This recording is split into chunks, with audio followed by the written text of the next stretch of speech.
Yo, party people in the place to be. What's good? This is the number one Chief Rock in Knicks Universe. Your main man, Uncle Freezy.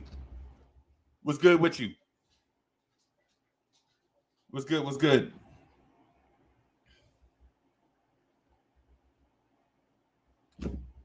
What's good, Knicks fans? How y'all doing today? Right? Just want to chop it up with you, for a few, maybe hang out for like, what I'm saying, a little while, maybe hour, hour and a half or so before we get into the Knicks Tonight podcast. Yo, so the Knicks have secret weapons. So the Knicks have secret weapons. I want to share something with you. I want to put something on the screen. Didn't want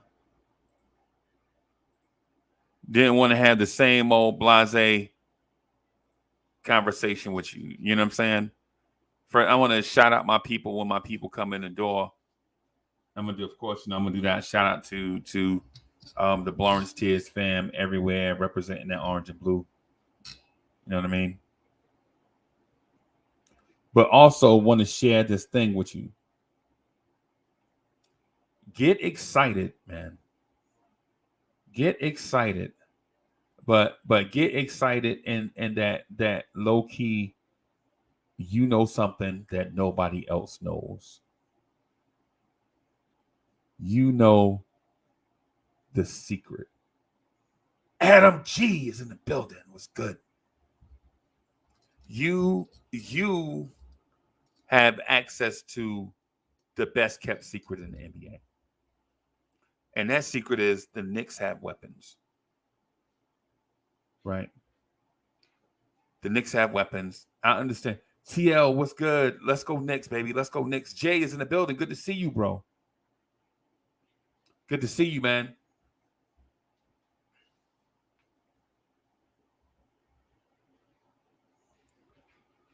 The Knicks have a secret, and that secret is they have an arsenal of weapons. And I know the talk. Will Salkins in the building. What's good? What's good? It's good to see you, bro. I know that the talking point is that the Knicks, and it's not just national, it's everybody across the board. Like, our babies ain't good enough.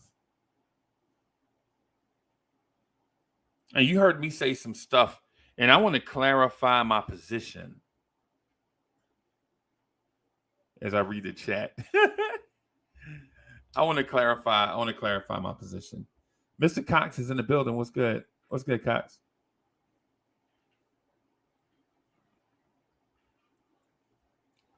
So while I don't feel like we have a Kobe Bryant in this young core, I do feel like the Knicks have a decent young core. I don't want to overrate it. But what I will say is that we do have a decent young core. We have players.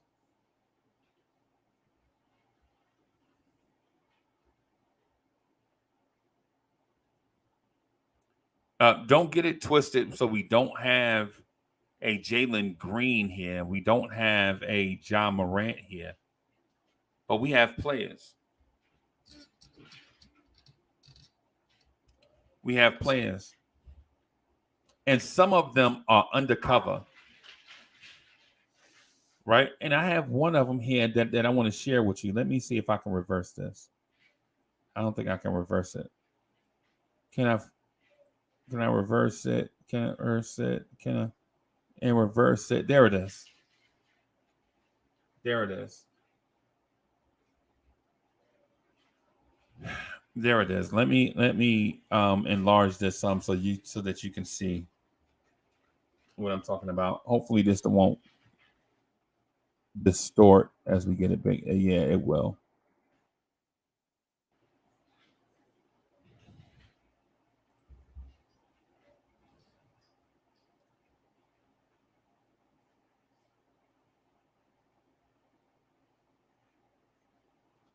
And Adam G says, "Hey man, we need to wait for the start of the season to see if the Knicks have weapons." Nah.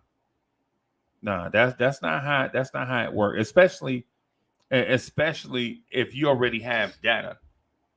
See, on the screen, I have data that supports an argument. Right? So I have data to support what I'm saying. Like I'm just not just gonna pull stuff out the blue, right?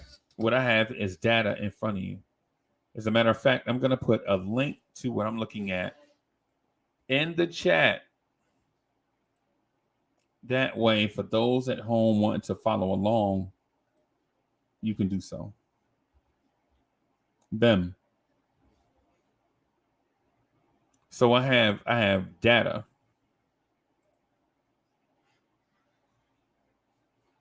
Right? And so first, let me start by pointing out something impressive.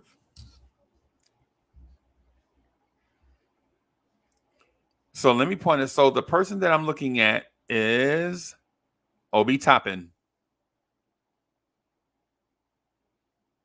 Obi Toppin is listed at 6'9", 220. He's 24 years, and March 4th, Obi will be 25 years old. Right? Obi will be 25 next March. But what I want to point out is where is it? I want to point out Obi Toppin's true shooting percentage. So last year, Obi Toppin's true shooting percentage was 61.4. Obi's true shooting was 61.4, and that is with a revolving door at point guard. A revolving door at point guard.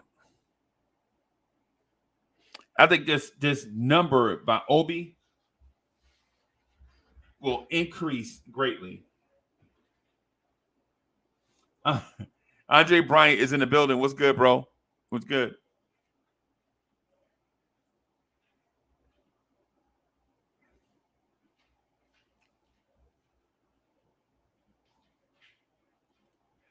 Look at Obi Toppin's true shooting percentage against all odds. Against Obi Kaiser Sose, the usual suspect, is in the building. What's good? What's good with you? So I want to point out, and I'm gonna have, and the fellas are gonna roll through. The fellas are gonna roll through in a minute. I just want to take this time with y'all to point out some things so that we can establish what the secret weapons are. Right? Yeah, man. Kaiser Sose, blessings. T. Smith is in the building. What's good? T. Smith in the building. What's good? I would say, I'm going to say, when you look at Obi's true shooting percentage, right? This is one of those numbers that can be impacted by a deficient play of others, right? But despite the lack of playmaking, Obi Toppin's true shooting is 61.4 last year, and for his career, despite a deficit of playmakers for this team, Obi Toppin is over 60 for his career. However, there are other numbers here that are not impressive.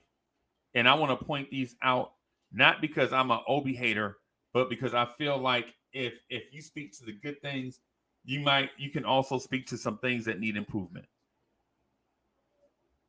Like Obi's assist percentage. Last year it was 10.9, up from 6.4. For his career, it's 9.3. And so what I would say to that, if Obi is to take that next step in his evolution, Obi's number needs to be over 15. Right? And if Obi is going to become a star, that number has to be over 20. Yeah, let me throw this thing in the chat. I thought I sent Coach the link already. My mind must be playing tricks on me. Let me throw the link in the chat for my guy.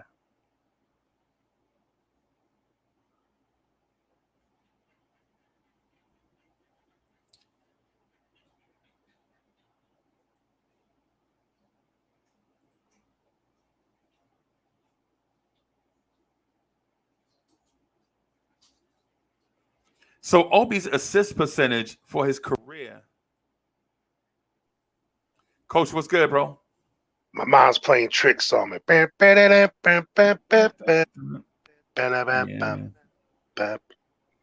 man. How you doing, man? Salute. Pretty good, brother. How you doing? Yeah, man. I'm up. What's up, chat? Yeah, man. I'm about to throw. Yeah, I'm gonna throw this stuff out here. The Knicks secret weapons out here. Because I do feel like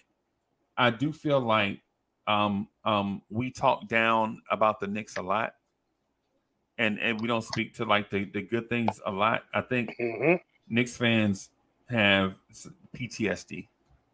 Yep. And I just don't like. For me, like all the people that are glass half empty and like, I see it in chat already tonight. With Adam, he's saying I don't see this roster getting more than 35 to 40 wins. But look, last year's roster got 37. Yeah, this roster is way better. Yeah, and and we can do a prediction show towards the beginning of the season once we see who makes the roster, because you don't even know who's gonna make the roster out of training camp yet. Yeah, I mean, a couple of these new. I mean, I'm not saying these couple guys we signed. Like, do you know how much improvement Cam Reddish made yet? No. Do you know how much Quentin Grimes improved? No, you don't know. You don't know how much RJ improved, how much Obi improved. You don't know what the chemistry is like between Jalen Brunson and the star. You don't know any of this stuff. It's too early. But now for that, I think it's too early.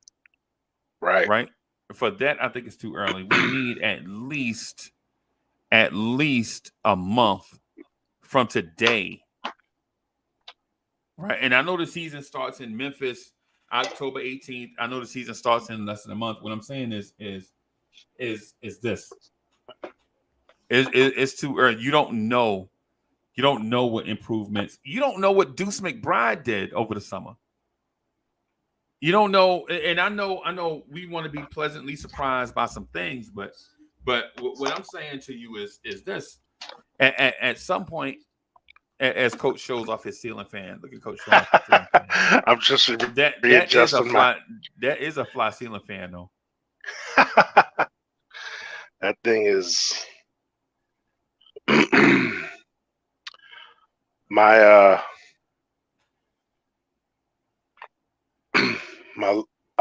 trying this time of year in Florida. We still got the dang air conditioner on. Yeah, man. I got trying to pumping right now. Trying to not have it on too much. Yeah, man. So I have Obi's numbers on the screen, right? These are not projections. These right here are Obi's career totals, like Obi's career shooting percentage, right? The true shooting percentage last year was 61.4. The year before that, it was 57.4, right? Right. But here's the thing. Here are my trouble areas with Obi. My numbers where I feel like Obi can get better. Right. So for a guy that had a 20% usage rate, and Obi did. So for those that say Obi doesn't get minutes, the minutes Obi was in the game, he was being used. Right. So it's not like Obi was tucked in a corner. Like the narrative that a lot of people say, well, Obi was tucked in the corner, Tom Thibodeau's offense and blah, blah, blah. Listen, man, chat, I have the numbers up here. I put the source in the chat. I'm using Basketball Reference. you see Obi Toppin's usage rate last year. The usage rate, right? Oh, was that okay? That's saying playoffs. I don't want to use playoffs. I want to use. Where is it? Yeah, I don't know. Sometimes it defaults to playoffs. Like you got to switch to regular. Yeah, I gotta shrink this thing down some because it's not letting me. Promo codes available. Yeah, yeah. I don't need any of that stuff, bro. But all right. So it's okay. So it's regular season. So it was accurate. It's just a playoffs tab. So regular season, Obi Toppin's usage rate was over 20%. Right? That means when Obi's on the floor, he's being used. Right? But here are numbers of improvement for Obi, and I hope Obi understands, or Obi fans understand where I'm coming from. Obi's total rebound percentage while he's in the game, 11.7. We don't want to do that. Wiz, how you doing, bro? What's up, General? Wiz. El Presidente. Yes. You know, Ciao. from my fantasy football loss this week, and I thought I had a guaranteed win. And then seeing you and Coach fight out with the big points, man. I don't know how I pulled that out. Luckily, I don't know how you exactly. Luckily, Buffalo's for real and stop Henry for me. Yeah. Hey, y'all, let me finish before we do that. Let me finish Right. this Obi thing, and then let me stay on task for a little bit, and then I'm gonna get it out. I promise, because Wiz robbed me, right? But Yeah. but Obi's when you look at Obi's advanced numbers, right? His assist percentage of 10.9% is low for a player that has the upside of a star. You want assist percentage to be over 20. Obi is about half that. Obi's total rebounds is total rebound percentage is 11.7 per 100 possessions. You want that number to be closer to a guy off the bench. You want that number to be closer to 15%. Right? His turnover percentage 9.6. That's okay. That's not gonna kill Obi, right? But here's the thing. For people that say Obi doesn't get minutes, right? Obi played 683 minutes in his first season, right? His second season, he played 1,230 minutes. Right? That's a huge jump. That's almost double what he played from one year to the next. And only 10 more games, so right. He was playing more per game. Right. So you're talking about like maybe 40% more minutes from one year to the next. I expect that number to increase by another 40% this year. I expect Obi to be in a 22, 23 minute per game range. Right? Now, if Obi is in that 23 per minute range, that means Obi may get time with a quality point guard. There may be times when Obi Toppin is on the floor with Jalen Brunson. Right? Mm-hmm. Right? And so when you look at the weapons that the Knicks have, when you look at the weapons that the Knicks have, Obi is one of them, one of the secret weapons. The league doesn't know what Obi can do.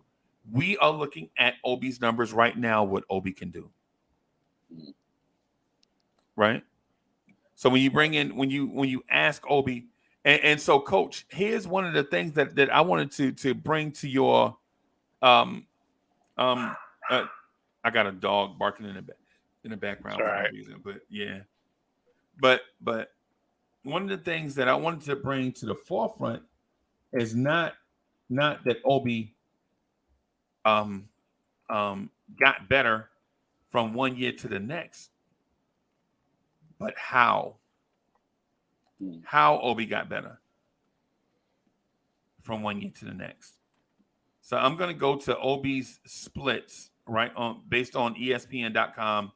I'm going to put it on the screen because I think it's paramount that everyone sees how Obi got better from one year to the next. Got better from one year to the next, right? Let's bear with me as I pull this up. Hopefully, we won't get spammed to death by ads. All right. So on the screen, I have Obi splits for October, November, December, January, February, March, April, pre All-Star game and post All-Star game, right?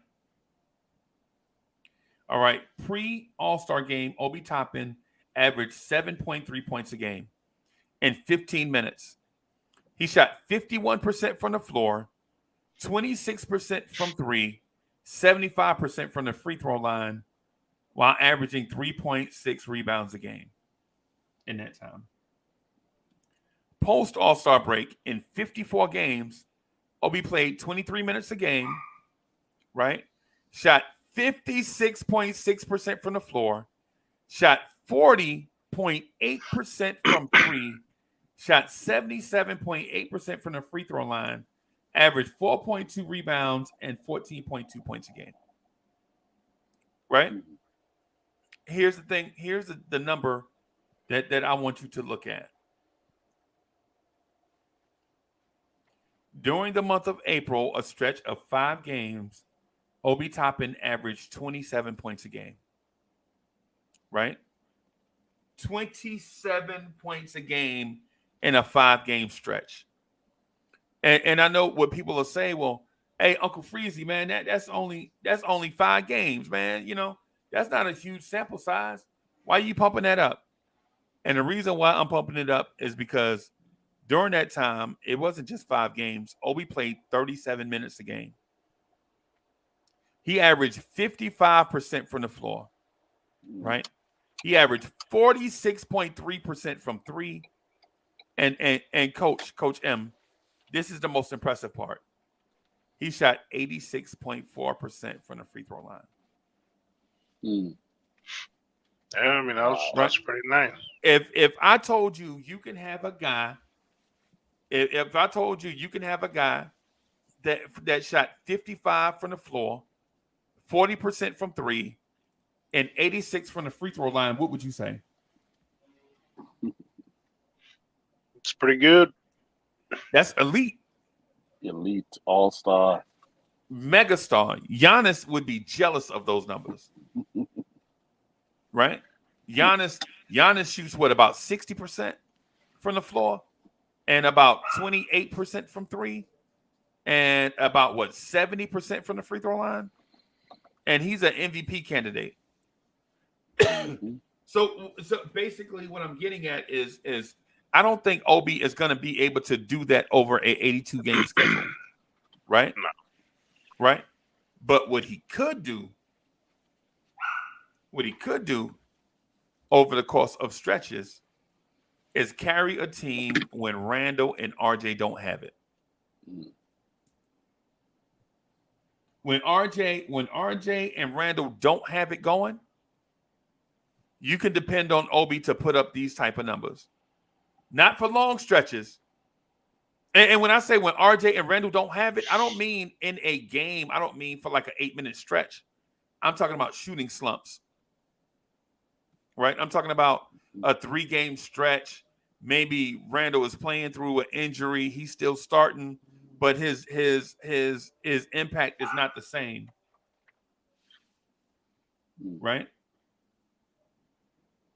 Right? What I'm saying is when like RJ Barrett got off to a terrible start to the season last year, right? Got off to a terrible start. Terrible start. Right? We all know that. We saw it. The first 30 games or so, RJ was terrible. And we didn't have a guy that could fill that spot, that could put up numbers. Right here on the screen, you saw it in a 5-game stretch last year. Obi shot 55, 40, 86, averaged 27 points a game. I mean, I like that, but the rebounding still bothers me.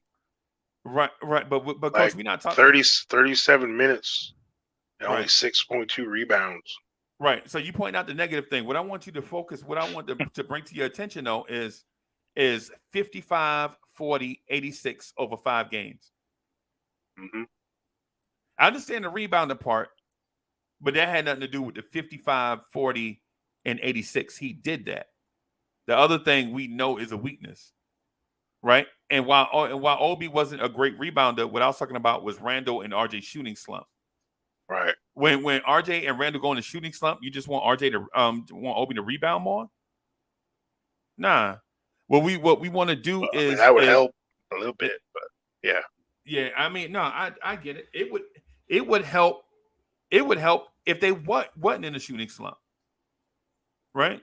Well, what I'm getting at is the reason why we blew games last year was not because Randle and RJ didn't step up enough times. It's because when they weren't able to step up, nobody else did either. It's like if I got coach at running back and my team usually runs for 350 yards a game, and then coach tweak an ankle and he sit out, and we only run for 98 yards. Is that coach's fault for not producing? No, it's the other guy's fault for not being ready to step up in coach absence.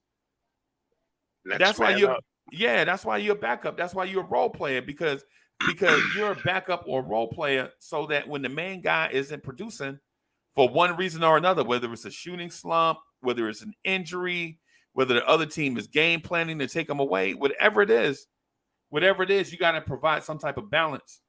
And I think that Obi is one of those guys that can provide that balance when Randle's jumper's not going and he's doing other stuff.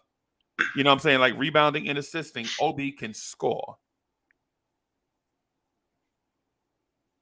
Anybody else understand what I'm getting at? It's like in a tug of war. In a tug of war, you put your two strong men up front, and then you put the strongest guy in the back to be the anchor. But in the middle, the other two people in the middle, just because you're in the middle, don't mean you don't have to work and produce. Marines understand that. Yes, right? Marines understand that. They be in the front, Army in the middle, Air Force at the back. And Sergeant tell you all the time, well, the Marines are up front and doing their thing, but we need them people in the middle to work just as much as everybody else, right? Absolutely. Yeah, I'm in the Obi Hive, so I don't want to, show my bias too much. So I'm an Obi Hive man, so it's tough for me to I'll give him positive. I'll give him positive props. Like when we use him as a starter, like if you look further down the split, besides that 5-game stretch, his 10 games he started, those are some good numbers. Right. I mean, he's 10 games played, 35 minutes a game, 57% field goal, 43.6 from 3. 81.8 free throw, 7 rebounds, 3 assists. Right. 20.3 points a game. That's impressive, right? Yeah. Mm-hmm. That's impressive, bro. And so the other thing I want to point out about, say, a secret weapon, we are the only ones, Knicks fans are the only ones that look at stuff like this. The data is right here out in front of us. Right now, when I say secret weapon, I call Obi a weapon because that's what he is, right? But he's a secret weapon because Knicks fans and people nationally don't want to give our kids credit for doing the things that they are good at. They want to conceptualize and project our guys to be something that they're not. But here's the thing. In life, we can only be the best version of ourselves. We can't be anybody else. Right? Like Coach M is not Rob Lowe. Coach M is Coach M. You know what I'm saying? And we respect the fact that he tries to be the best version of himself every time he show up. We appreciate that. Nick, fans of the channel love Coach M, and he only been here for a little while. They love him already. You know what I'm saying? But is it? I love you all. But is it fair to say, Coach, we want you to be somebody else? Nah. We want Coach to be himself. Same thing with Wiz. Right? And so when you're looking at Obi's numbers, when you're looking at Obi's numbers, sure, March was not the best month, but it was better than all the months previously, right? In March, Obi played 11 games. He shot 59% from the floor. Coach, he shot 37.5% from three. He shot 67% from the free throw line, right? And he scored 10 minutes a game.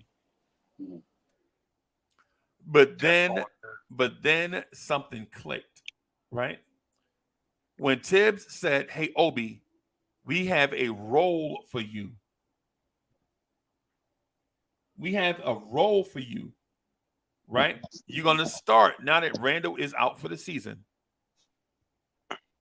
Now that Randle is out for the season, because what happened, y'all remember Randle got hurt. We didn't know if he was coming back or not, blah, blah, blah.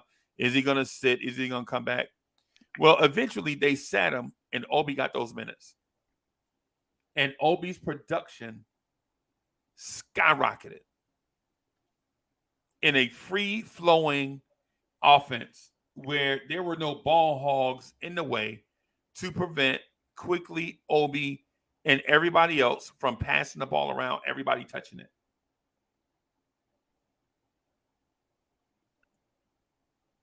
And you see the difference in his numbers. Mm-hmm. Coach, look at this. Coach knows. You see that? Hey, you know what? That's dope.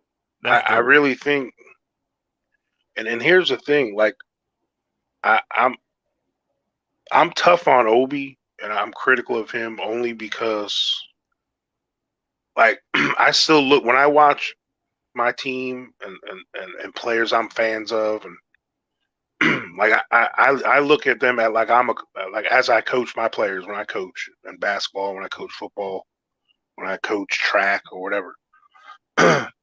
If I see something in somebody, like it's just like that saying you tell one of your sons, or when the coach stops getting on your butt and he ain't on you all the time, that means he can't count on you for nothing. Right. Like when some people say like I it's not that I want Obi to be this old school lumbering power forward that's all powerful and big. Like, no, he could still be Obi, be an athlete. There's plenty of power forwards out there that are just as athletic and have physical skills like Obi. But when you have the physical skills he does, he should be rebounding. He should be playing better defense, as well as giving us what he's already given us. He showed shooting 4 or 5 threes a game. He could shoot efficiently. Right. That's something. He should do that more instead of releasing and going to dunk. Right. Which is nice. When 1 out of 4 of your shots is a dunk, your field goal percentage is supposed to be high. Look at Mitch Robinson's field goal percentage. He's setting records, Right. Well, what was Giannis percentage of inside layups and dunks? Or let's go back to the mailman and what was his play like? What was mailman defense like, rebounding like? Because I don't compare Obi to that kind of scenario where I don't think you're talking about two guys that they rebounded at a high level, both of them. They both rebounded. Right, no, not Giannis is rebounding, just Giannis is scoring breakdown. Inside scores compared to his overall shots. I think Giannis was either layup or dunk 1 of 4 also. Oh, yeah. So I don't think that's a negative. And I think it's not a negative. I mean, the thing is, it's Giannis is dunking no matter who. In traffic against set defenses. Giannis with people that are game planning against clogging the lane so he can't get to the rim, and he still gets to the rim. Yeah, teams. A lot of Obi's dunks were on fast breaks and lobs, and I mean, he still dunked some in the lane with people around. Don't get me wrong, but right. But yeah, and that's all. I mean, like and it's not even the numbers per se. It's just he just has to just make a he just has to make a more conscious effort to stay home and box somebody out a little more than release. Yeah, You know what I'm saying? I would also also you have to consider the reason why Obi leaks out. The Knicks struggle in the half court to score. The Knicks struggle in the half court to score. This is not even a new issue. This is a 20 years issue. Mm-hmm. Right? And so the Knicks don't have, or traditionally have not had, a point guard that can create shots for himself and others in the half court consistently. Maybe once in a while against a matchup that favored them. Right? But here's the thing. Here's the thing that I want to bring to your attention. You have to look at game situations, right? Oh, shoot. Hold on. Let me stop this puppy from showing up the front of the show. Hold on. That spray bottle. Yeah, Kerry Cox. I agree. You know, we have that luxury of it. We do have some bench talent. You know, I think we have a lot more bench talent than a lot of other teams in the NBA. I have a feeling, you know, there shouldn't be much of a fall off at all. Like you said, I think there'll be times the bench will help increase the league because I like our twos against other people's twos, and for that reason, for not just maybe just for that reason, that's why I think we're going to get at least 5 to 8 more wins than we had last year. Jay Boogie in the house. Blessings. Yeah, so Coach, the reason why I brought it up was I don't want to compare Obi to Hall of Famers and All Stars and Superstars. Like I was gonna drop Worthy's name in there. And, Yeah. Worthy at the at the height of his Laker career was a 25-2 man, right? You know, and Worthy was leaking out a lot also. You know, that was their style. Showtime. So I'm just trying to find out. I'm just looking at the positives of Obi's play. Oh yeah. And that he won't be doing a lot of rebounds because he's like Worthy, where they didn't ask him to do it. They had Kareem, definitely, they had enough bigs inside, and Magic was big enough to get boards. So leaking out for Worthy was a chance of Magic to go on the run and keep that other team on its toes and back on their heels. In fact, they in most cases, because Obi leaked out, the positive could be there had to be a guy who had to stay back who normally may have rushed him. Like Westbrook got a lot of rebounds because he's a guard who would go inside and get the boards.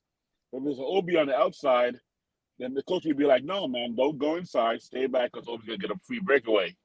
So I'm thinking about things like that kind of dynamic of the pressure he puts on the guys in the backcourt to stay back and not getting the loose rebounds, especially with the three-point shot, having long rebounds. A couple of those guards who would have normally gotten those rebounds are trying to run back to cover Obi. So I'm looking from that point of view. So that's why I was bringing up Worthy. No, you don't have to justify it to me. Like when you make those comparisons, I know you're not. It's the same as like when we're talking about inefficient scores or. And you talk about, it's not like we're comparing RJ or Cam Reddish to Kobe Bryant or Allen Iverson, but their percentages weren't very good either, but they were considered elite Hall of Fame players, so there's volume shooters, like that whole thing. It's Yeah, because it was different. Those guys constantly face double teams and elite defenders. So you expect the expectation is for their field goal percentage to be lower just because teams throw everything in the kitchen sink at Kobe Bryant and Allen Iverson. Right? It is what it is. Right? But what I'll say about Obi though, one of our secret weapons is that you don't expect Obi to be a 28-point per game scorer every night. But what you do, though, is expect for him in spurts to carry his fair share of the offense. Not only expect it from Obi, but demand it. Obi, this is your role. This is your role, right? And don't talk to me about minutes and looking over your shoulder and all of that stuff. Obi, we expect a certain thing. We expect a certain thing from you on a night-to-night basis. And as a 25-year-old, Obi, you know, this should be an easy thing for you to do, and you should embrace it because the name on the front of the jersey is more important than the name on the back of the jersey. Go out there and play for your team. Embrace this role, right? Embrace this role. Yeah, I mean, I think we have another secret. I mean, are we talking about just Obi for now, or like are we bringing up other secret weapons? Or not that I want to move on. I just like the prospect of him with some of the other secret weapons we have in the second group. You know. No, I feel you. I feel you. I have one queued up, right? And this is the most polarizing of all because I've been calling him a ham sandwich from day one, right? But I want to express to you, I want everybody to see what it is that this kid can do, right? So I want to first start by saying that so right now I have Quentin Grimes things on the screen. Coach, did you know he was 6'5"? Did you know he was listed at 6'5"? I mean, I hear a lot of people saying 6'4", but I've seen the 6'5" thing in a couple of things. But I've seen it too. And this is my first time seeing him listed at 6'5" in a minute, though. Right? I'm on ESPN.com. ESPN.com has him listed at 6'4", 210. Basketball Reference has him listed at 6'5", 205. I don't know which is the more accurate. I don't really like ESPN for stuff like that. Okay. I don't think they're as thorough. Like Basketball Reference, I'm not saying they're more reputable at all, but what's NBA.com have, Matt? I didn't know. I didn't have it pulled up. Well, 6'4", 6'5". Chat, look it up. Yeah. Yeah, to me, like what is his what's his wingspan? Wingspan. Yeah, what's his wingspan? I'm curious. I never really looked into that for him. I don't know. That's curious to me. Because to me that's a big thing, man. Basketball to me, that wingspan. That's a real thing. Right. So let me get to Grimes' thing before we start breaking down that stuff, right? Let me get to some true outcomes. I don't know if you guys see this on the screen? You could probably zoom a little bit. All right, let me do this. I'm gonna add this to the chat. Might need to hit that little X on that ad on the bottom left. Yeah, I saw it. Man, when I do that, it does weird stuff, Coach.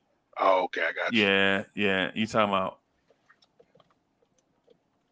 Oh no, it didn't. Oh, the side one is the one that do weird stuff. The side one. Yeah, the side one does. Okay. So what I want you guys to look at, right? I'm gonna enlarge it just a little bit, like what Coach said. Hopefully, oh geez, that blue banner on the side is just ridiculous. But okay. So when you hit that little X on the bottom corner, it messes with the. You see there's a white X with a circle on the bottom left under the ad. It's like floating by itself. I don't see it. And then it just popped back up by itself. No, I mean on the bottom left of it's like under the long ad. There's like a space and then there's a little circle with an X. It's not showing up for me, man. Oh, okay. It's not showing up for me for some reason. Like I'm okay. All right. But let me that's cool. Let Let me get to the Grimes thing, man, before we get sidetracked. All right, so the thing about Grimes and what I want people to look at is Grimes' true shooting percentage through 46 games as a pro is 56.5%. Right? I think I could live with that. I want that to be higher, but I can live with that. Right? His defensive rating and offensive rating are the same, 111. So he's net neutral. Right? But here are the things that kind of frustrate me with Grimes, and I'm going to point to you how we can fix it. Right? So advanced stats say that Quentin Grimes as a guard, right? As a guard has an assist percentage of 8.5%. That's akin to Mutombo running the point for you. Right? Right? So chat. Yo, Grimes' assist percentage through his career so far is his assist percentage is 8.5%. Conversely, his turnover percentage is 10.3%. Wow. So Grimes basically turns the ball over more than he assists the ball. I think this is clearly a system thing and not a Grimes thing. For this, I want to blame this on an offensive system that lacks playmakers and not blame this on Grimes. Even though the data says these are Grimes' numbers, this is historical data. Right? His turnover percentage is 10.3%. His assist percentage is 8.5%. How do we fix it? Right? How we fix this is by opening up the offense where passes are less contested and you have better playmakers on the floor with Grimes. Play Grimes with a more talented unit. How you fix this is Grimes being a starter. Right? Because think about this. Quentin Grimes throwing a backdoor to Farron Hunt is different than Quentin Grimes throwing a backdoor to RJ Barrett. Right? And I know people are going to say, well, of course. Right? Right? People are going to say, of course. But like what Andre Bryant says is Grimes is a former point guard. He has no excuse for being a turnover machine. These are one of the things that I want to point to about Grimes and his tumultuous rookie season. I'm not saying that Grimes is a bad player. I think circumstances dictate a lot. It's like having a good running back and no offensive line. Right? Every once in a while, that good back will break a run, and you know what I'm saying? You think, well, maybe you could do something with it, but on most downs, the D line is in the backfield, and then they're not slanting or playing games at the line. They just straight getting upfield. Mm-hmm. You know what I'm saying? And so it's one of them things where I think Grimes playing with better personnel makes Grimes a better player.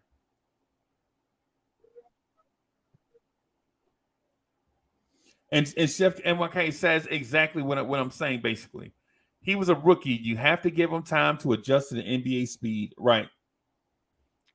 I don't think it's just NBA speed though. I think it's you have to give Grimes time to learn who he is as an NBA player.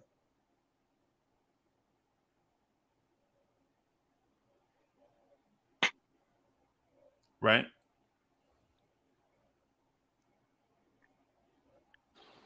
Not to mention the system he's in as well. The system he's in as well. Also the adjustment of the new system he's in compared to what he was doing in college. So systems can dictate a player.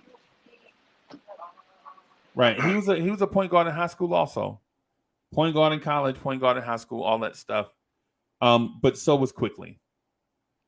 So was Quickley, right? And I know people will say, well, they're different type of players and all that stuff.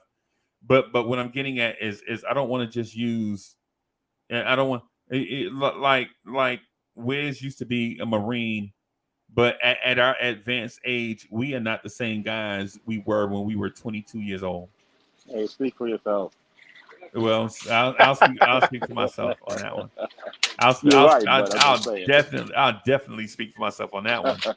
Because at 21, at 22, I couldn't even get my bills straight. You know what I'm saying? But I will say, I'm going to say this to Grimes. I want to point out some other things for Grimes. And I think once you see these things, I think you'll be more patient. I think you'll be more patient with Quentin Grimes. Right? You see his defensive rating is 111 according to that, right? But what I want to point to is the most important stat of all. This stat right here. You see it on the screen. Quentin Grimes shot 30. Thank you, ESPN, for blasting my ear. Quentin Grimes shot 38.1% from three. Right? Prior to the All-Star break, Quentin Grimes shot 39.8%. So through 39 games, Quentin Grimes shot 39.8% from three. Right? 39.8% from three.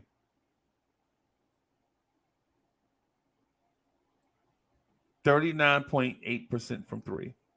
I think that's the most important number. I'm going to show it on ESPN.com so that you guys can see what I'm talking about.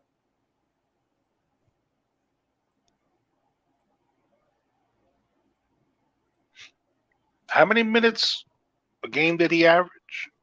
He took pre-All-Star break, right? 17.8. Wow. He played more minutes before the All-Star break than he did after.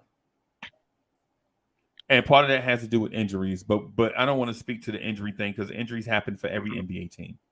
You want to know what's crazy? Is I was peeping this. You know how the NBA.com's got the lineup tool, the duos. Right.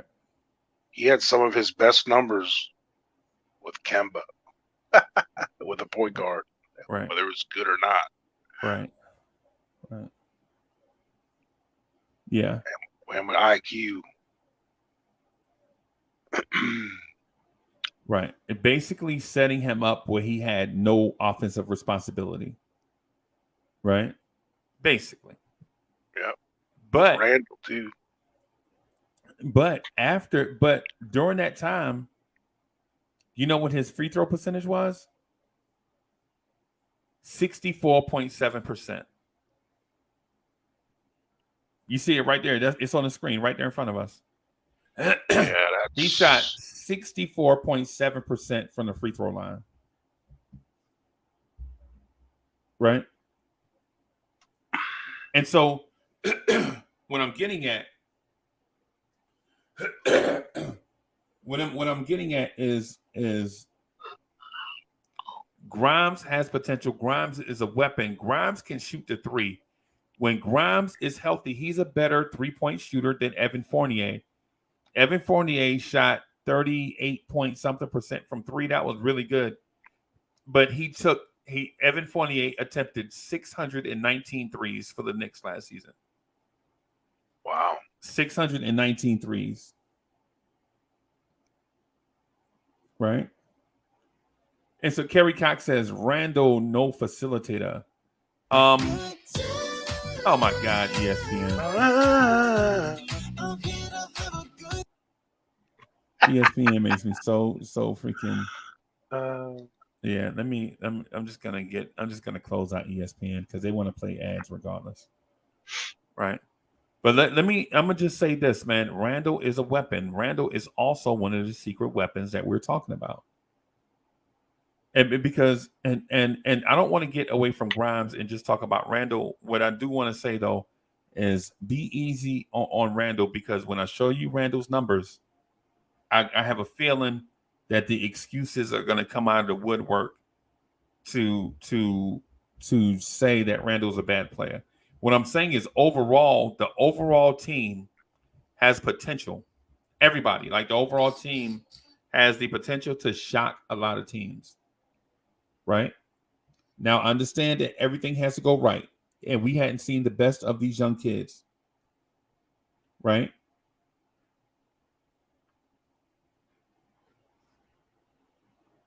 Coach, did you have a guy that you want to talk about? I think I know. I think you do. There's two guys. I already have them pulled up.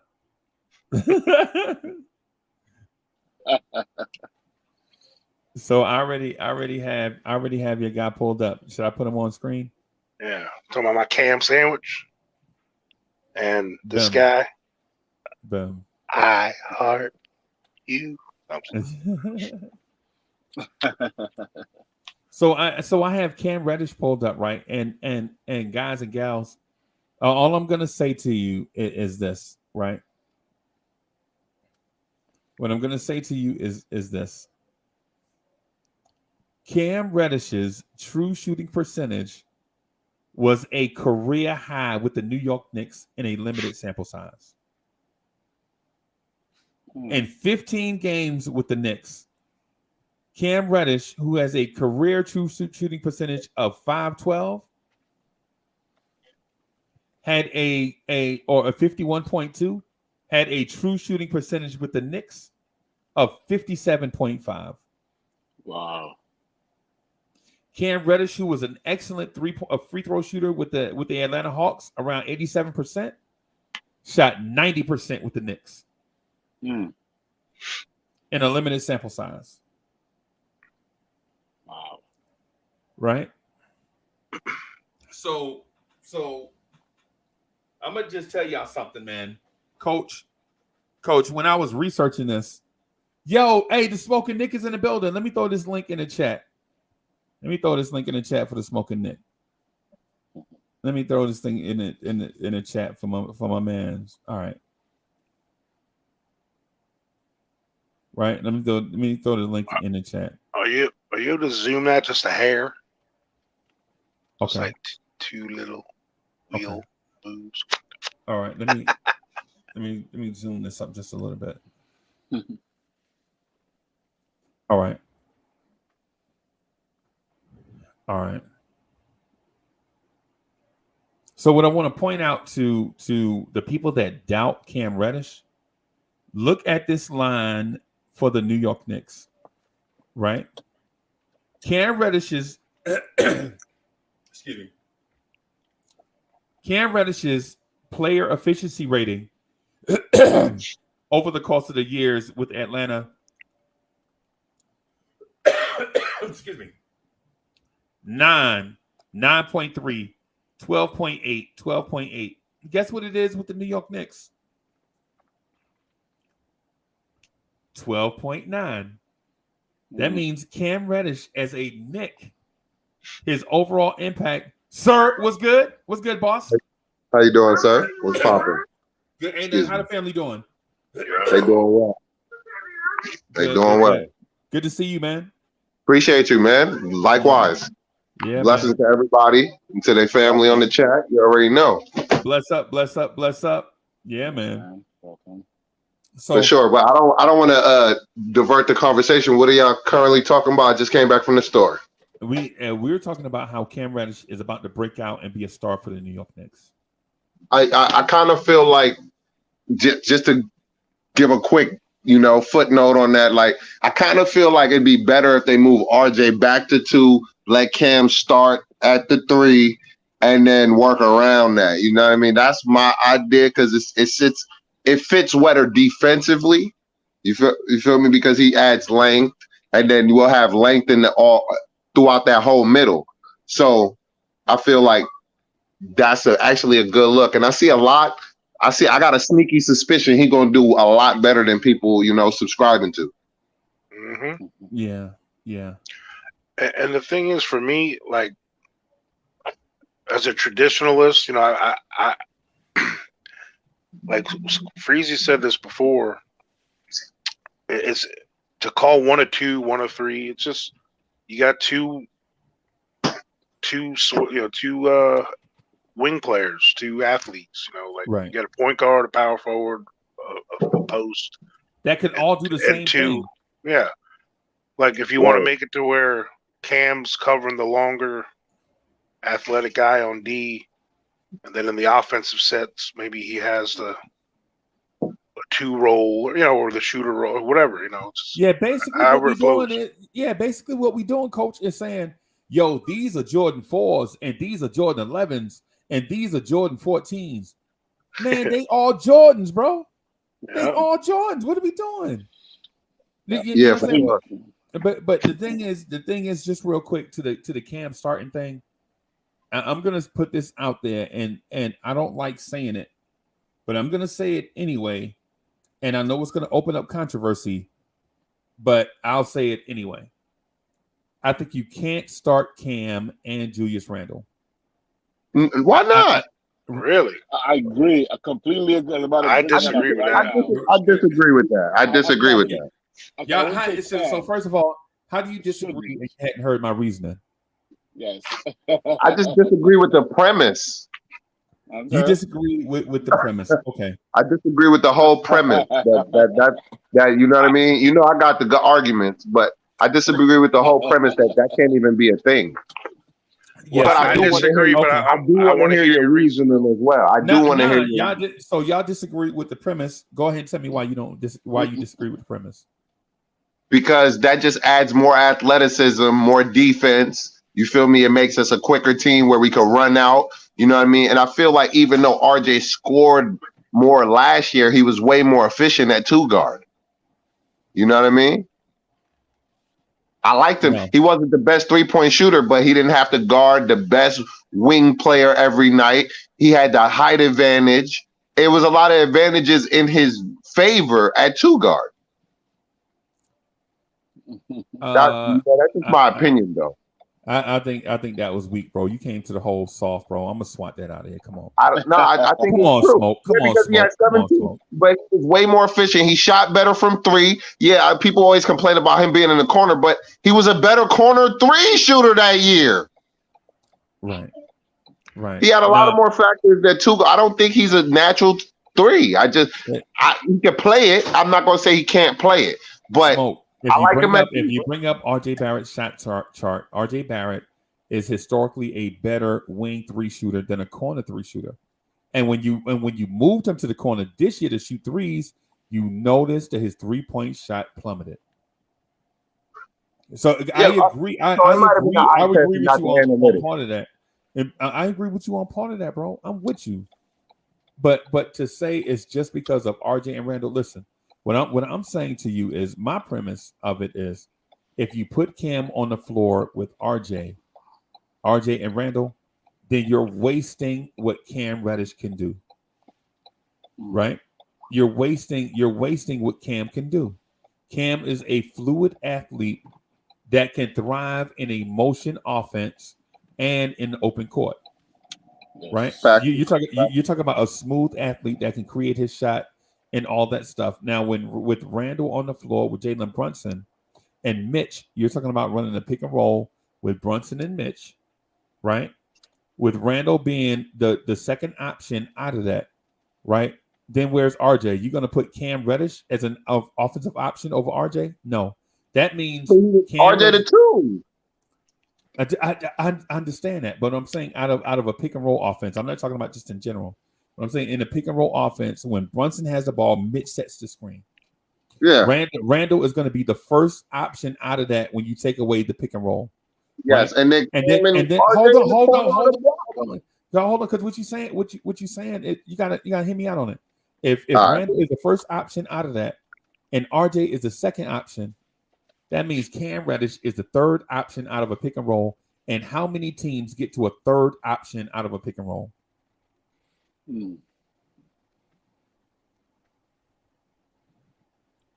We running that every trip down to Florida? No, but you'll be running it. But you'll be running it 22% of the time. With Right. Brunson, you're talking about running it 24% of the time, Mm-hmm. right? And then I just think, the value he has just cutting to the rim and finishing, and but you mean in a wide open offense, in a read and react offense that the Knicks during run, the other 70% of the offense. That's a lot but more the other 70% is not going to be read and react. You're talking about 30% read and react, and then you're talking about 19% ISO from your best player. So Randle's gonna ISO, RJ's gonna ISO. You know what I'm saying? It's just part of the game.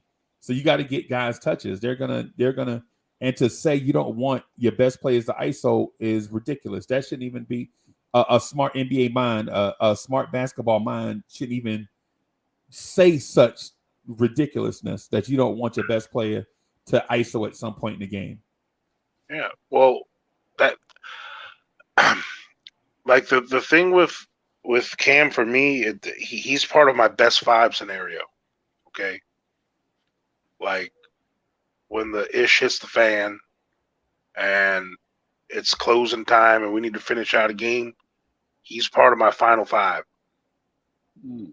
Okay, where number one because of his free throw shooting. Number one, you want someone like that can get to the line. And iHeart's the other one with our Nick 3. Big 3.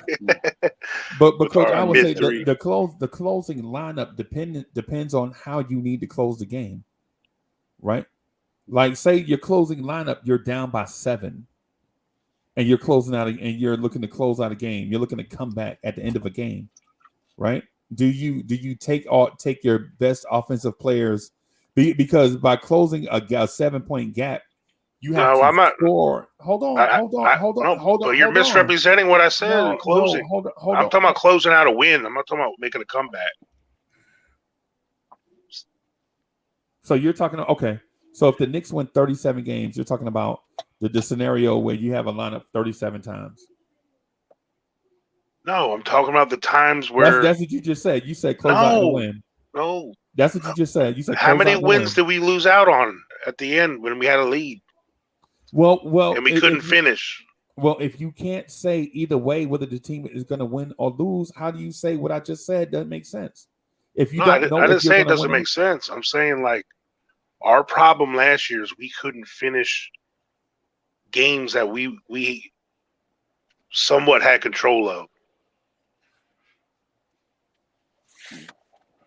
Like, you know what I mean? Like, I'm not talking about like there's just different lineups that you need to get hot, and like you will need to come back and need some guys to hit some threes to make some defensive stops. You know, I understand that, and that might be the best five too. You're right, but that's what I meant. I just didn't want you to. All I'm saying, Coach, what I'm saying is the closing out of games is situational. Right. Like every night it's going to be a different situation. It's not going to be like it was the night before. And in 10 games in a row, it's going to be the same situation. I'm saying it's situational because there's some games you're going to have a 7-point lead that feels like a 20-point lead because of your defense. And then there are some nights where you have a 7-point lead and it feels like the game is getting away from you because this team just went on a run. You know what I'm saying? This team came down from 20 and now it's down to 7. In theory, it's a 2-possession game, but more likely it's a 3-possession game. You know what I'm saying? So that's what I'm saying. I'm saying all this stuff is situational. Like instead of saying this is my lineup regardless of what the situation is, I don't want to you know what I'm saying, use that as a thing. I feel you now. I don't that's and the thing with Cam, the point I'm getting at with Cam and Julius Randle, but before I got jumped was I feel like a lineup with Obi Toppin, Cam Reddish, R.J. Barrett, maybe Hartenstein or Mitch and Jalen Brunson, Sir gives you a better flowing offense, right? Because Obi can shoot the three. He's a better vertical athlete than Randle, right? And if you go all athletes, with RJ being one of the lesser of the group, then now you're opening up the floor where everybody that touches the basketball is a threat to do something, especially if you play Hartenstein. Because while Hartenstein's short dribble is okay, his long dribble is not, right? But he's 7 foot, and you don't expect that from him, right? And Mitchell Robinson's short dribble is trash, medium dribble trash, long dribble trash. You don't even want Mitch to dribble at all, right? But what I'm saying is, what I was getting at is Cam versus with Randle, is I don't want to waste what Cam can do, right? Have him have a low usage rate because he's on the floor with 3 ball-dominant players in Randle, RJ, and Brunson. Right. Now you have Randle out there doing nothing. Cam Reddish out there doing nothing. But when we look at the box score, we be like, man, he ain't did nothing in them 23 minutes he played. Mm-hmm. That's what I'm getting at. I'm not saying that Cam Reddish is a bad player. You just got to understand where I'm going with it. Like conceptually, I would love it to see whoever is at center, Obi, Cam, RJ, and Brunson. And now with that, Brunson can play off the ball. RJ can play off the ball. Obi can play off the ball. That means Cam Reddish gets the time to play on the ball with the ball in his hands and not standing in the corner clapping for Julius Randle to maybe look at him and kick it out to him. That's what I'm getting at with the Randle thing. It's not that I dislike Randle or I dislike Cam. I just dislike the combination. It's just I just don't like eating peanut butter and pickles together, bro. That's all. You take the words out of my mouth. That's like, if I just don't see Randle doing the same thing he did last year. That's why maybe I'd see that in that way. Yeah, but cool. Yeah, I saw the lineup right away. I'm gonna call a lineup by the way, Freezer. You're thinking out of my mouth. I'm waiting. I'm saying, okay, would you guys be comfortable with the lineup of Brunson, RJ, Cam, Obi, and iHeart? So that lineup for me, the one you called out, Brunson, RJ, Cam, Obi, and I'd rather have iHeart at center than Mitch with that lineup. Then that lineup is a kill lineup. Because here maybe the question is, what do you do? Are you more comfortable with what? Having a lead, let's say you have an 8-point lead. Would you rather have a lockdown defense or a solid defense with a more flexible offense? My biggest issue is when a team comes back, not because you don't stop them, but because you don't score against them as well. I hate watching a team put up, 10 straight points or 10-2 because you're not able to get a basket. You gotta get a bucket. I think it's situation for one. First, let me say this, Wiz, just real quick. I'm not starting a career backup over a career starter just because I saw advanced stats. Oh no, I understand. Definitely. Right? Like I like Hartenstein, but let's let him prove the ability to do it in New York City with a jersey on first. Mm-hmm. Right? Like let's give him a career high in minutes to see what we got. I'm not ready to give him 32 minutes a game and he's been a backup everywhere he's been. Because even though advanced stats says he's got the potential to do stuff, that's in a tiny sample size. Right? You know what I'm saying? Mitchell Robinson is Mitch, and we know what Mitch is, but that's because we've seen Mitch start, and we know what Mitch is. So even though we might want better production from Mitch, you got to consider why Mitch didn't put up those bigger numbers. Right? Part of it has to do with the lack of facilitating from our playmakers. Right? It's like I went to a high school game. It was our high school versus the perennial state runner-up, but they were in our conference, right? And what happened is on third down, like if they got a penalty, if like a fat lineman jumped or something, and we got a penalty, and they got a penalty, what they would do is run this draw, right? Run an off tackle draw, right? In long distances, right? Like say it's 3rd and 15. They would run a draw, and this kid would break it for like 40 yards just about every time. But every time they gave him a touch on 1st and 10, he would get blown up. Right? And people are like, why they not blocking? No, it's not they blocking, bro. It's that this dude was good in a certain situation in a small sample size. That's it. It's when defenses are expecting a certain thing, they're gonna game plan for you different. Right? So basically what I'm getting at is with the Hartenstein thing is give it time. Right? Yeah. Let's give it, because we ain't even seen him in a Knicks jersey yet, and we talk about him starting. Well, I mean, I'm not saying he should start off the rip. I think eventually he's gonna earn that. That's what I'm assuming. He ain't starting over Mitch. Are you crazy? Man, I want to bet. Start either. He might start if Mitch hurt. By the end of the year, he's gonna be starting. Not over Mitch if Mitch healthy. I'll put money on that. Why are you so sure? Because Mitch is money making Mitch. Yeah, and Russell Westbrook makes a lot of money. He Simple might not be playing. And did you call him Messbrook? That is the dopest name I heard yet.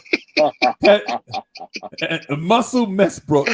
That's what I'm gonna call him. Muscle Messbrook. No, my thing is, and for all the people who are like, oh, he couldn't beat out Zubac. Give me a break. There's a lot of we have this. We're guilty of this on our own team. Yes, we got a lot of guys that should be playing more. Right. And because of front offices and coaches and blase, this and that, politics and this, a lot of that stuff still happens on other teams too. And yes, I agree. Mitch Robinson is the starter. He should be the starter. He should be given ample opportunity to have the starter minutes, put into work as much as he needs to be put in. We still haven't seen Mitch with a full 30, 32-minute role, night in, night out yet. Right. So let's see if he can handle that, which I believe he can. But this other dude needs to get about 25 minutes himself. But he's got to earn those minutes. He's got to come in and take those minutes, though. Right. And if he starts to produce and things look better and efficient over time, the rest will take care of itself, and we'll be lucky and happy for it. To me, competition breeds results. You know what I'm saying? It's good that someone's breathing down his neck. You know what I'm saying? Hopefully he embraces it and doesn't let him take it. Because if he doesn't take it, if iHeart doesn't take it, that means Mitch Robinson's playing good.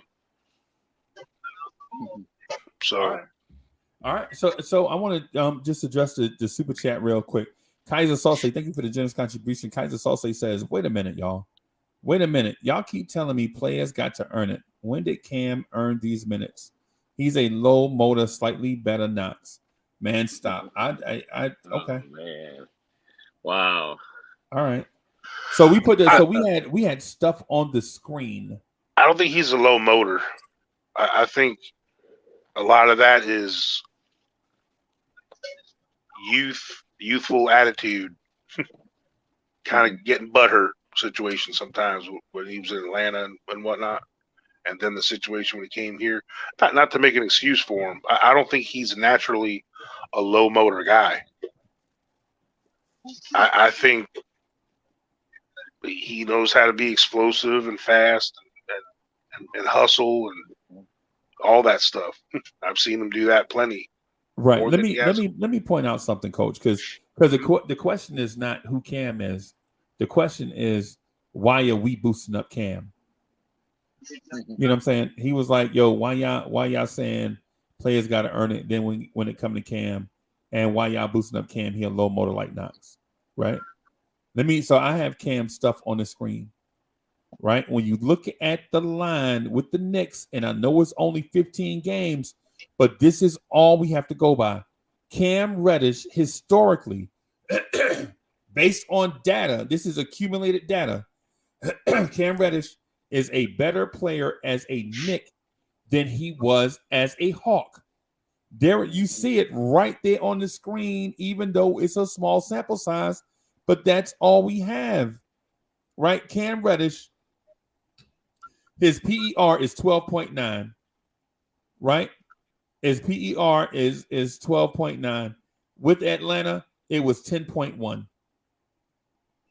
Off player efficiency, just off that, the player efficiency rating right there, it shows Cam was better as a Knick than he was with the Hawks.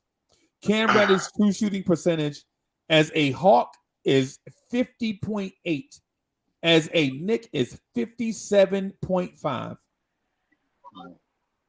Right? His 3-point attempt rate, 45.6. As a Knick is 47.7.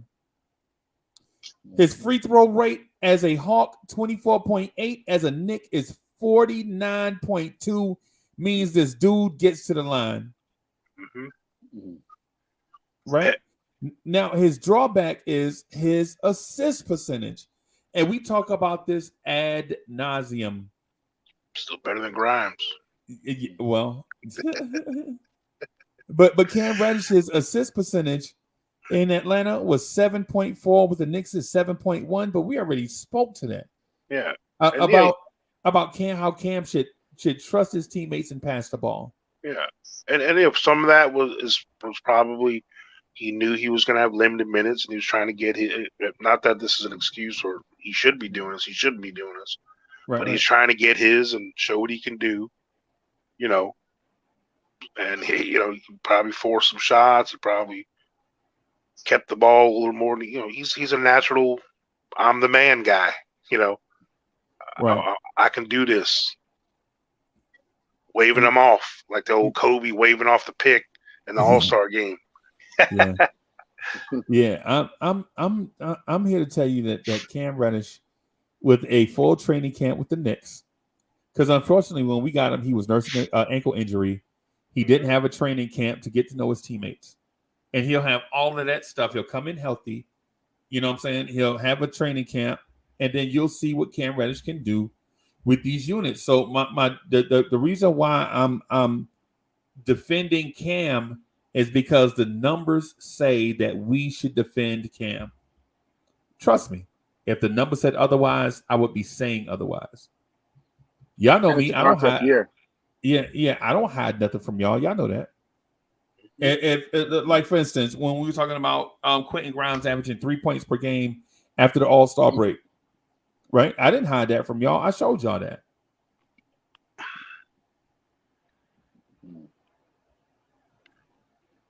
Oh, go ahead, Coach. No, go ahead. No, I was gonna say like for me with the whole like when people want to bag on iHeart, he couldn't beat this guy. What has Cam done? I think Cam has shown and has done things to prove he should play more. Some people are blaming he can't get on the court, but sometimes that's not his fault. Right. You know what I'm saying? It's the coach that puts him in. He's got to put him in. You know what I'm saying? So he can only control what he can control when he gets on the court. And to me, he even in Atlanta, and Trae Young is a better point guard. He's a better scorer, all that stuff. But he's not the kind of point guard that I think Cam Reddish would thrive with. Like Brunson is the kind of point guard I think Cam Reddish would thrive with. Okay. Because Trae Young, as skilled as he is, he's still a shoot first point guard. Yep. No doubt. And when it comes to team makeups, it's fit is a thing. Right. And we have this rare thing on our team. We're kind of we have a luxury. We have a chameleon type team where we can actually fit our lineup. We have enough pieces that, depending on who we play, maybe there are there's two positions on our team that are interchangeable depending on who we play or the situation in the game. That's a luxury not a lot of teams have. Now, our main go-to guy, high ceiling superstar, isn't as high as other teams, but I think we have, we have more second tier or third tier players than most teams have. There's a less of a fall off in our top 10 than I think in other teams on our roster. How much of that is value? I don't know. And I think what Kaiser Sose is saying is accurate, right? So my man says, so Kaiser Sose says, I just don't want to hear people say other players got to earn minutes when you want to award Cam big minutes for nothing. That's one of the things that I've been talking about for a while too. And so while it sounds like I'm being hypocritical, I'm not. What I'm saying is ultimately the numbers show that Cam Reddish is a better player as a Knick than he was as a Hawk. The numbers bear that out, right? I also said I don't want to see Cam, or I don't think Cam Reddish and Julius Randle playing together is a good fit. Now they may prove it otherwise, right? They may prove it otherwise, but what I'm here to say is that let me bring my guy in. Bam! According to the minutes. What's good, panel? What's up, Green? How y'all doing? What's up with everybody not showing their face? What's good? Ain't nobody showing I'm at faces work no right more? now. I'm at work right now. I show mine. I ain't never hiding from nothing. No, yeah. Well, and my pushback on that he hasn't earned. If people are talking about Quentin Grimes earning minutes, you just showed Cam deserves the minutes over Grimes.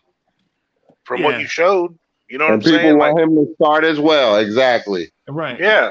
So the numbers you just showed me and everyone in chat that's how, like, people are saying, what has he done to earn it? Well, look at who everyone else is clamoring to get minutes for. He's, even though it's at a smaller sample size, he's a better replacement than them as far as like what you showed us. I mean, I don't know. Like I said, a lot of it's optimism, I guess, on my part. But yeah, I see something in him, that it's more than just like, oh, I like him, or I like the way he plays. I just see little things that he represents and does. I said he's got dog in him, bro. There's not enough dogs out there. Facts. We need a dog. Yeah, I don't. The one thing I've learned over this summer is Knicks fans don't want dogs. Not the kind that y'all are suggesting. Oh no, they want show dogs. Ones that you can show off. Show pony. Lap dogs. Yeah, for sure. Yeah. It's like that coach. That one coach is like, you got all these little cats around here. Meow, meow. Preferably drafted.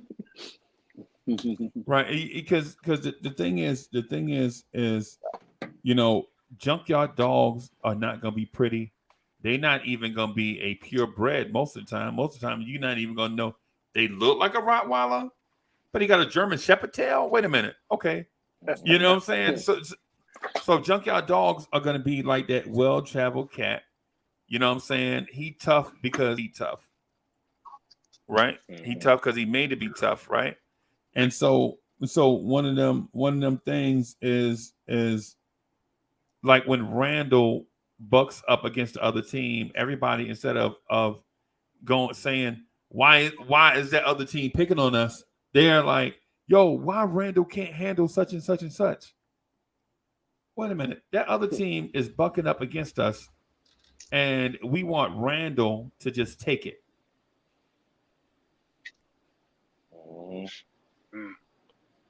And I know the Smoking Nick loves that, bro. I know Smoking Nick loves that when you know what I'm saying.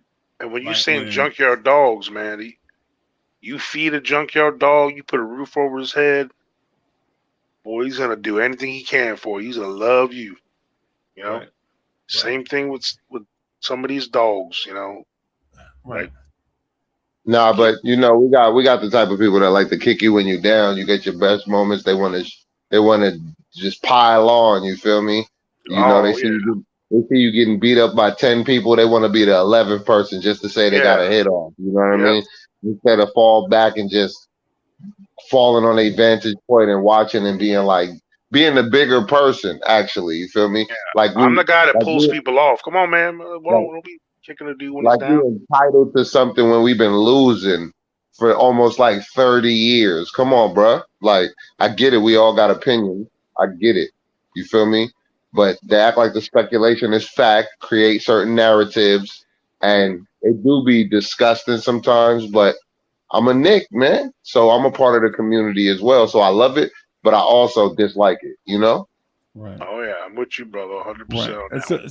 So let me ask you this: what is a major part of Randle's game that where he has a hole in his game? Playmaking. I wouldn't say playmaking because he leads the team. That's crazy to me. Just because he leads the team in assists doesn't mean he has a good assist to turnover ratio. You know what I mean? Doesn't mean that he's making good playmaking decisions with the ball. He needs to work on his playmaking. That's really the only thing. You mean from the power forward position? Yeah. From the he all right. He might be one of the top assisting power forwards in the league. Yes, but with his 5 assists, you're getting 4 turnovers. Or if he's if he's a top power forward at playmaking in the league, would that not infer that he knows how to make assists? Just because occasionally he gets turnovers like everybody else in the league does. Everybody makes mistakes, but we going micro manage his mistakes because we don't like the way it looked. I could understand if somebody else, and I'll finish right here. I could understand if somebody else on the team was competing in assists with him, but they're not. They are not. Let me. And the thing is, I usually agree with Greeny on a lot of this kind of stuff, but on this one, you gotta understand, like when he has the role of a normal, with the role that a normal power forward is supposed to have, and he has the responsibilities that he's supposed to have, and not having the point forward, like point guardish role. Mm-hmm. When he's playing the way he's supposed to be playing, he is an elite playmaker for the power forward position. I know a lot of people are going to hate me to hear that, but when he's playing his role he's supposed to be playing, he does make the decisions. But when he's counted on to be the main decision maker in the offense, then that's not a natural role for him. That's not what he's supposed to be. We're not supposed to be counting on him for that. He's not supposed to be bringing the ball up. I would say that just like anybody else. But to pretend Randle is a bad decision maker, that's clearly false. When he been in assists for 3 years, it's clearly false. Let me address what y'all just said because I don't want y'all coming at my neck.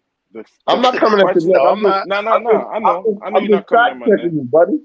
You don't gotta fact check me because it's not a fact. Because Uncle Freezy asked me a question of what does Julius Randle need to work on the most in his game, and that's what he needs to work on. I don't want Julius Randle coming out here taking shots that he needs to work. No, he doesn't need to do that. Julius Randle has never been a shooter in his life. He doesn't need to come out and try to work on that. What he needs to work on is try to play make and make better plays for his players, for his team to be a better impact player for his team. And that's what he needs to work on.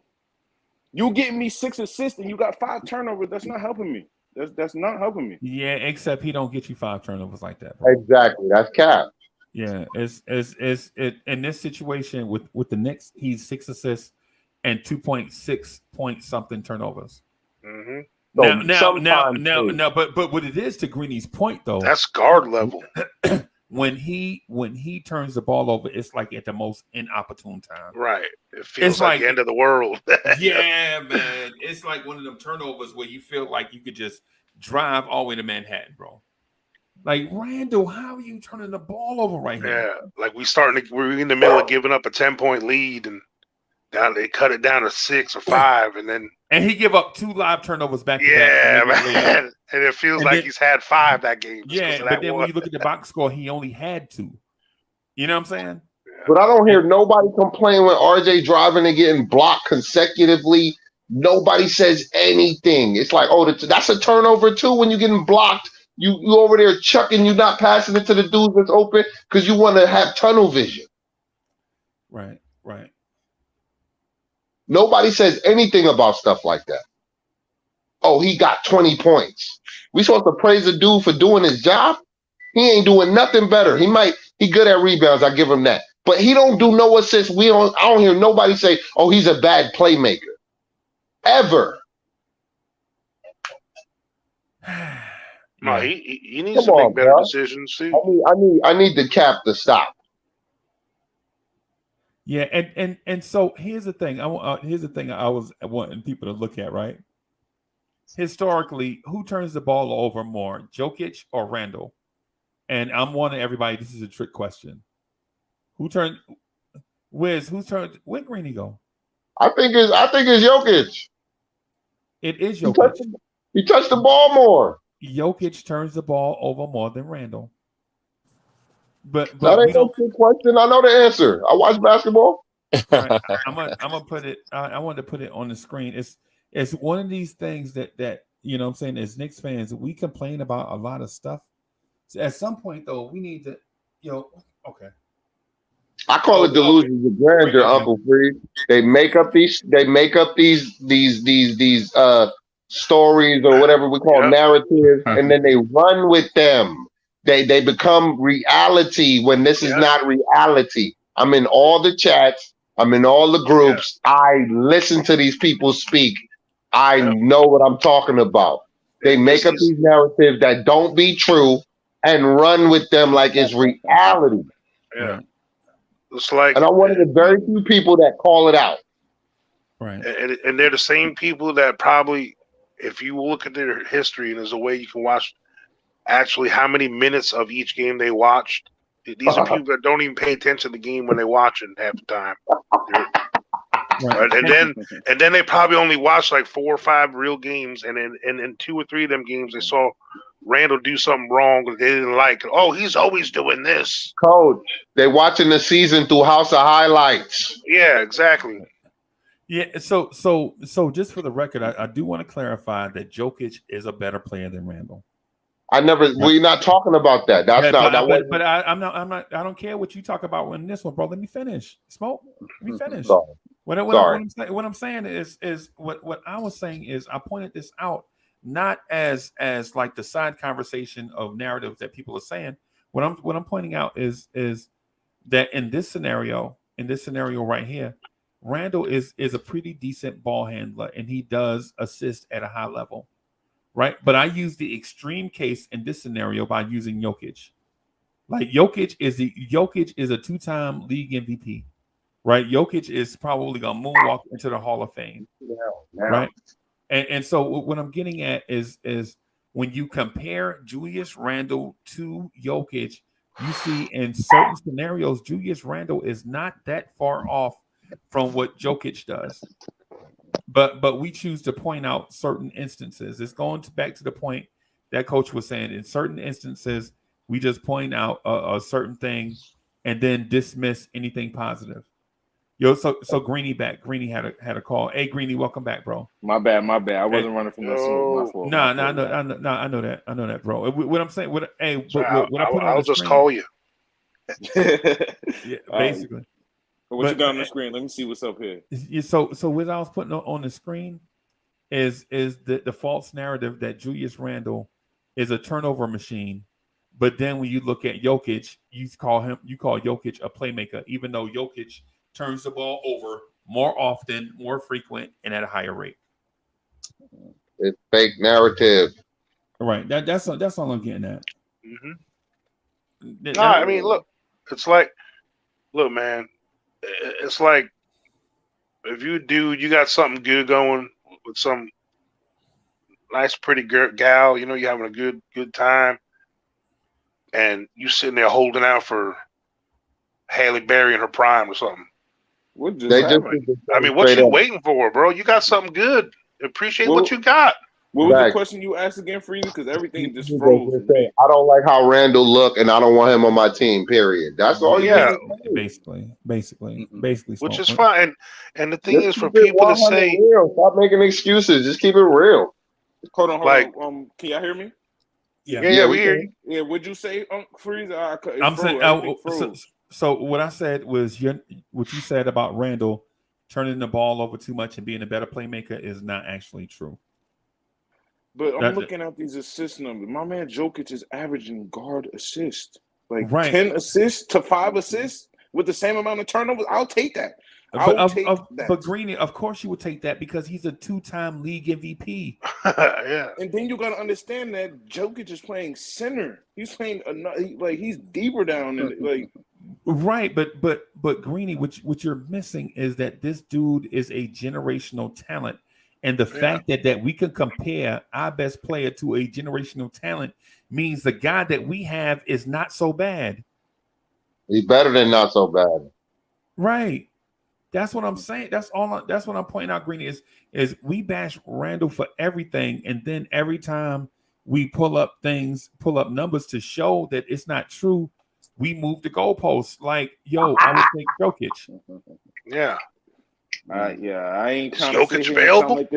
I don't want to sound like a Julius Randle basher. I never want to do that. You just asked me what do I think he needs to improve on. That's what I think. Like, that's what I do. I honest to God, that's what I think. I don't think Julius needs to improve his rebounding. He doesn't. I don't want Julius coming out here to prove to me that he has a jumper that we know he doesn't have. I don't need him doing that. What I need you. Don't you think his teammates should improve, which would ultimately everybody gets better? Yeah. Because the problem wasn't him just getting worse. Everybody got worse, and he took the brunt of the blame. He was the quarterback, so he took most of the blame. Even though your guards, even though Randle took the blame, even though your guard shot 40% from the floor, Randle takes the blame. My thing with Randle is the season, like last season. Okay, the season that we had last season, Julius played more of a playmaking role, trying to get everybody involved, and it just didn't go well. The season before that, he really wasn't focused on getting everybody involved. He was looking for a shot, and that really made everybody get involved. You know what I'm saying? That made him a better playmaker by him looking for a shot. So that's why I say he needs to work on his playmaking more, because when he wasn't focused on trying to make plays for everybody else, it was more natural to him. But now when he's focused on trying to do that, it's just he can't do it. It's just like Freezy say, he's making the turnovers at the wrong time. Like it might not be that is a thing. Now that is a thing, right? But even when you look at the chat, though, Greeny, listen. What I'm saying is the conversation was Randle's turnovers, right? Facts. And when I pointed out, see, the conversation was Randle's turnovers. I pull up Jokic's turnovers to show you that the best big guy in the game that does what Randle does.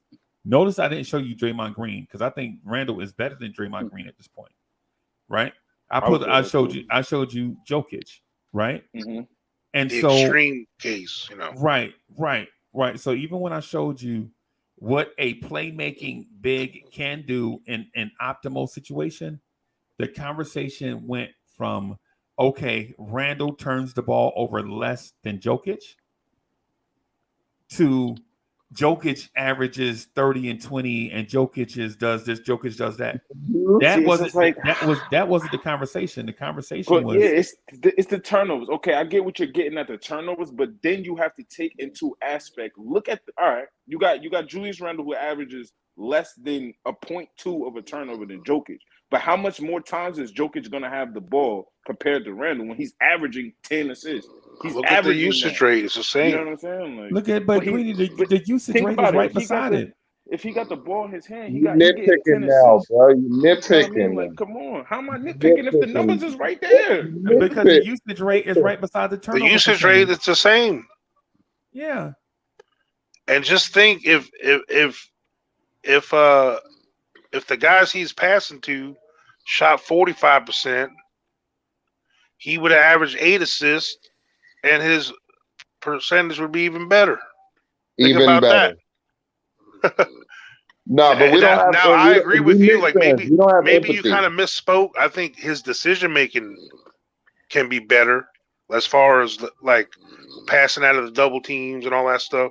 Like if you consider that playmaking, quote unquote, like I think some of his decision making could be better. You know. But coach, you know why we say his decision making could be better. And this is, I'm not knocking coach. Right? We say Randle's decision making could be better because the people Randle passed the ball to don't make shots. Exactly. If they were making shots off those passes from Randle, we would be saying Randle is an excellent decision maker. Yeah, fact. A whole different, right. But big fact. That's tough. That's tough too because there's a lot of turnovers with Julius is dribbling and losing the ball dribbling. Every NBA, look, you can have, because look at Skip Sayless does on ESPN with LeBron. He has that little them blooper reels he does with LeBron all the time. Right. You can do that with every player in the NBA. You can make him look like the worst player in the world for 10 minutes on YouTube. Yep. You can make one for Jokic. You can make one for Giannis. Everybody. Yeah. You know, the Shaq and the Fool kind of stuff. You know, the JaVale McGee plays. You know, every superstar ever has got stuff like that. You know what I'm saying? Like, and the thing is, it seems like us as Knicks fans, we snoozing. I think Wiz is out. Somebody snoozing. Yeah, I just you all right, Wiz? It ain't me. I just muted them and pulled them off. Hey, Wiz, you need a CPAP, bro. Yeah. Nah, but that was funny. I ain't gonna lie, you need a CPAP. That's funny. Hey, I always say that because I use one. Okay, I got sleep. And so Mozilla says, y'all talk yourself into believing false info. This is where delusional Knicks fans come from. And so this is one of the things, like people will say, I'm a delusional Knicks fan because I put data on the screen. For looking at the stats. Yeah, they say I'm delusional because I can make stats say whatever it is that I want, even though I use a source that's reputable and I put it on the screen for you to see it so that I can't form a narrative because y'all can correct me in real time because the data is right here in front of everyone.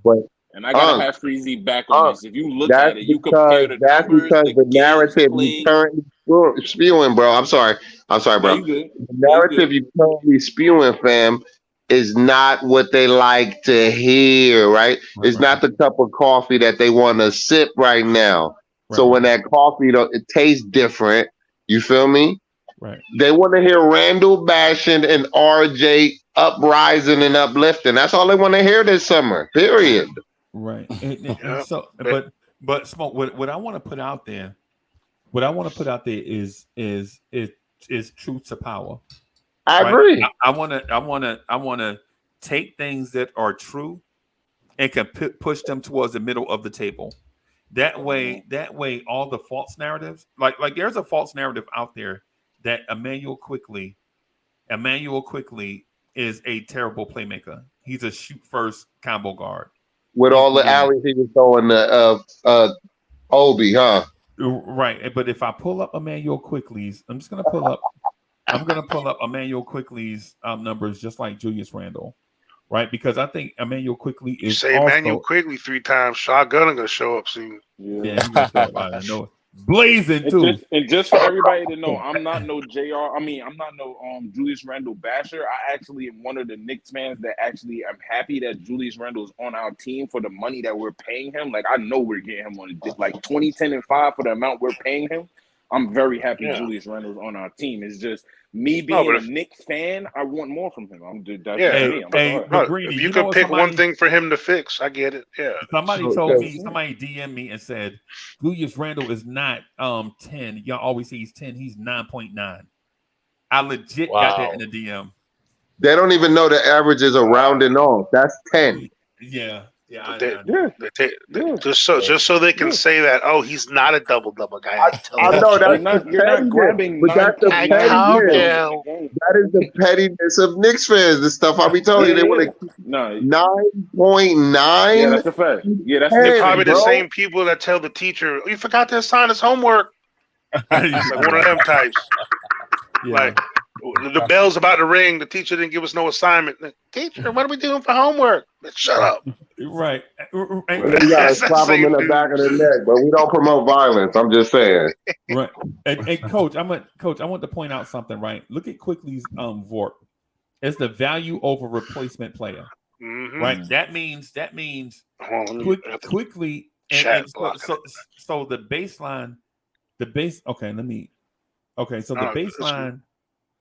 Oh, so VORP is right there in the middle of the screen, right? But you see it.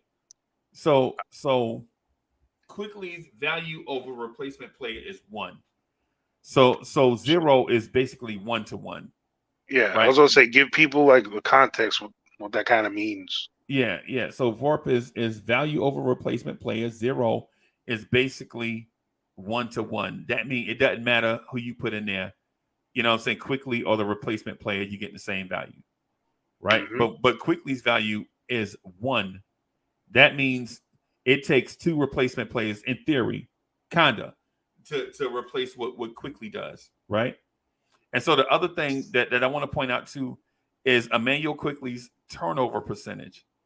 It's 10.9 with a 22.2 usage rate. That means out of every 100 possessions that Quickley gets on the floor, he touches the ball or does something 22 times.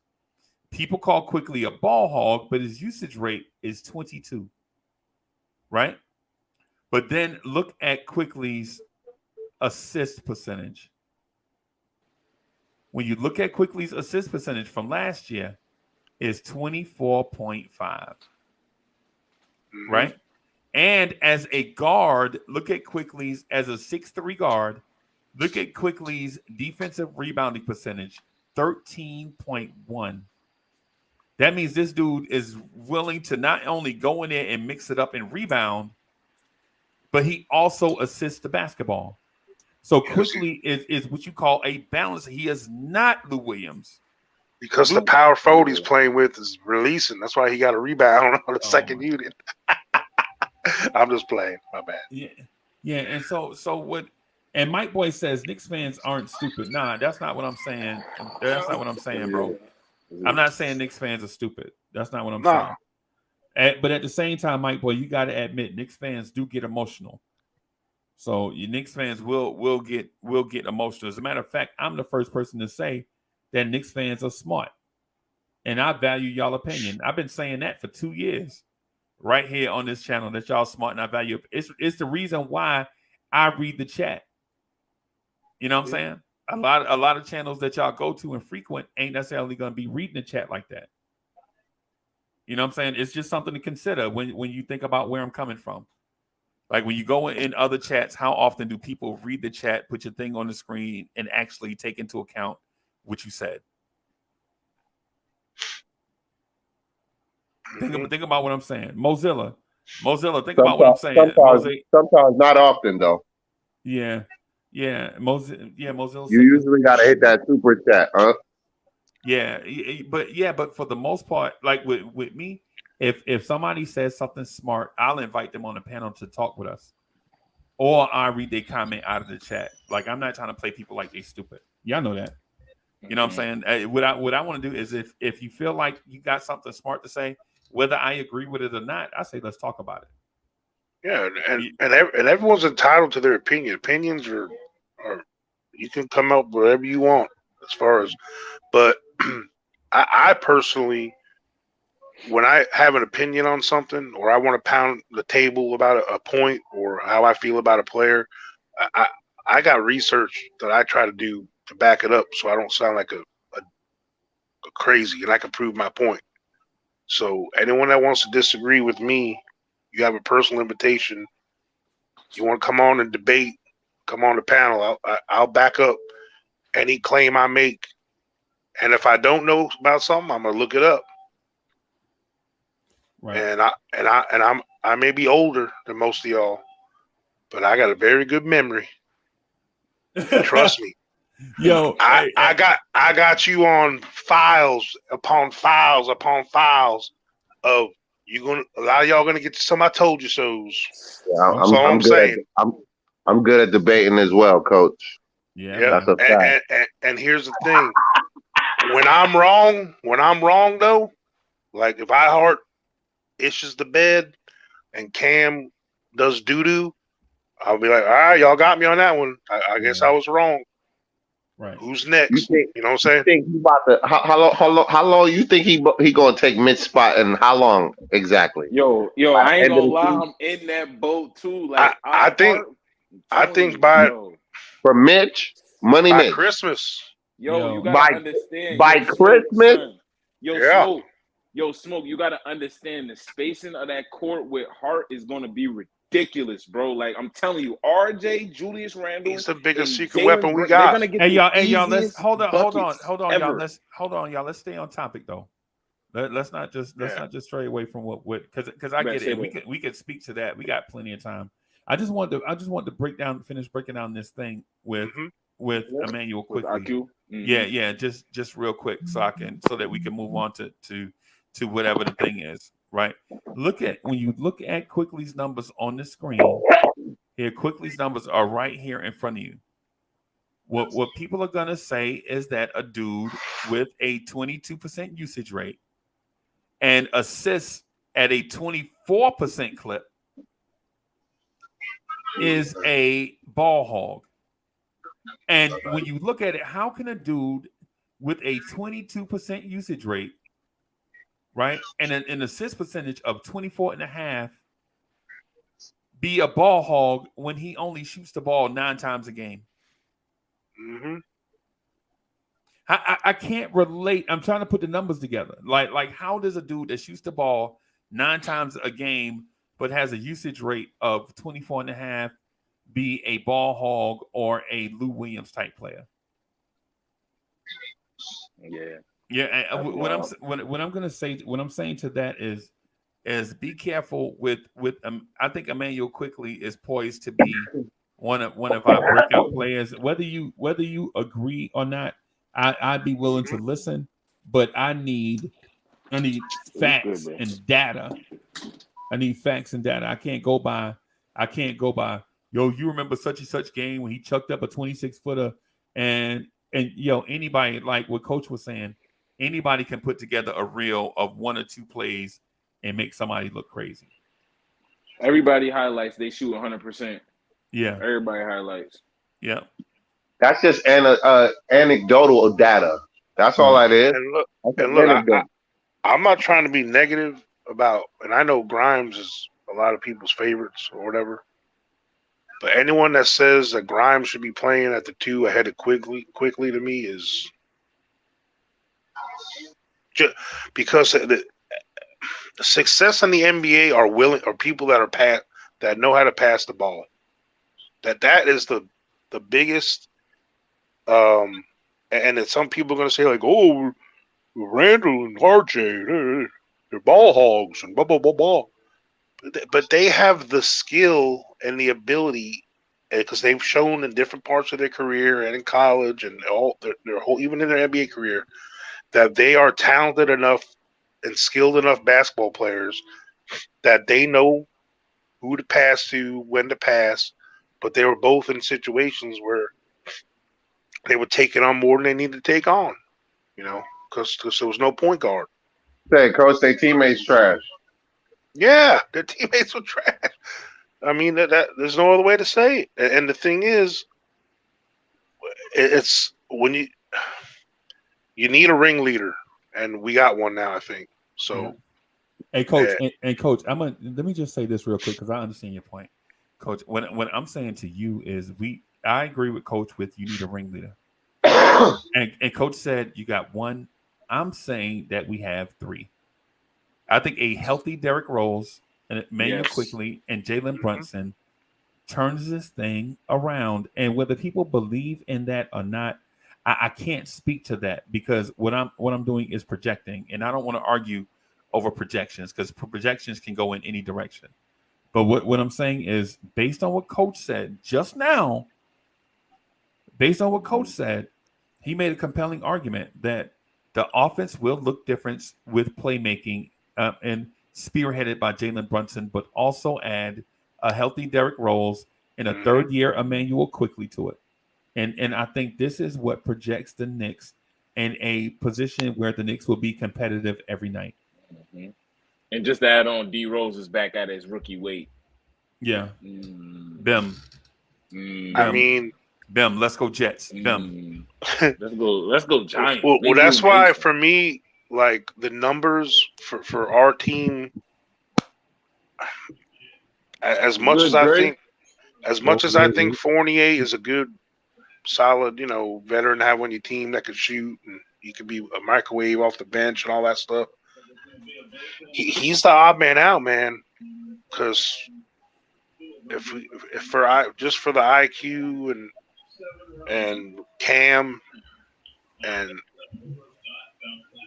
to get the minutes they need to get, like Fournier's got to go, man. Yeah, Fournier. Yeah, I would have to say Fournier would have to be the person. Yeah, I mean, just because if you ask me, I want IQ starting at point guard coming off the bench, and it's not nothing against D Rose. I love D Rose. I love D Rose since high school. It's just the fact of I want our players to develop. That's just me. I want IQ in the game starting. Not starting on the. I think D Rose and IQ can play together in a backcourt. Honestly, I think that too. Yes, I do think that too. But then D Rose, as much as I love D Rose, he's just like the Fournier case. Like he's clogging minutes for somebody. Like he's in the way of somebody's minutes. And I love D Rose. I think he's great on this team, but he's clogging some of our youth's minutes.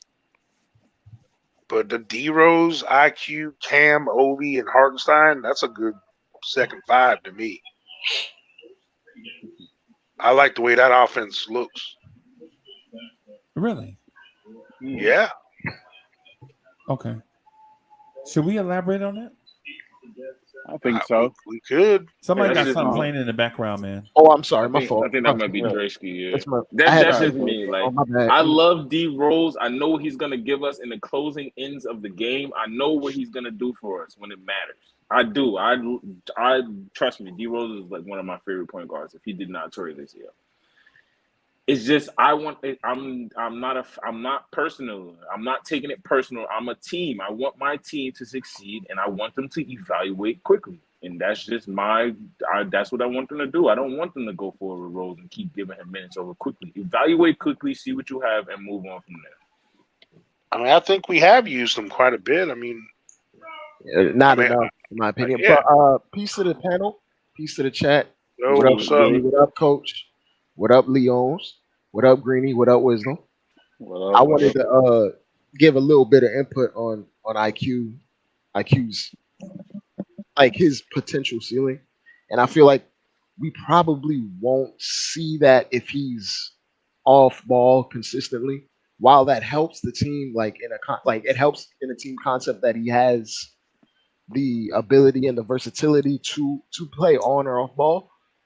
We need to actually get to the point where we're evaluating what this guy's ceiling could possibly be. And then because he's going to his third year, and then we're going to be talking about extension talks in the year after that. And we're talking about already we just signed an on-ball guard or a guy that can play on or off ball, but he's making $100 million. So he's going to have the ball in his hands a lot in Brunson. I like Rose, but like for what we're trying to do, what we're trying to evaluate, I don't think there's a place for Rose on this team. Like ideally going forward, like probably should move him. The same goes for Fournier, because those two guys, while they're good NBA pros, they're known quantities. We have several unknown quantities that we need to figure out what to do with going forward. Because I mean, Rose and Fournier aren't going to make us take a leap into like the top 4 territory in the East. So we really have to figure out what we're doing. Like I don't mind them as vets, but the current composition of the team is we have literally 6 or 7 guys on rookie contracts. And Right. there's just no feasible way to get to each one of them and evaluate them in the correct way when we have 2-3 vets that are known quantities that will just take up minutes. And Tibbs will use these guys. So But it's just like it's something has to give. And what I disagree with though is IQ isn't he's a combo guard. There's nothing wrong with him being a two guard that has point guard skills too. To me, the best point guards in the NBA are shooting guards that are combo guards. You need both your guards to be able to, handle the ball and distribute. Because that way defenses can't key on the main guard. The main point guard. Can I elaborate? Because I disagree with the fact that you can't evaluate.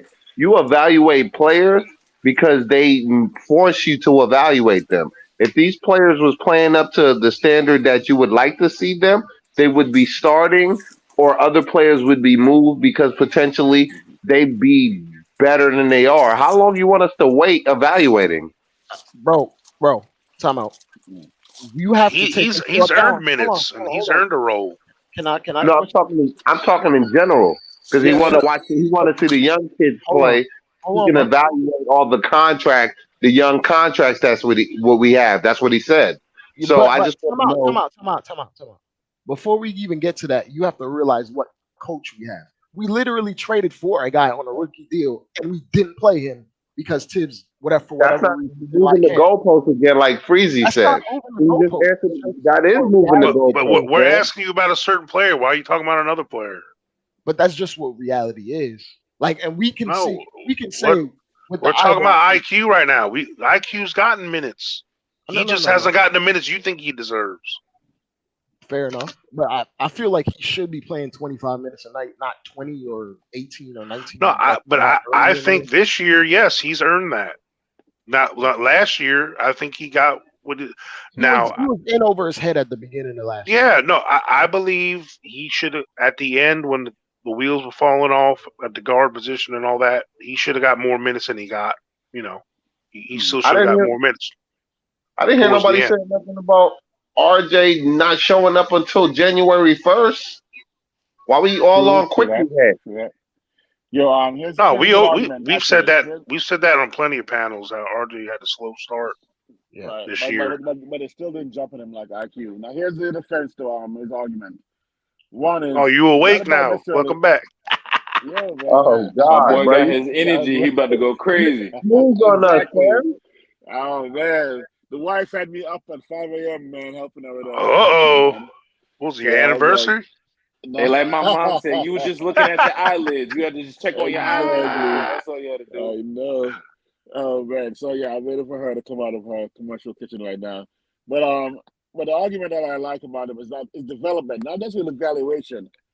Development with real time playing time. The reason why I want Rose, I would keep Rose, but not at his contract. Rose and Fournier are expensive backup plans and fallback plans if these guys either get hurt or don't work out. I don't want to see Rose finishing, even though he's a better finisher than almost anybody else on the team. I want IQ, I want these guys or Grimes to get the minutes with the pressure, with 3 seconds on the clock, and a shot needs to be taken. I want to see them react in that live game scenario where they develop with that, not necessarily evaluate them with that. We will be able to judge them sooner or later and move them somewhere, one way or another.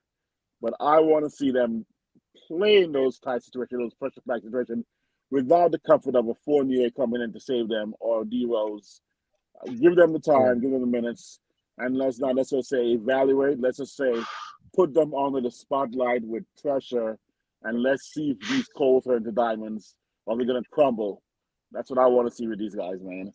I want to see at the same time some people overvalue these young guys. I think we're undervaluing Rose and Fournier. Like, my only reason for thinking Fournier should move on isn't because I don't think he has value. They're good players. Like just for the reason of because of who the way we've decided to go now, since we didn't pick up a player, and we are stuck with all these young guys. Now they have to play. So because of that, Fournier or Rose has to be a sacrificial lamb as far as minutes. But there's a reason why these two guys are still on NBA rosters, being counted on for extensive minutes, and because they're quality basketball players. Now, are they of the cloth and of the sexiness of who Knicks fans want them to be? No, but that's who we got. There's some teams, I don't care what y'all say, if they truly were available to be traded, there's some teams that are in the hunt right now that would love to have both them guys. I don't know. If we go to conference finals, I want to see Rose and Fournier there to bail us out. I want to see they're an insurance plan. I know it's scary to say with Rose being as broke as he is all the time, broken. Exactly. But Rose has literally been that didn't work out. Let's just put Rose in. He's been that since he's been here. And that's what I said before. Like, Rose isn't built for that. That's why he's been getting hurt. His body, been put through so much with his body and the mileage that he ain't built. He's that, that nice 10-year-old beater you got, once in a while, but it gets you back and forth to work. You know what I'm saying? It's like you can't put that thing on the highway and go in the passing lane and pass somebody. You know what I'm saying? It might overheat on you. It's like, but he's that solid dude that there are insurance plan. Like, and sometimes you got to pay. How mad do all y'all get? I don't know who here pays for medical insurance or car insurance. Okay. Me, yeah, man. How many times have you had a car accident? Some of y'all. Like, how many have you actually used your dang car insurance for anything, or your medical insurance besides just getting little checkups and whatnot? Some people are have more medical problems than others. Right. Good luck to you and bless you, by the way, if you do. But we pay insurance in all parts of our life, and NBA teams, they have to have insurance plans too. Sometimes you got to pay a little more than you want to. Then we're paying an $8 million backup center. For a reason. Right. They're not 100% sold on Mitchell Robinson. Yeah. I'm sorry, they're not, because they were. That's cap, coach. Freeze, I posted something in the private chat. I'm just saying, they're not sold on Mitchell. They want Mitchell Robinson to be the guy, but they got a just in case plan. Bag after being underpaid for 4 years. Yeah, but you also got to remember that Mitchell was on that trade block before he got that bag. They're not high on Mitchell Robinson. He was the first offer to the Jazz. He's like, well, at least we got him. We got to keep him. Mitchell Robinson is the original insurance plan. Well, at least the 5. We got someone solid, and he's somebody that he's better than most. So we'll keep him around for now. Right. But the minute something better comes around, trust me, he's expendable. I don't know why any Knick fan has a problem with that. That's their mindset with every damn Knick we ever had. Every player we've ever had has never been good enough. They're waiting for the next better one, ain't they? That's what every Knick fan does. Right. Randle ain't good enough. Archie ain't good enough. No one's good enough.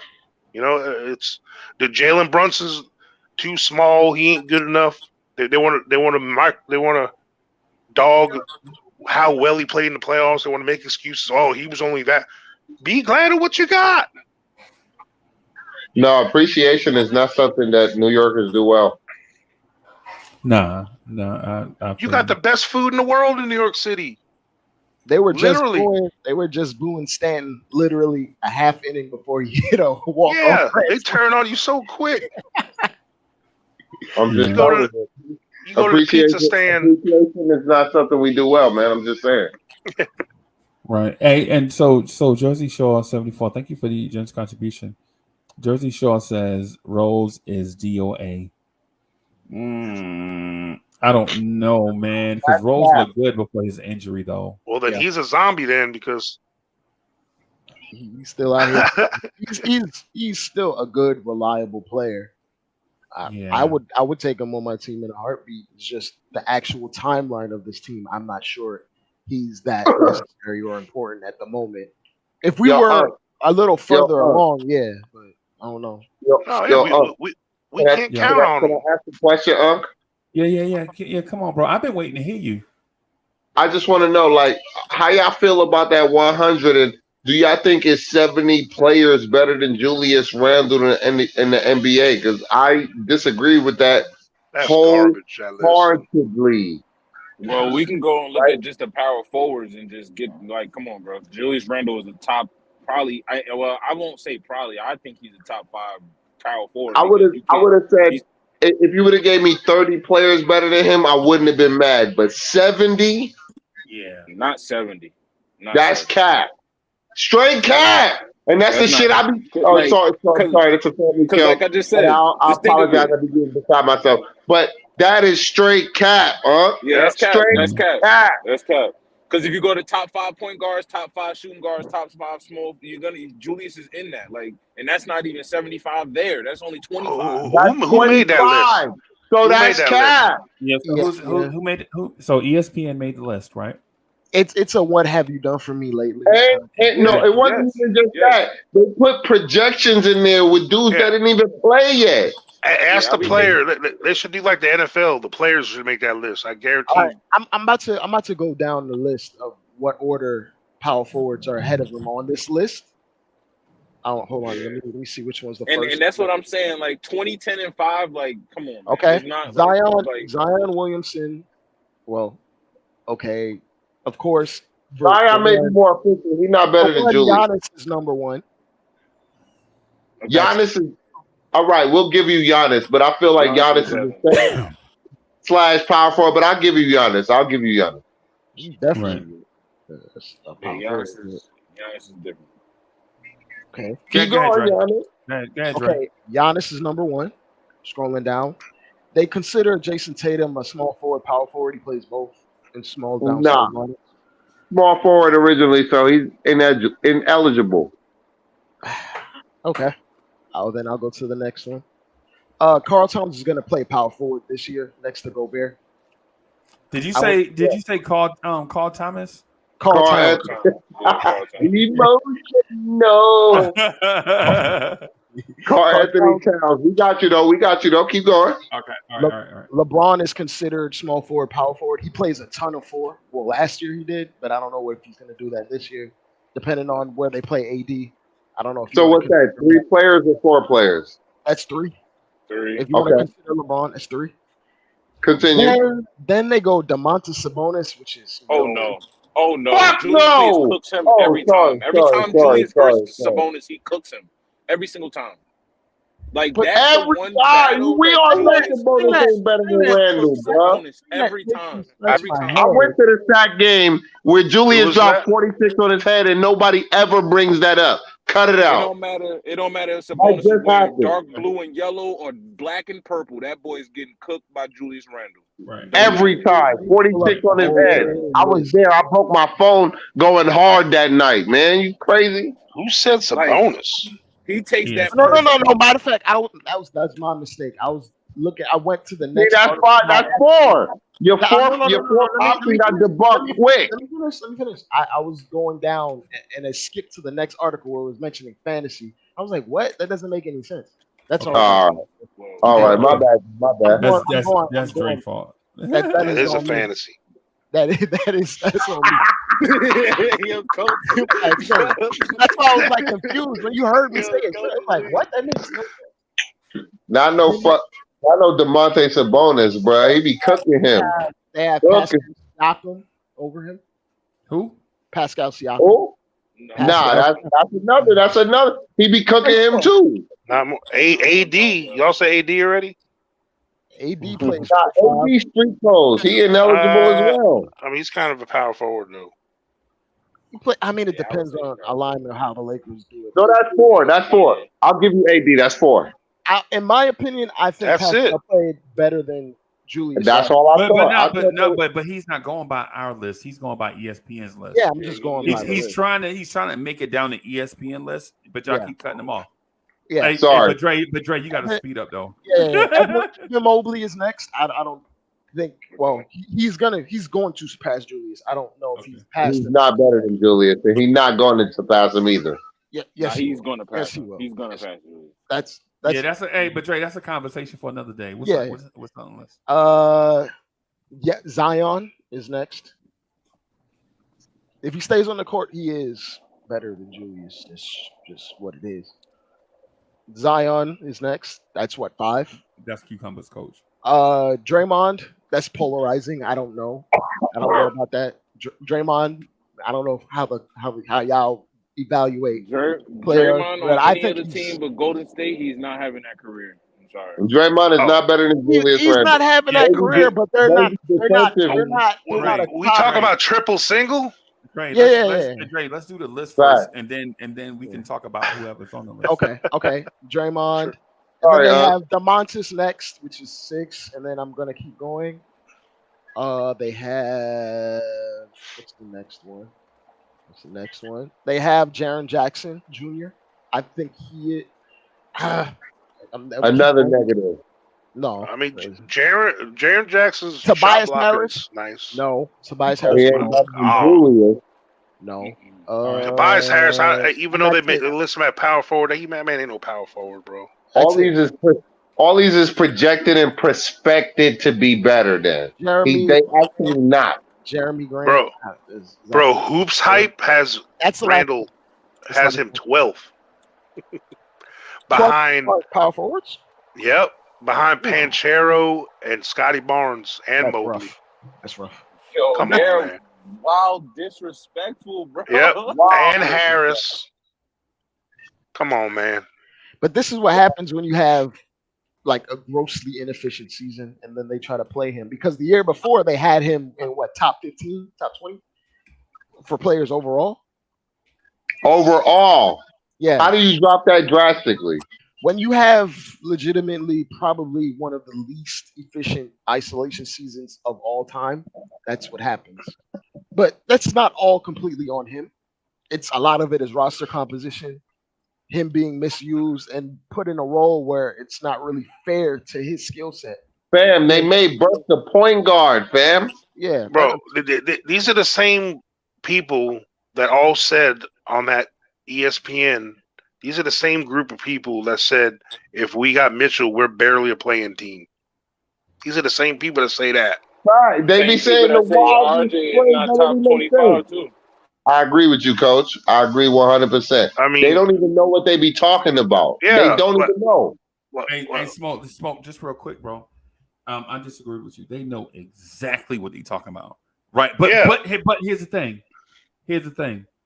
They do this in September because they need clickbait. Yep. That's basically what this is clickbait. They baiting us into going and clicking on that article to see the audaciousness. The largest fan base. Yeah. They know that. That's why they do the same thing to the Cowboys. That's why they hate on the Cowboys all the time. Right. It ain't number one. I mean, he ain't played a second in the league yet. Right. He didn't even get a sweat going on the court. Do you guys actually do that RJ is ranked ahead of Julius, though? Do you think RJ has surpassed Julius yet? Because that's what they have him on the list at 63 and Julius is 71. No. The answer is a big fat no.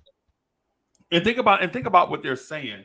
The message they're sending to Knicks fans is that the Knicks' best player, right? The Knicks' best player is barely a starter for other teams.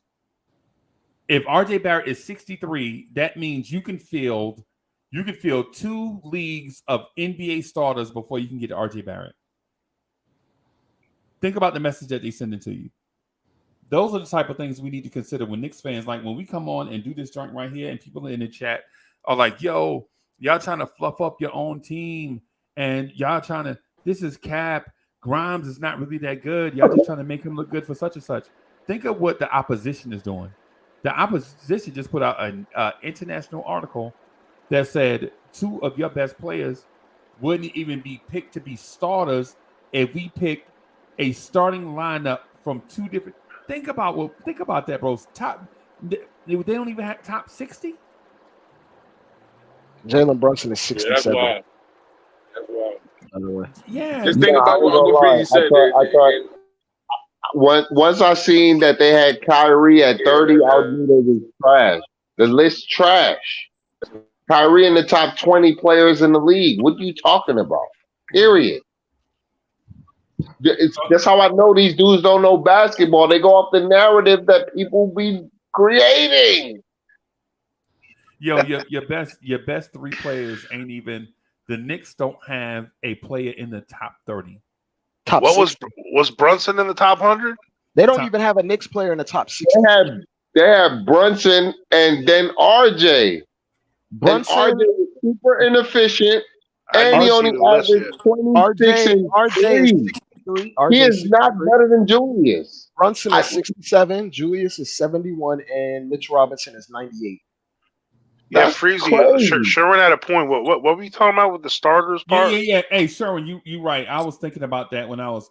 Yeah, so starters I was thinking that too the whole time. Yeah, I misspoke. Now I'm curious to see how many small forwards are ahead of RJ on that list. Right. RJ Now, is hey, 22 Sherman, years you old. right. Sherman is right. So if you feel 2 teams, that would be top 300. Right, you're right, Sherman. But the point I'm getting at, my math is way off on that. But the point I was getting at is they don't even value the Knicks starters as being top 30, like the best player. If you pick the best player of every team, you could do that twice before you got to RJ Barrett. Yeah, I was just about to say that, Free. Like each team has 2 draft picks before you get to any Knicks player. Yeah.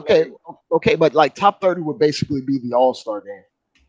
That's 15 on each team, so that's basically an All-Star game. Right. I don't think we have any All-Stars at the moment, but I don't think they're that far off. But there's a whole nother 30 before we get to our guys. I don't think they're that far off. I don't believe Julius Randle is that far off from that list is an All-Star. That list is capped when they put Kyrie in the second tier of that list. He was like 36. There ain't 36 players in the NBA better than Kyrie, bro. Bring it back up. Right. I don't care what his attitude like, what his mentality like. I gotta see this list. 36 players better than Kyrie Irving. They only released 100 to 25.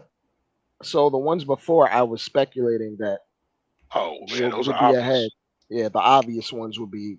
It would be Giannis, would be AD, would be like guys was like Mitchell? that. What was Mitchell on that thing? 98. Mitchell Robinson was 98. No. I believe Donovan Mitchell. Top players. I believe that, but to put Julius 71, Donovan Mitchell is ranked in the top 25 because I can't see him, so I know he's in the top 25. No, he is. Because I can't actually see him at the moment. They released 100 through 25, and then 25 to 1 is probably coming tomorrow. That just shows you right there. They trying to sell, man. That list was trash. I ain't gonna lie. So let me ask y'all this: how do y'all feel about the makeup of the roster? We need a little more offense, In terms of what? No. I'm speaking specifically to your feeling about the roster. I think, personally, I think we have a lot of interesting players from a developmental standpoint, and a few guys with high ceilings that I think if they reach where we think they can go, they'll be pretty good players to borderline fringe all-stars.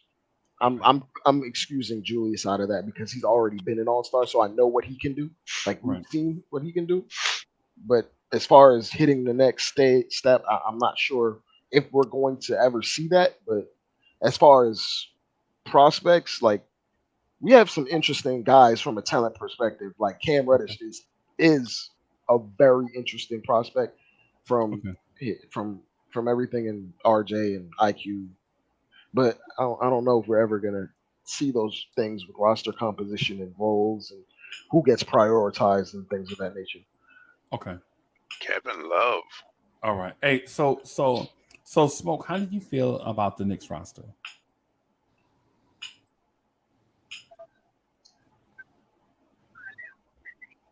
All right. I guess he is coach. How you feel about the Knicks roster, bro? I think we have the pieces if used correctly. We're going to be a playoff team with this group. Okay. If the cards are shuffled correctly and the hands played right. Talent wise, we don't have enough talent to overcome bad coaching decisions or bad rotational decisions. We don't have enough talent to overcome that. Okay. But we have enough talent. If they rotate it right, they find the right combinations. I think we're a playoff team. And or a play-in team? Or a play-in No, team? I think we're top 6. We're weak. That's, to me, our ceiling is with what I feel Jalen Brunson's going to help with when it comes to helping our 2 best players play the way they should play, and we need them to play. Those 2 guys are who's going to elevate us because of what Brunson does to those heights. That's our ceiling. I think we can be the 5 or 6 seed if all those things fall into place, and that's the if, you know. So, would I bet on it? No. That takes a lot to go right. Yeah. I mean, and there's a lot of teams like, oh, if only they played. No, and I'm not saying Randle's got to have the year of his life, like he did 2 years ago. RJ, they just have to be efficient at average Randle, shooting for their positions and have the skills that they have. If it takes Randle to do that, that means we're not doing enough from everyone else on the team. And if he has to do that, we're probably not going to be like a top 6 seed because there's Milwaukee, the Celtics, the Heat, Cavs, Nets, Sixers. Our team's not built for Randle to carry us anywhere. Okay, our team's not built to count on D Rose to help carry us. But coach, that's the two things. The 2 things I want to speak to that, right? Mm-hmm. So first of all, who depends on their enforcer to carry you to the playoffs, and who depends on a Lou Williams type scorer of the bench to carry a franchise? You know what I'm saying? If we look at just the pieces, and look at the pieces for what they are, like Randle's not built to carry a franchise. Like a 250-pound power forward that is a rebounding. It's like, would you depend on Zach Randolph to carry a franchise? No. Mm-mm. Right? He's a foundational piece. Yeah, a great piece to have. Right. Yep. Mm-hmm. You're right. So and then who depends on a Mike Conley type point guard to carry a franchise in Jalen Brunson? Nobody. And so if you look at like a Jalen Brunson, like a Mike Conley, who is just below an all-star guard, but better than most average point guards in the league, that's what Jalen Brunson is. Right now. Can he become something else? Like Coach said the other day, you can't say what somebody can't become. Coach said that about a month ago. Right? You can't say that somebody can't turn into something. Coach said that. And I thought about it. I was like, yeah, Coach might be right about that. Right. But what I will say though is if you look at the team as we all that Memphis team that I compared us to, that Memphis team won a lot of games being vanilla. You know what I'm saying? Sure, they had Marc Gasol, but is Marc Gasol a Hall of Famer? No. Is Tony Allen a Hall of Famer? No. Is Mike Conley? No. Is Zach Randolph? No. No. I would say, my fault, Freeze, but I would say Mike Gasol might make it off international play. Yeah. Okay. Okay. Yeah, but see, the thing is, like, as Knicks fans, like we are Messiah obsessors. Okay, what I say by that is this: we're waiting for Jesus to come down and save us. Like they Jesus think, Shuttlesworth. yeah, they think that there's some magical player that's going to come here and fix this. Like, as far as he's going to do everything and make us win, like, and do all the work. No, we needed a player that's like Jalen Brunson, that he's going to help lift the weight off the shoulders of the guys that need to lead us. Like, when I say lead, I mean lead us in production, like the points, the rebounds. They have less stress and burden on their plate, so they can do the things they do well, and that's what they got to worry about. That if any of y'all have ever played any kind of sport, whether it be basketball, football, whatever, soccer, there's a reason why superstars want to play with some other superstars. Okay, because, like, for instance, if you're on a basketball court and you're playing team defense, if I know I can trust this guy over here to cover that area, I ain't got to have my side eye on what's going on. I can concentrate on this and what I'm doing, and I'm going to do my job at the best ability I can do. Now, if I'm worrying about what he's doing over here, what she's doing over there, it's the same thing with all y'all that work somewhere, and you're being a productive member of the work of your team at work, and you're picking up the slack for dummy over here that's just collecting a paycheck. You know, I can't do my job the way I'm supposed to do it if I'm picking up the slack for this bum over here. You know, and it's the same thing in sports. Like, Randle can't be the best Randle when he's having to do the point guard's job too. Same with RJ. And then when that's all you got, that's a threat. Every team you're playing knows that. So they're gonna double team you. They're gonna trap you. They're gonna shift their defense a certain way to keep them from succeeding, because they know that whoever they pass out to ain't gonna make a damn shot anyway.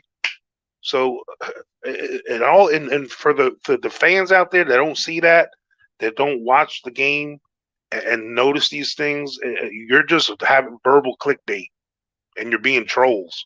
Like, I mean, you're entitled to your opinion.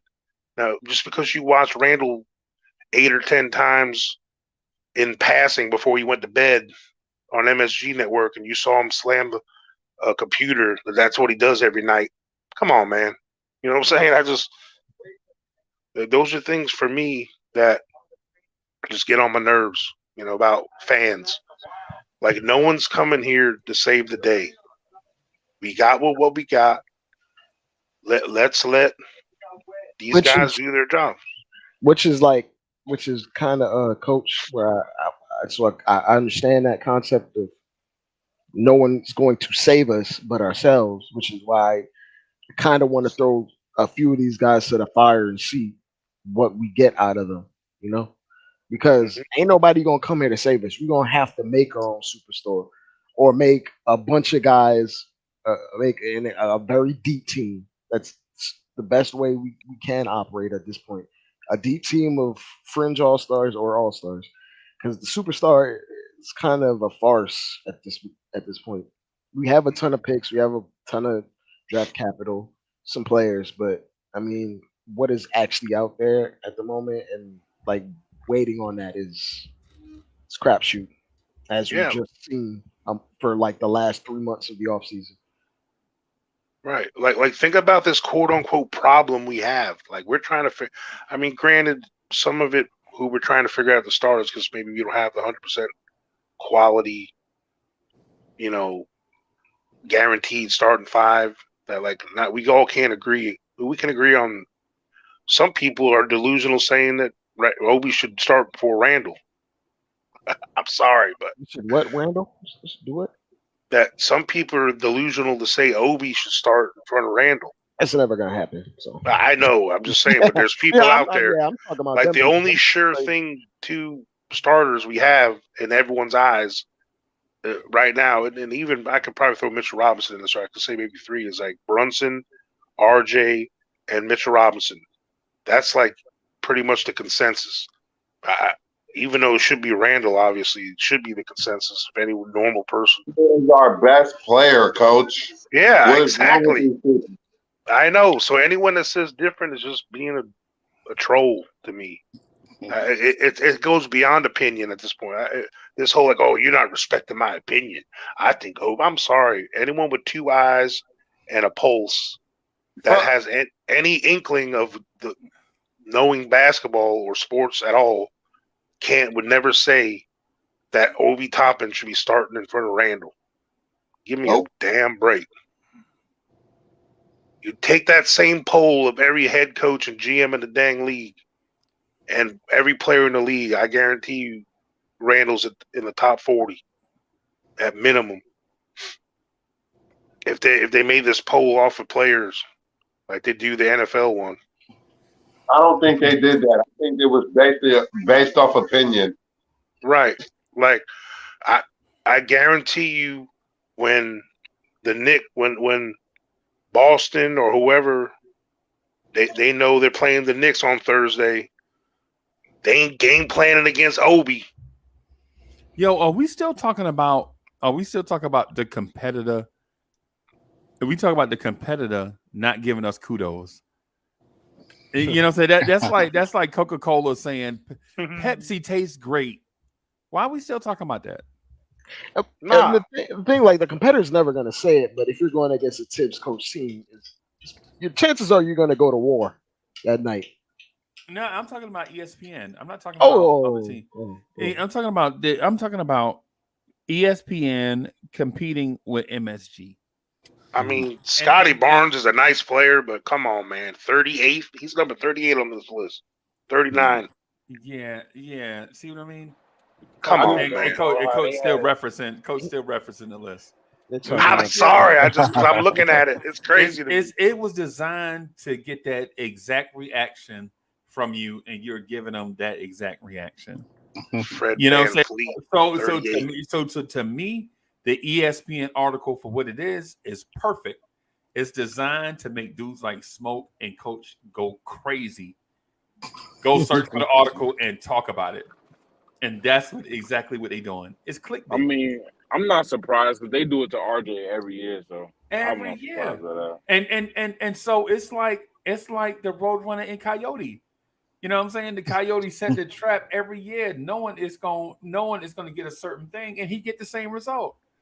Come on, bro. You know that Acme Bullseye is never going to work, even when you couple it with the Acme Anvil.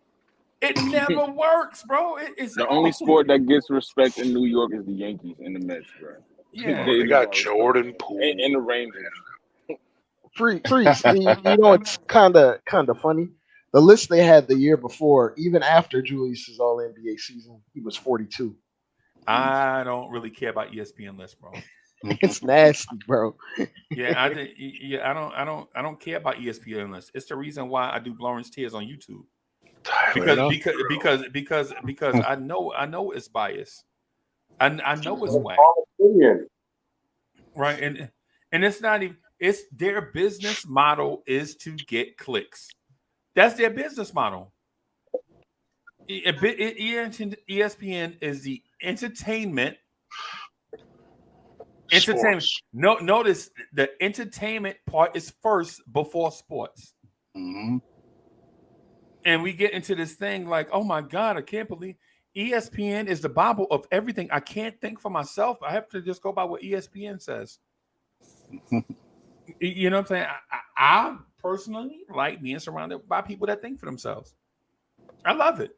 I love it because even if we don't agree, at least I know I'm getting a level of honesty, ingenuity, and earnestness. It's not driven by how many clicks they can get on something else later on. You know what I'm saying? And when you look at the ESPN thing, man, ESPN gonna do this to you all the time. When times get boring, when they have low content, They come at you with You can always trigger Knicks fans. yeah.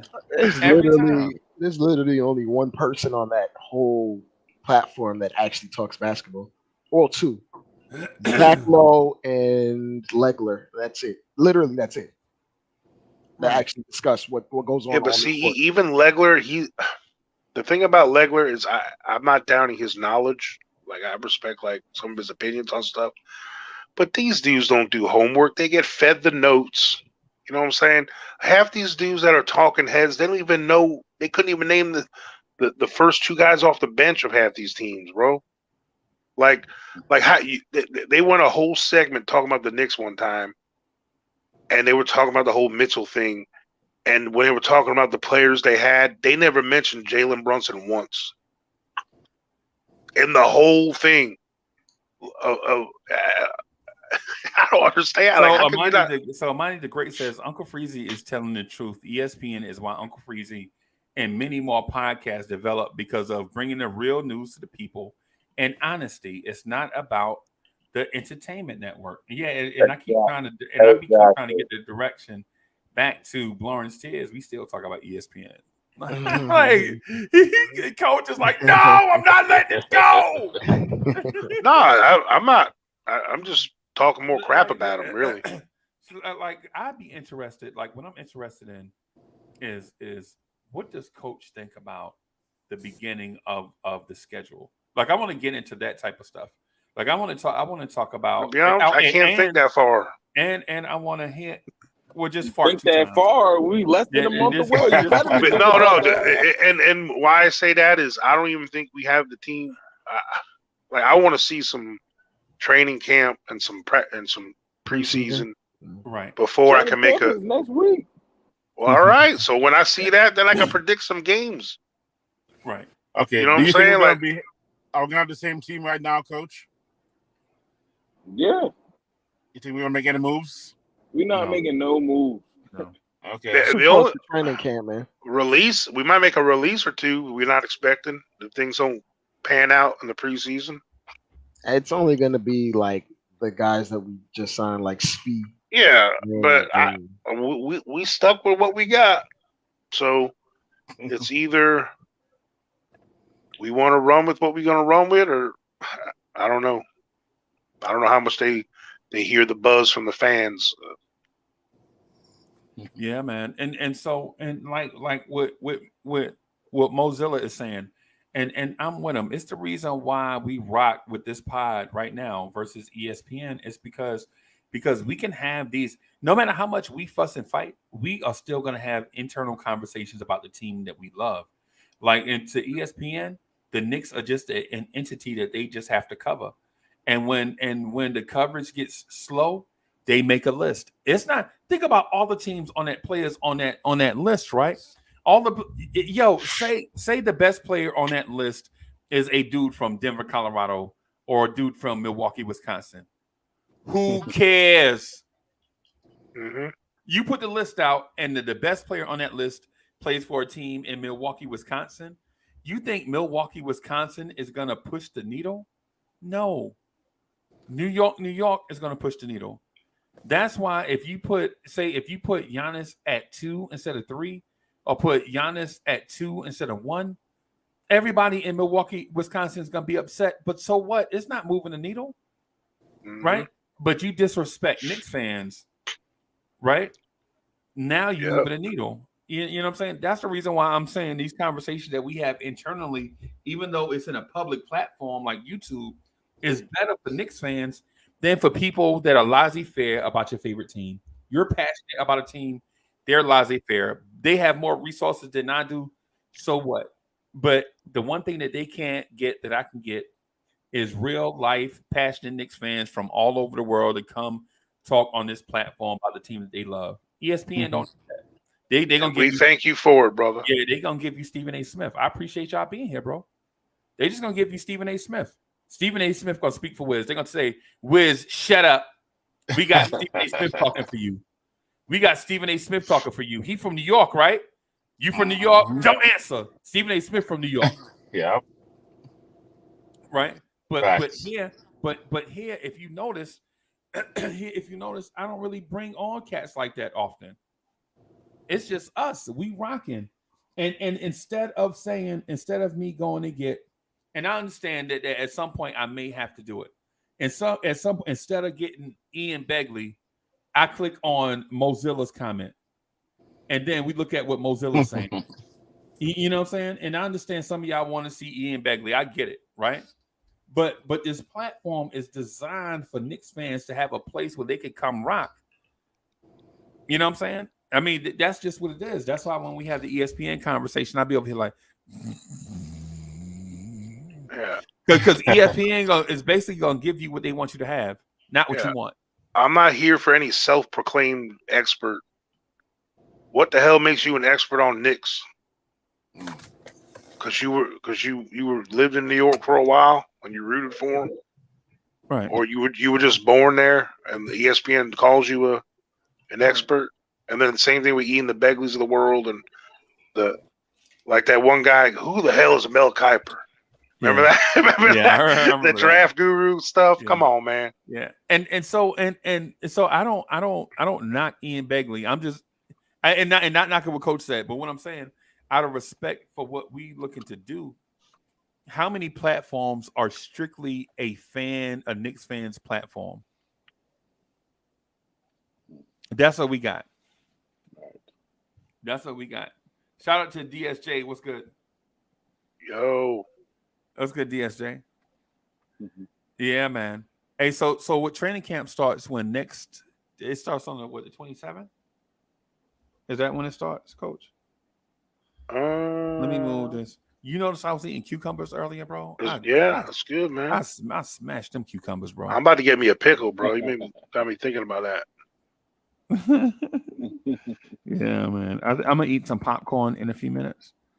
So Knicks training. Y'all fellas have a good night, man. I just wanted to say. Hey, Smoke, you too, bro. Appreciate y'all, man. Appreciate you, Uncle Freezy, for having me on, man. Hey, get on this panel some more, bro. It's good to have you. Yeah, man. Much obliged. Yes, yeah, man. I'll holler at you, bro. Hey, have a good one. We got Greeny back. Look at Greeny. You done working yet, bro? I let you work till 11 right now. Oh, okay. Right now. Right. So I'm looking for the training camp schedule. I can't find it. Yeah, training camp should definitely be starting next week because you gotta remember at the end of this week it's gonna be the 23rd, and you got a whole nother week till September 30th. So it's gotta be next week. I think NBA teams miss out. Do they film those like NBA TV show any training camp stuff? I thought they did back in the day. I don't think they do now. Man, that's something that I got to give credit to the NFL on that stuff, man. They should. I know. Like NBA TV should have like this rotating like thing where you pop into different. They training start camps. All teams on the 24th. My fault for interrupting. So it's at the end of this week. So on Saturday they're gonna be training camp. Yeah, but like it's up to the team to figure out whatever the logistics of if they want to start on the 24th or the 25th. Or start on a Monday. Yeah.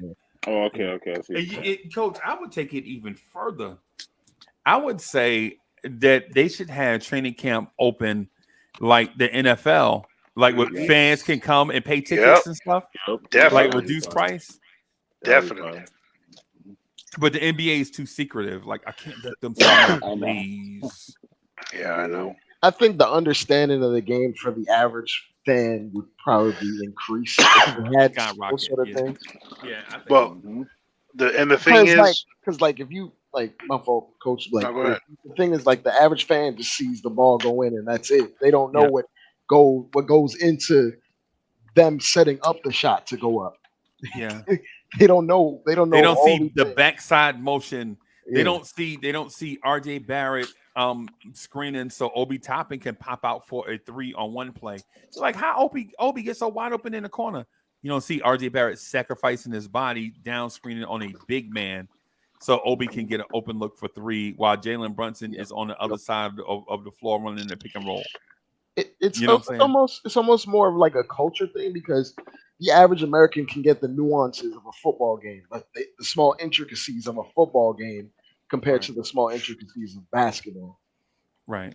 Right. So I think the NBA keeps it like that for a reason. Like Yeah. NBA, I think they're missing an opportunity. Like I think they're more worried about because they kind of moved on from trying to be America's sport to be more global. yeah, They Yeah. moved on from that. They're trying to follow the soccer model where we're gonna have like a mid-season like tournament type thing. Like they're You know trying to follow that real model. soccer model should be though. If you only have a 24 team league, you gotta have 30 teams, Yeah, right? But if you finish between 25 and 30, you get demoted to the G League. relegated. Yeah, Yep. Yes. Yep. I think That'd be the awesome. NBA needs to do that. I think they need to have a whole Yep. other league, like how they started at African League. I think they need not like the G League or like they need a whole nother league where it's like how you said a whole nother 24 team Right. league. Bro. Yep. yeah, the minor leagues like Yeah. Division baseball. one, Then- Division two. No. What Then you I'm can have saying, your players develop and sent there. Like maybe you want to draft a guy that you see potential in, but you don't want to put him on your team. Then you send him right to that league, and then you can No, I build know him what up. you're saying, Freeze. Because No, like no, in soccer, yeah. they No, have then- like if you get the Premier League, Yep. you know, you get demoted if you go to like the B league. You know, like Yeah. Yep. And then in that case, what happens is these teams that stay in the lottery, they never get to play in the major league, and they don't participate in revenue sharing. Exactly. Right. So Yep. now monetarily, it's important for you to develop young players at a faster rate so that you could dip into that money pool. and tanking don't happen either. Yeah, and then instead of being OKC where you can tank for 10 years or however many years that Westbrook has been gone, so that you can rebuild your team, or like the Houston Rockets. it's harder to do that because over there they have farm systems that pick up kids when they're 8 and 9 years old. Yeah. Well, it's kind of it's hard culturally to try to do that here. But really, it you, isn't. You already have a G League, bro. That's short on Yeah, teams. a full We have full a of players, and have then you a got a whole G-League. bunch going overseas to play. Right. And Dre, you know what the motivation is? Yeah. Kids coming out of high school that choose to go to the G League can go straight to the Detroit Pistons or the Oklahoma City Thunder without the draft. I mean, well, they'll be in the draft, but they could play with the OKC Thunder and in relegation and put their name in the hat, and then OKC could say, "Hey, we really enjoyed him being here. We want to draft him when the draft comes." Or if they don't make it back up, then OKC stays down in that relegation league, the G League. You know what I'm saying? You basically what you can have the G League be is 12 teams, 6 NBA teams and 6 G League teams loaded up, right? And instead of having how many G League teams are there? 20? It was it 22, 20, right? I would explore the relegation. I think they just need a whole nother league. Maybe with like an age restriction on it. Because like think about how many people in the G League have been playing there for at least like 5-6 years and never ever seen NBA playing time. Right. I would say just this too, as a countermeasure. If you in a lottery 3 straight years, you are automatically relegated. Because some teams are going to make the lottery. One year their best player is going to get hurt and is out for the season, right? And then they go to the lottery. You can't help that, right? And then say you change coaches and then you spend 2 seasons in the lottery trying to get right? And things like that'll happen, right? But 3 years ain't no excuse for you to get 3 top 10 picks and not be better, not be a top 24 team. And you still got 8 of them in your back pocket. Right. And you know what? And I would say this: once you get relegated, all your draft picks reset. Yeah, they gotta put some. If they do some stuff like that on the NBA and the draft, it will be the franchise. How people will move and make decisions will be a lot different. A lot different, right? A lot different. Like draft picks wouldn't even be valued how they are, so like it will be totally different. Right. If you do the relegation though, teams like the Knicks. Can you imagine the Knicks in the lottery 2 years, right? And then at the All-Star break, they all say 25 and 25 on the threat of getting demoted to the threat of It would drive New York Yes. papers Yeah. crazy, bro. But at the same time, though, Freeze, you have a good point because, like you said, how many teams would be in the 2-year span of being regulated and they're sitting around 500 come All-Star break, and now they have to play good so they can keep their draft picks. You It Right. would make put pressure on them front offices to fix it quicker. Because then you're not really worried about the playoffs. You're trying to play for your franchise. You're not Right. worried. You know what I mean? You're trying to. That would make Right. it a lot. That would make it a lot more interesting across the whole league. The only thing is that the value of the franchise will take a significant hit since it's not in the NBA. Silly. But you know what that does to other teams in the NBA? It boosts their value. Who's there? Yeah. Imagine what the small Brooklyn market Nets teams. value Yep. would be if the Knicks get regulated.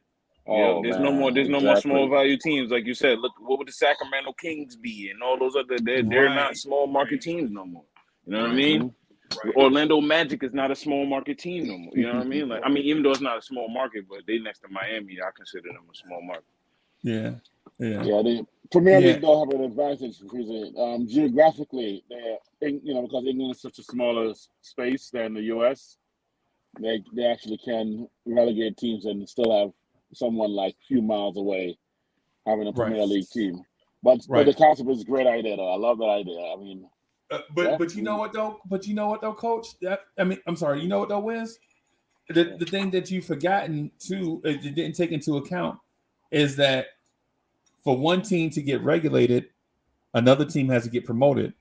True. Exactly. Yeah. So now those teams that play in Grand Rapids, you know what I'm saying, get a shot at the big money. Right. And so now instead of having 30 franchises, right, in a G League that's separate, now you're talking about having 42 teams playing in places like Kansas City, Missouri.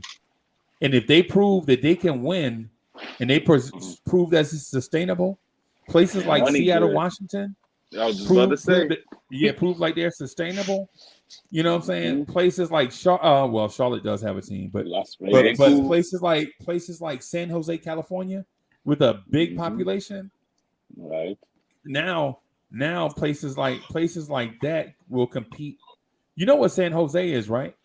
San Jose is outside of a place called Oakland, California, San Francisco, right? Mm-hmm. So now you have a rival for the Golden State Warriors. Right. You know what I'm saying? So think about a team, a city. Think about a city. Think about this. Why does a city the size of Baltimore, Maryland, not have a basketball team? Why does Virginia not have a basketball team? Right. Like Commonwealth State, like that doesn't make no sense. Like, look, we had this. Look, the ABA, that was a viable league. Yeah, I mean that. Some people say that some of them ABA teams were better than some of the top NBA teams. Right. One of them came up and won championship with a couple years ago being up. Right. Like how does an area the size of Tampa, Florida, not have a basketball team? Exactly. You know what I'm saying? I don't. Anybody in here around the Tampa area, like Orlando has a team. Miami. Oh yeah, I keep forgetting about Coach. God damn it. Coach. Coach, I be forgetting about you, man. No, yeah, bro. There's no disrespect, man. You know, Jacksonville's huge. Yeah, Jacksonville is what the biggest. Duval County is the biggest county in the country, right? Yep, it's the largest square. Yeah. Yeah. And look, that's crazy. A lot of people, they don't. Some of you young cats don't know about this unless you're real football historians. Right. The NFL, there was 2 leagues. The first 2 Super Bowls, they called it the Super Bowl because there were 2 different football leagues. Right. And they said the champ of this league, he ain't as good as the champ in this league. And then all of a sudden, your beloved Jets, did the impossible. And then after that, they're like, we better do a merger. Yeah. We might as well just put them all together. Yo, They and, just and started Jay wearing. Jay Baltimore is too close to Washington, bro. How close is Manhattan to Brooklyn? I was just Oh about to yeah. say that. Yeah, How man. close is LA to LA? Yeah, Yeah, literally. yeah. Oh, Two bro. teams used to play in the same. They still play in the same arena. It's still playing the same arena right Yeah. now. Yeah. Look at the Giants and Jets. Yeah. Giants and Jets. What about a Long Island Yankees and the team? Mets. Yeah, man. Long Island alone has more people than Oh, okay. See, market half size. Market size. half the states. Mm-hmm. More than half the states in the country. See, they could have a Long Island team easily. Like they got plenty of space for it. They could build a stadium anywhere. Like Long Island, they could do it anywhere here. It's just, I feel like Would y'all go to a game? Yes. There's a lot of Long Island fans, and we have no choice but to go to like the city. You know what I mean? Yeah, But, some people don't feel like going down to LIE, going to the city for that game. and that's the thing. Like Coach just hit it on the head. The New York City is smart. They made it easy for people from Long Island to commute to the games to the city. But that's my problem. If they build a team from Long Island, it would be hard for people from the city to like. They would make it difficult. They make it easy for us to get to the Knicks games because all I gotta do is get in the LIRR and just ride it straight there and take me straight to the Knicks. You know what I mean? That's a train. I don't gotta do nothing. Just get right. And they've already shown the professional team, you know. And even the for Giants, hockey. they have the same thing for the Giants. You could take the Penn, you could take the LIRR to Penn Station, get off, and then they have a coach bus that'll drive you to MetLife from right there. So it's like they make it easy for you. UBS hockey? Hey, Mozilla, you said a stadium is already here. UBS hockey, what is that? I don't. Yeah, I don't they know just what built the Islanders Arena. The Islanders Arena. Oh yeah. Okay. There used to be an old racing track over there. And then Okay. They basically just took the Nassau Coliseum, and that's not that no more. And they did, like he said, they made the racing track into the new Islander Stadium. But I think that Nassau Coliseum is going to be a Big Ten event. That's what Jay-Z is trying to been doing with it for a little minute now. Okay. Yeah, man. What I'm getting, my ultimate thing. Thank you, boss. Oh man, this is a lot of popcorn, y'all. Thank you. Executive. No, it's good. Look at all that. Look at all that fresh popcorn. That's air pop too, by the way. That's good. Yeah, I'm gonna just mold this. Thank you, executive. I mean, I understand like the knee-jerk reaction a lot of people have that they're against expansion because of they don't want to dilute the talent, blah blah blah. But I think now that because of nutrition and the advances in nutrition and exercise, and you know, we got guys that are playing at high levels for longer. So I think there is a viable, reason to have, more teams, more competition. I say, Coach, I think regulation is the way to go, and not only in that sense that you mentioned, as far as the talent pool goes, but in terms of players now choosing winning as a destination over money. Right. You know what I'm saying? Because if you development. Development. Because just think about the amount of guys, just the Knicks alone. I don't even want to start saying the names. Just think of how many guys fell off or disappeared. Like, all right, wonder what happened to so and so. Like, how many careers could have been maybe resurrected if they had an opportunity like that? Like, actually, maybe you got relegated down to whatever, and they actually got a chance to develop and come back and try again, or all of a sudden maybe, they did. Some guys peak earlier than others. But we've all gone to school. I'm sure everyone's got guys like this. There was that guy in middle school that was the baddest dude in middle school. Right. He was the fastest guy. He just grew before everybody else, and he was the man. But he didn't grow an inch since then. Right. Like they just peaked too early. You know what I'm saying? Like the same thing happens. Every human being doesn't have the same timetable. Right. You know what I'm saying? Like on development.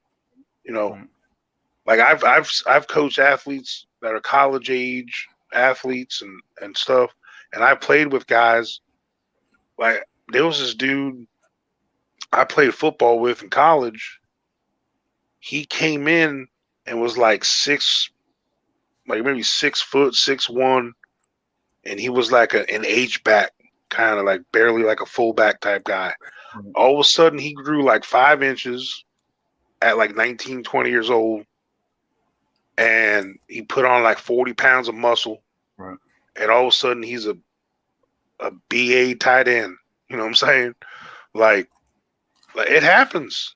I mean, some of these dudes we're talking about, these young guys, you know, they grow. Look at Giannis grew since we've known him. Yeah. Paul George. Paul George has grown. You know, some guy, like look at David Robinson. What happened to him? Like some of y'all don't know the story. Crazy. Some people don't know the story about David Robinson. You know, he went into the Naval Academy at like 6'4" or something, right? 6'5". Came out and all of a sudden, 6'11". he went to his tour of duty or wherever he did and came back. He was 7'1". Yeah, like that's ridiculous. You know what I'm saying? Like some people have their family dynamic of when they grow. You know, it's different. Even Anthony Davis. Right. Yeah. So to me, like that's why I don't like. You know, I got into it was like one of the first. Obi Toppin. Yeah. Like the one of the first panels or two I was on, I got into a little debate with somebody about young guys whose bodies can change and all that stuff, and and I'm like, no, yeah, they do change. Your body can change. You can gain muscle. You can get a better physique. I mean, think about some of y'all that are in your 20s right now. I remember that. You would whoop your 18-year-old self's ass. Yeah, I remember that right now. You know what I'm saying, Greedy? Nah, you're right about that. You are right, because I'm a living witness of that. Like, yeah, 18 years old, I was 195. I'm now 225. I will destroy myself. Like, I will destroy now, if you ask your 18-year-old self if some 28-year-old dude's gonna step to you, but hell no, he ain't got nothing on me, dog. You know what I'm saying? Like, you think you could take on the world at that age? You know what I'm saying? But there's some facts to getting that grown man strength is a real thing. You know what I'm saying? Like, you know, everyone out there that bless you if you had the opportunity to grow up with your old man, with your paps. Yeah. You know, everyone, if you respected your father or anyone that was a father figure in your life, you don't step to pops. You know what I'm saying?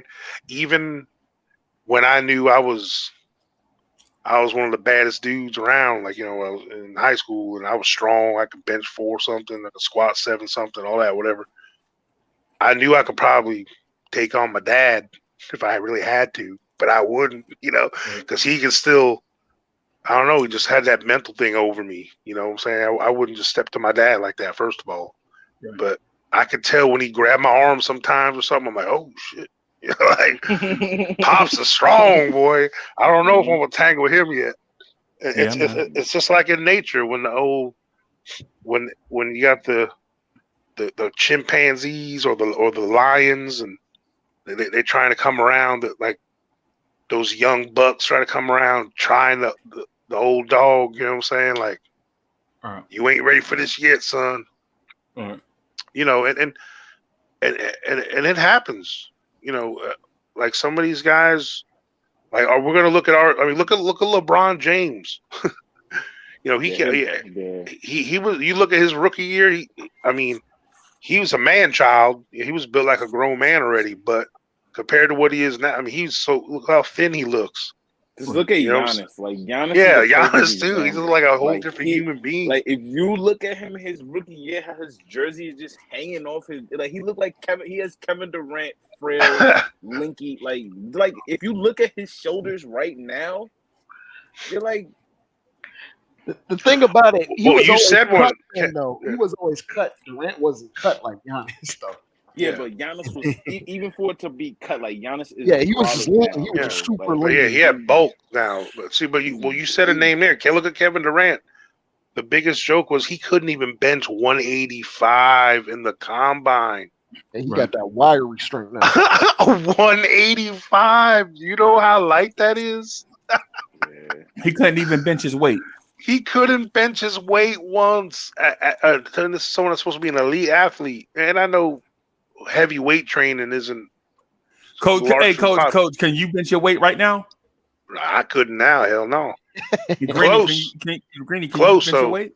I ain't gonna lie. I got a 6'9" wingspan, bro. It is so hard for me to bench press, bro. I'm not even gonna lie, bro. That is the toughest workout for me because my arms are so. No, long. But when your weight's that low, that's different. I weigh like 225.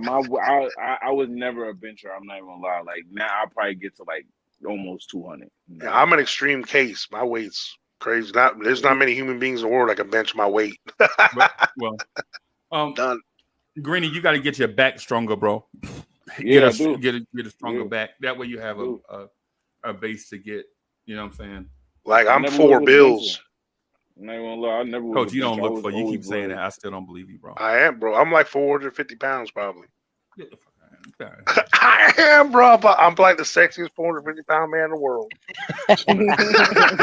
Trust me, bro.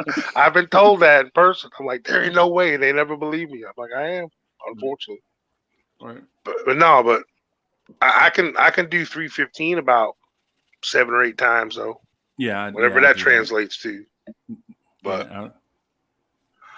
but Durant, look how much he's gotten bigger. Yeah. And so what ultimately what I'm getting at with the regulation point is that some of these teams have to be threatened out of existence for a lack of winning competitiveness in order for them to make a major move. And I think the Knicks are one of those that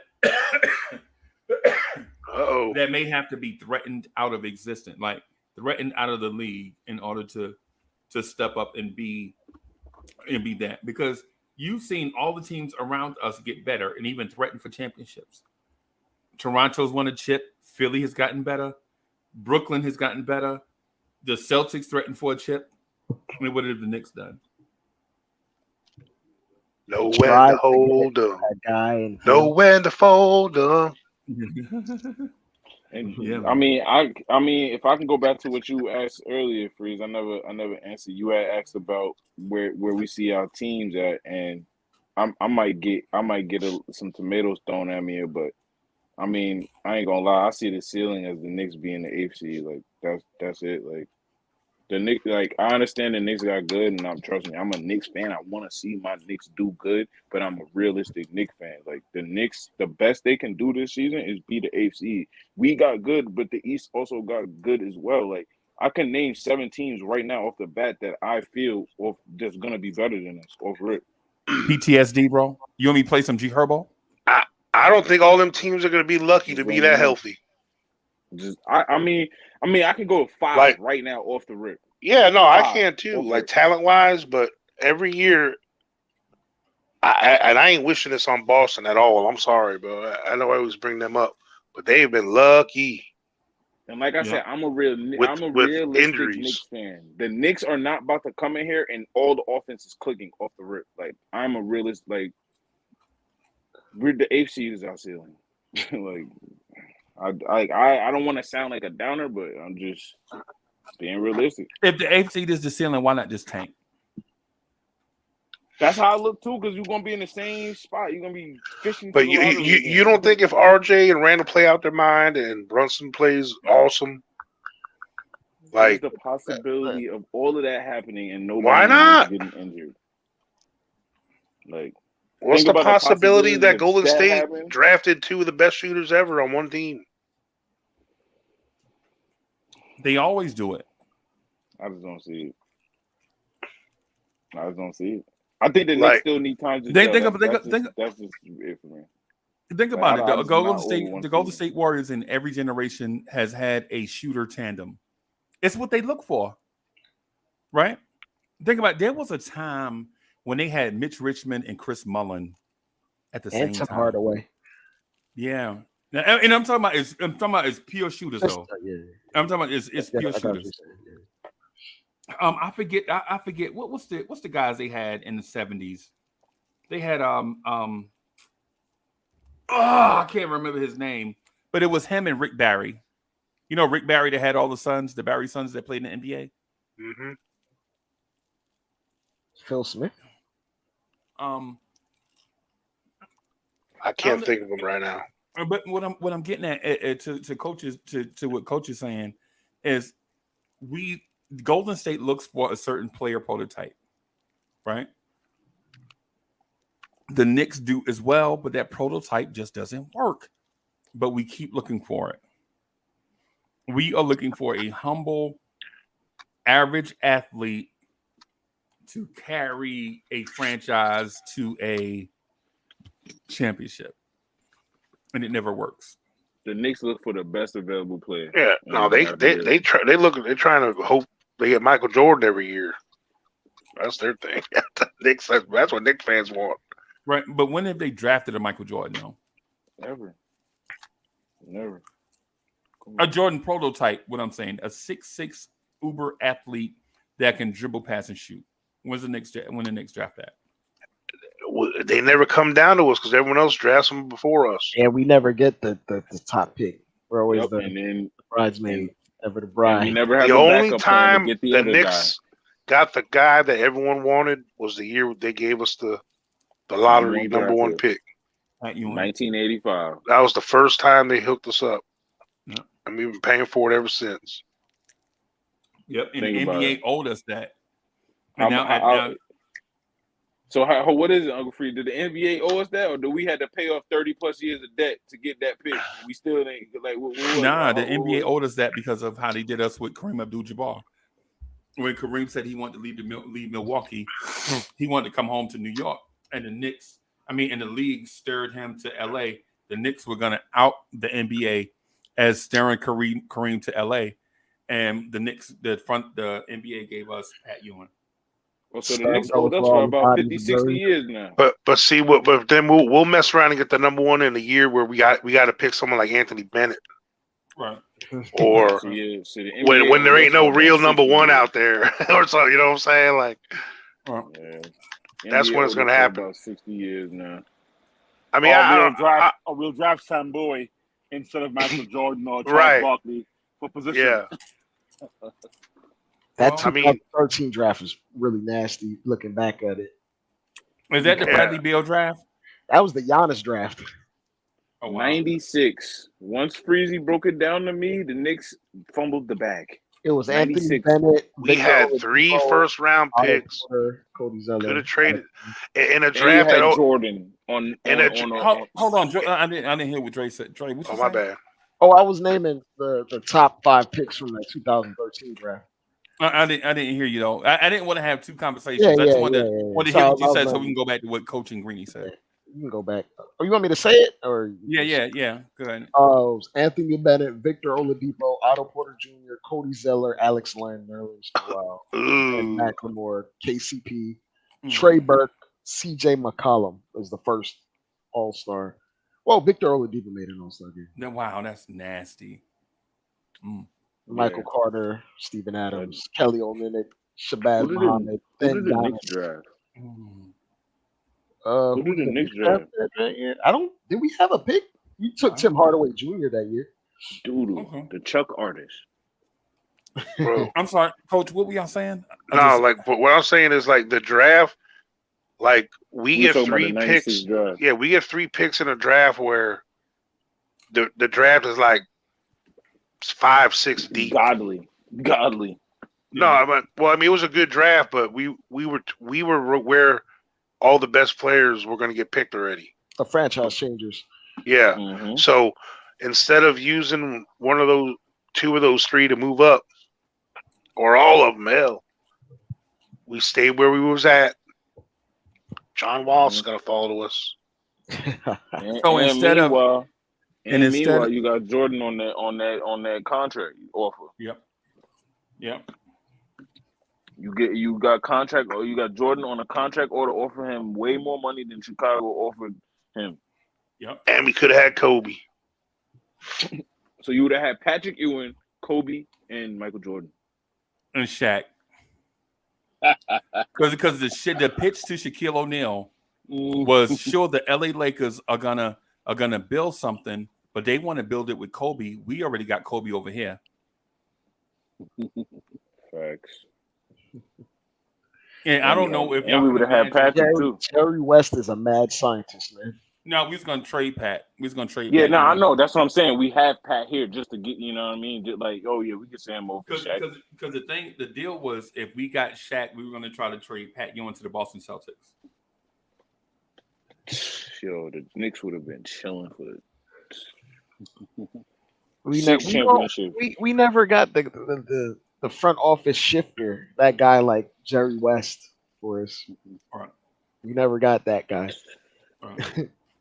Because Jerry West will go somewhere and they will just immediately, their fortunes will turn like that. Immediately. Yep. Did that with the Lakers. He actually did it with the Warriors. But they were good at getting pieces And with the Clippers. that worked, though. Like, they were good at filling the roster up with the other moves. Yeah. Like getting the only undrafted player to become an all-star. Yeah. John Starks. Yeah. Well, until last year. What's his name? Van Vliet made the All-Star game. Yeah. Right. But yeah, at the moment, at that time, yeah. Yeah. But like, to me, I think we've already filled our cup with enough young guys. Now it's time to see what we got. I mean, it was that time at the end of last year we should have started this process, but now it's here in front of us. And I don't know, man. It's something that they got to worry about. This isn't a hurt and feeling business, I guess. If you get your feelings hurt, there's going to be a couple players on this team who's going to be butthurt because they got to sack. We got to see soon, early in the year, who we're going to, because someone's minutes are going to be sacrificed. Right. Either one of these vets like Fournier or Rose, or a couple of young dudes that we still are fighting for them to get minutes. Those are the two choices. And until I see what route they're going, I just can't predict games. Because if we go with one movement and I see how the preseason's going and how the certain makeup of the team is rocking, then I can say we're going to beat Memphis. But if it's going a different route that I'm not feeling, I don't think we beat Memphis. You know, stuff like that. You know, it's hard. It's hard for me to predict right now because I don't think we know because they don't tell us nothing. No, so they don't tell them. Yeah. So I don't even know who the hell our team is right now. Like I know who we have, but I don't know who we rocking with for how many minutes. Okay.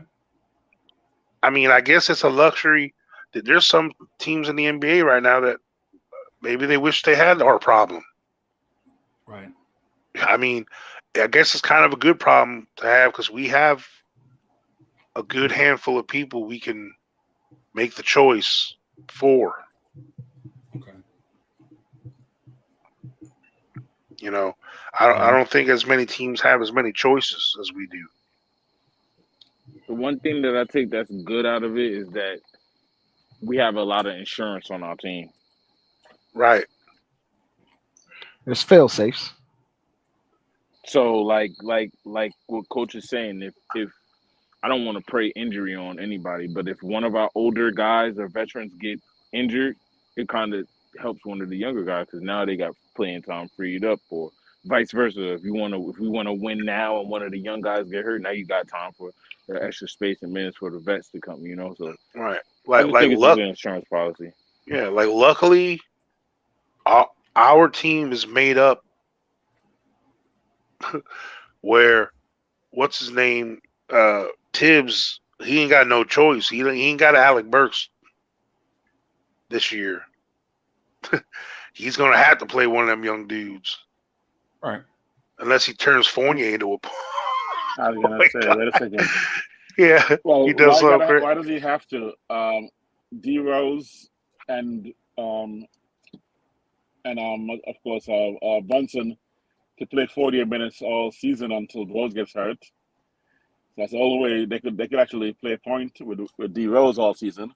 They could get Fournier, as much as they want to, and just squeeze out Grimes with a few minutes or IQ. If they want to do it too with a few minutes, and again they could do Fournier for 34 minutes. If Tibbs does his old ways, RJ and actually the rest of the guys, RJ and wonderful Randle, could put up 36, 40 minutes a game if Tibbs again locks in and just get tunnel vision. That's not fair. By the way, I wanted to counter to you, Coach, that year you guys keep bringing up, that Giannis year. You know who came behind us, who we missed drafted, that we could have drafted? Jokic? No. What was the question? Rudy Gobert was like 20th, right? Oh, yeah. Hardaway. So, like Frizzy also says, it's not where you draft, it's who you draft. We had opportunities. Even when we miss some big leagues, and there are always guys, man, that we always make the wrong picks, man. Not always, I think we had the Frederick Weiss hangover. That's why we didn't go for Rudy Gobert. God. Damn. Nah, and you might be right, because a lot of time I think the Knicks front offices have for years operated using the fear factor. Mm-hmm. Right? The fear factor. Like the bold draft picks I think they made were RJ Barrett. That was kind of bold and safe at the same time. The very bold move would have been to trade back and get Darius Garland and Cam Reddish. Exactly. Right. That would have been the bold move. Trade back from 3 to get. I'm sorry. Some team had like 2. It was Atlanta that got the 2 picks out of Dallas. Remember when they traded for Luka? That's okay. So they got DeAndre Hunter and Cam Reddish at the same time. Did you put the link out there? No. They got Trae Young. I think Sally wanted to come in. And Cam in the same draft. Trae Young and Cam was in the same draft because they traded. No, they wasn't. They weren't. Yes, they were. No, were they? No, because that Trae Young was in the Knox draft. They got RJ Barrett and Cam were in the same draft. Okay, yeah. But they traded that. They traded the right to that pick. Right. In that Trae Young deal, the right to that pick was in that Trae Young deal. They got that pick from the Lakers, right? At 4. Was it?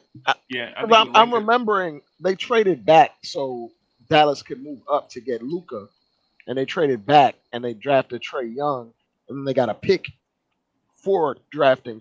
They got a pick for trading backwards, right, for letting them get Luka.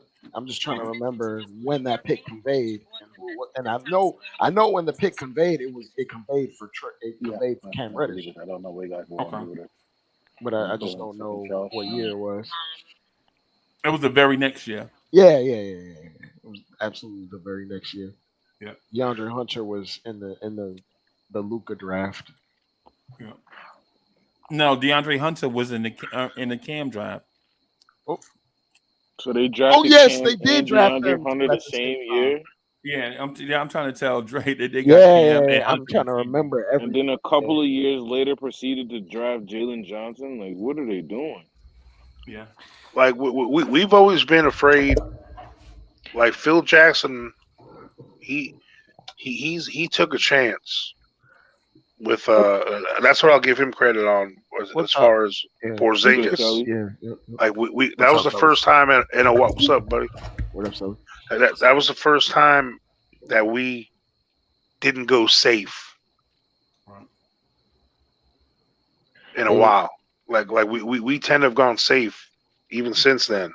Atlanta tried to take the Warriors' blueprint of surrounding big wings around Trae Young like he was Stephen Curry, but he doesn't play like Steph Curry.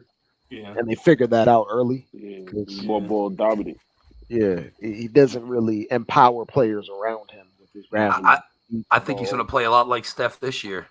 What's up, guys? How's everybody doing? What's going on? Try. What's good, boss? Hey, Freezy. Man. I think I think Trae Young is with Murray. I think Trae Young. That's why they bought Murray in, was so Trae Young can do a lot of those off ball. You know how Curry starts at one corner and wraps around all the time. Yeah, he has to learn that. The thing is, Curry was doing that in college. Right. Like, I know. He had that intrinsically in college. He learned that in college. When Trae was in college, he was on the ball 100% of the time. When he was in AAU, he was on the ball 100% of the time. Right. It's not a skill that you easily pick up. It took Curry a few years to figure that out because over there in mid majors, they were just doubling and trapping him, and they had to figure a way to get him the ball without him being on ball. And then they brought that over. Curry brought that over. Well, the thing is, also, Steph was a trailblazer. Okay. Yeah. With that, what he was doing, and really his dad, Dell had a vision for him and Seth.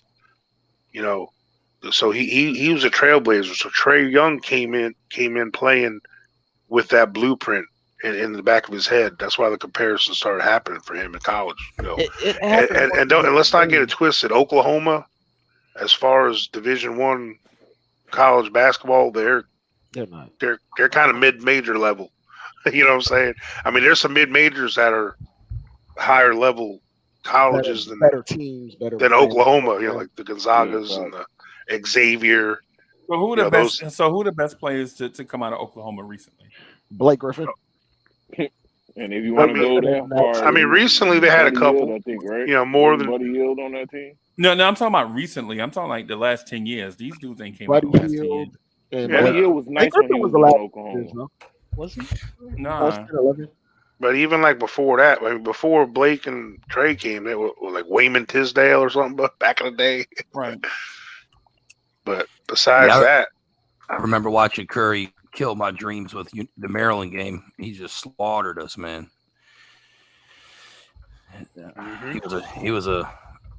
He came on the scene hot. Yeah. Maryland had a backcourt one time of combo guards like Steph. They had a dude named Juwan Dixon. Anybody remember Juwan Dixon? Oh yeah, and I remember Juwan Dixon and Steve Blake.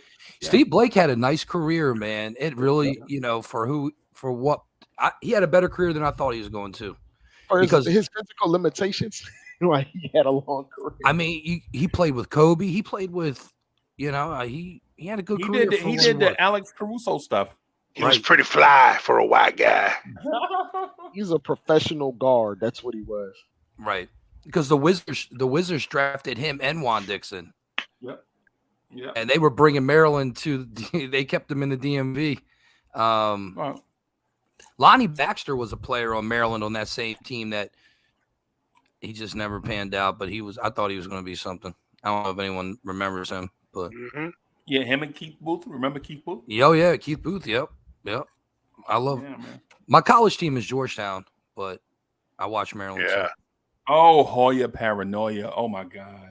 Yeah, Allen Iverson hooked me on Hoyas, man. I was a kid when Victor he played Hampton. For Georgetown. Yeah. Yeah. There was a guy that I was always a Syracuse guy. Go ahead, Sully. No, I can't remember the guy's name, but Iverson was a backup when he went to Georgetown, and then the one dude got shot. He was playing ball. He was playing ball down in Berry Farms, and Victor something, Victor Page.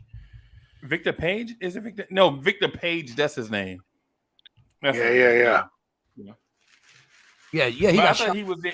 I thought he was there before AI. I mean, AI was there before him.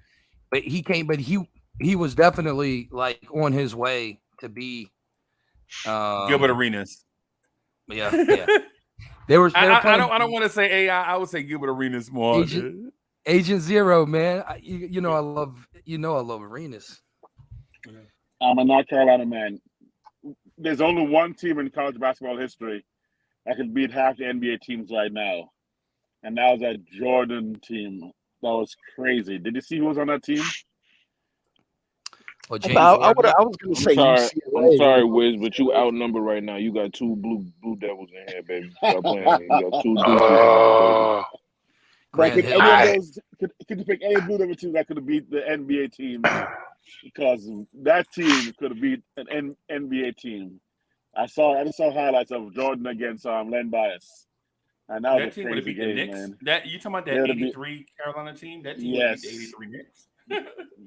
They'll be the current Knicks right now too. It was crazy. They were crazy. That was a sick team. I mean, Oh, There's no man. 3-point Clark was shots. right. Doggedy. Michael Jordan. Michael was hitting threes with ease. I didn't know he Yeah. was still shooting so well in college. I did not know. And he like had 5 steals that game, 5 blocks.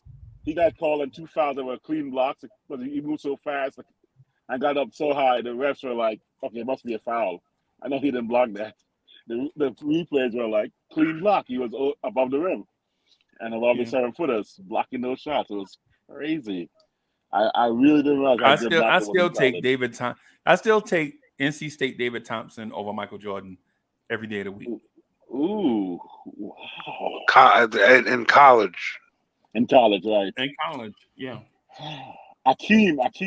Oh, that Houston. That Houston 5 Summer Jammer. Yeah. Oh, man. I still think Leitner was better than Hakeem in college, bro. Interesting. Bill Walton. Now, them UCLA teams, I know that Kareem team would have beat some NBA teams that year. Lou Alcindor, you mean? Lou Alcindor then, yeah.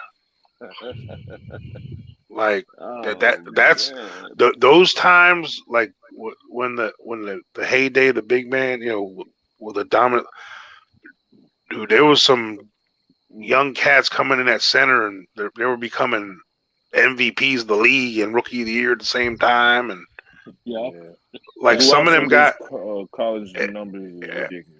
It's the best college scorer of all time is there's no debate is Pistol Pete. Period. Right. Ooh. You want to talk about? I'm just talking about Lou Alcindor. He averaged 44 points a game in college with no 3-point line. Think You say about Pistol that. Pete. I would like to say the guard from West Virginia. What's the guard from West Virginia? I think somebody made an NBA logo or something after him. Deuce McBride. Deuce McBride. I was just about to say McBride. Well, People Jerry don't West talk about obviously was Pistol pretty Pete enough, man. That's a bro. Yeah, Maverick was fake. You want to talk about a guy ahead of his time? right. Yeah, 100%. Like he was more meant for today, like today's Oh, game. wow. Like he Oh, man. the game wasn't fit, like didn't fit his style back then. Oh, imagine 3-point shot for Pistol Pete. Oh, I know, because like he legit shot. Like I mean, he didn't have to shoot him, but I've seen some highlights of him shooting way back. Yeah. And his handles were crazy, and he was doing like Jason Williams stuff like back in the day. Yeah. He's the OG white chocolate. Bro, Yeah. I can't believe that the Syracuse team don't get as much love as Syracuse had a team with Stevie Johnson, bro. Stevie Johnson is the only human being I think I ever saw with like a 50-inch vertical. And he was like 6'4". I saw Stevie Thompson jump over Derek Coleman's back for a putback dunk. Derek Coleman got mad. Bro. Like, get off me. Well, I saw McDyess in college when he was at Alabama. Yeah. Before he started getting hurt, he had a 48, 50-inch vert at 6'10". Yeah. You're talking about that McDyess team that had Robert Ory, Latrell Robert Sprewell, and Ory. and Hollywood Robinson. Yep. Yes, ladies and gentlemen, Alabama. How did they had lose? No shoot. They couldn't shoot. Couldn't shoot. Think Yeah. about all the dudes we said: Latrell Sprewell, Hollywood Robinson, Antonio McDyess, and Robert Ory. Which is funny because about 3 of them dudes developed a pretty solid 3-point shot. Because the SEC was tough. They were going against like Corliss Williams, Arkansas. Arkansas. Remember how Arkansas? How good Corliss Arkansas was? Williamson, Scotty Burrell, Scotty Thurman. Thurman. Scotty Thurman. I meant Burrell. That reminds me of the UNLV teams that never won, but the way you ran off those NBA players. Well, you want to talk about like a team that, like like positionless basketball, Yep. like besides the center, Ackles or whatever, and then they had They the other just guy. they just put hoopers out there. Yeah, they just The had 4 dudes that Yeah. can hoop. Like Greg Anthony, Anderson Hunt. Who was the point guard? Who knows? Like Stacey Anderson Hunt. Augman. Yeah, That's what I'm saying. Like, but That either reminds me of, they didn't. Yeah, go ahead. I was saying the college team that popped in my head is the Indiana Hoosiers with Calvert Cheney, and I was like, okay, I'm just trying to pick a team that, I remember watching that had like a really good player, but didn't make it that well in the pros. So, There's a lot of them. The 1989 Illinois Illini. Remember they used to call them the Flying Illini? Battle, Kendall Gill, Nick Anderson. Gill. Yeah, Steve Bardo. I haven't heard that name in a long time. I like. They were on the same team. Yeah. I want to name a team closest to my gen, the 2005 Illini, when he had the 3-headed monster, Luther Head. Williams, Luther Head. The other small guard with the braids, I forgot his name. D. Brown. Yeah, D. Brown. D. Brown. He could shoot it, but he was, But then you got teams like Seton Hall. Yep. Well, you probably couldn't even remember a starter on the team, but they made it to the championship. Yep. It's crazy how there's such a gap between the NBA player, a NBA player, and a college player. Mm-hmm. Well, they are like what's crazy is how much they're almost different sports in some sense, like because some of the guys that were the best pros, their game didn't fit the college style, right? Like it's more suited for the pro game. Also, like what you said earlier, like they're not built. They're still growing. Also, there's like a disparity in athleticism too, because everybody in the league got athletes in the NBA.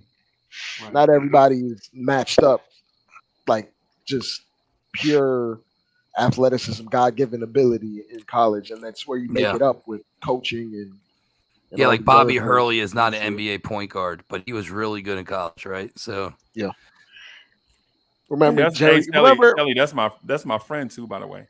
Oh yeah. Hey, Bobby Hurley, if he didn't get into a car accident or something? Yeah. Like an example of that was all the love Jerry McNamara got. For sure was not no NBA player, but he was damn good in college. Him or Andy Routins. Remember Andy Routins? He somehow got a spot with them.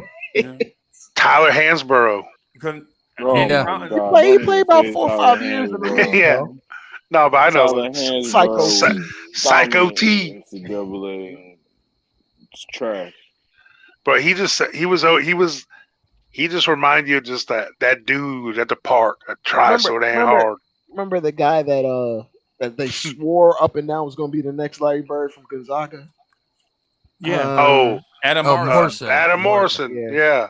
They swore he was going to be Larry Bird. I mean, he was nice in college, but it just didn't pan out. Poor Bobcats. Yeah. Well, the thing, diabetes kind of wrecked him. If it wasn't for diabetes, he would have been good. And people don't know that his blood sugar would drop in games. That's tough. He had a very sensitive case of it or something. Yeah, that's tough. Like, well, and really, that's a guy. He barely.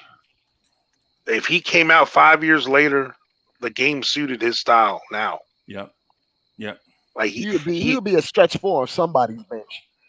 Yeah, I mean he would definitely have a role, for sure. He shot too many threes too. By the way, he shot like 5-6 threes a game back then. People was like, "That's too many." That's too many. Now you need to shoot 5 or 6 threes, or you ain't playing. You got centers shooting that much, bro. Right.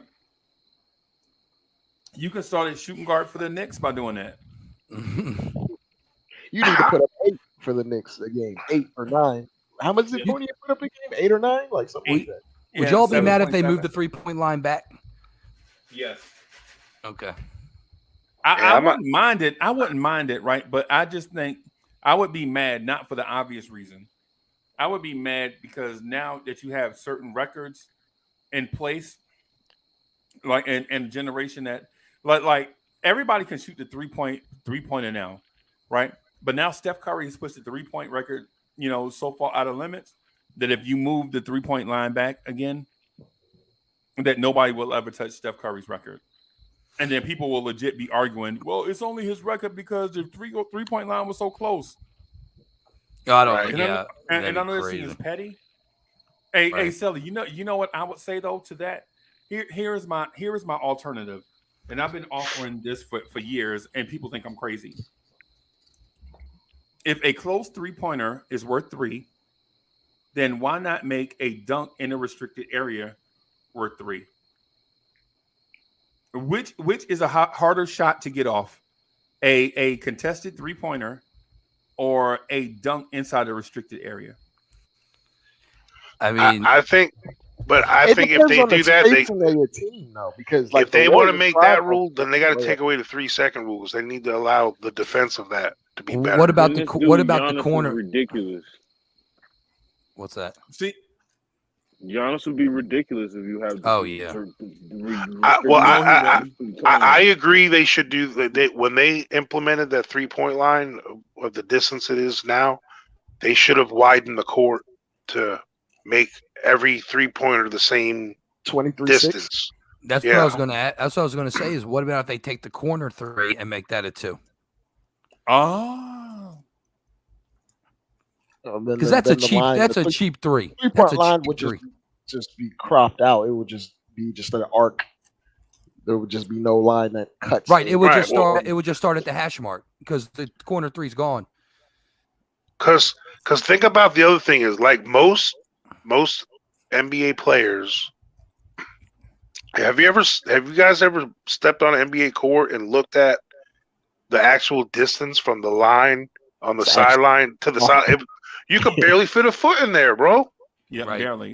If you got a big ass foot, you a 6'7" dude, your foot's barely fitting in that space. You got to run drills to like have muscle memory to know where you are. Yeah, and luckily a lot of dudes are on the balls of their feet when they're taking that shot, so they ain't flat-footed there. Hey, Sully, what about this, Sully? What about a 4-point line? I've thought about that too. I just think it would at 27 feet. It would encourage people. I just think you see a lot of games where guys are just coming down chucking shots. Just trying to get back. Yeah. The start getting in the gimmicky category when you start doing stuff like that. The Vegas spreads would be like 15-point favorites instead of 8. Also, like Selly, if we got rid of the corner 3, like the imagination of the modern NBA offense would diminish because they would eliminate certain sets because there would be like less incentive to have a guy in the corner to shoot the 3. Yeah, and the spacing would look a lot different. It wouldn't the spacing would not be. It would teams would play 3-2 zone and have 2 guys just chill out near. Hey, and Dre, you know what else though? Yeah, it would kill the pick and roll offense. Yep. So the pick and roll offense feasts off of a short corner 3, like when the defender is going to collapse, like that guy that's still on the baseline, like RJ Barrett does in our defense. Yeah, the guy that tags the big and scrambles back out to the corner. Yeah, and it ruins the skip pass for the elite player. I got a dog. That's all right. It ruins the skip pass for like the elite player that can draw double teams and force the extra rotation. Like guys were like, okay, if you want to shoot that long 2-pointer, then have at it, man. Because it's not going to kill you like the short 3 would. Right, but you can no, and listen, I don't think they have to change anything. We're just having fun with the idea of it. Yeah. So the 3-point idea was controversial, when it first came out because some old other dudes like Jerry West of the world and the Elgin Baylors, the Oscar Roberts, like guys that were stars back then and were shooters. If there was a 3-point line, they would have implemented that in their game and right. Absolutely. Because they might have had scoring records that put them way out there. You know what I'm saying? If the 3-point line was prioritized in MJ's day, he for sure would be a 40% 3-point shooter. If he put his mind to it, I feel like guys like that or like elite transcendent type of players, they would. Look at Larry Bird. If Larry Bird played today with the way with the mindset to play the offense like the offense is played now, he'd be a 40-point a game scorer. Yeah, he played like Durant. Like I think he would just still have the same type of flow as Durant, in out. Because Larry's big, he ain't going to just stand. Right. Yeah, like because Durant will shoot that mid-range shot. Right. But Larry just all day. People give Bird all this.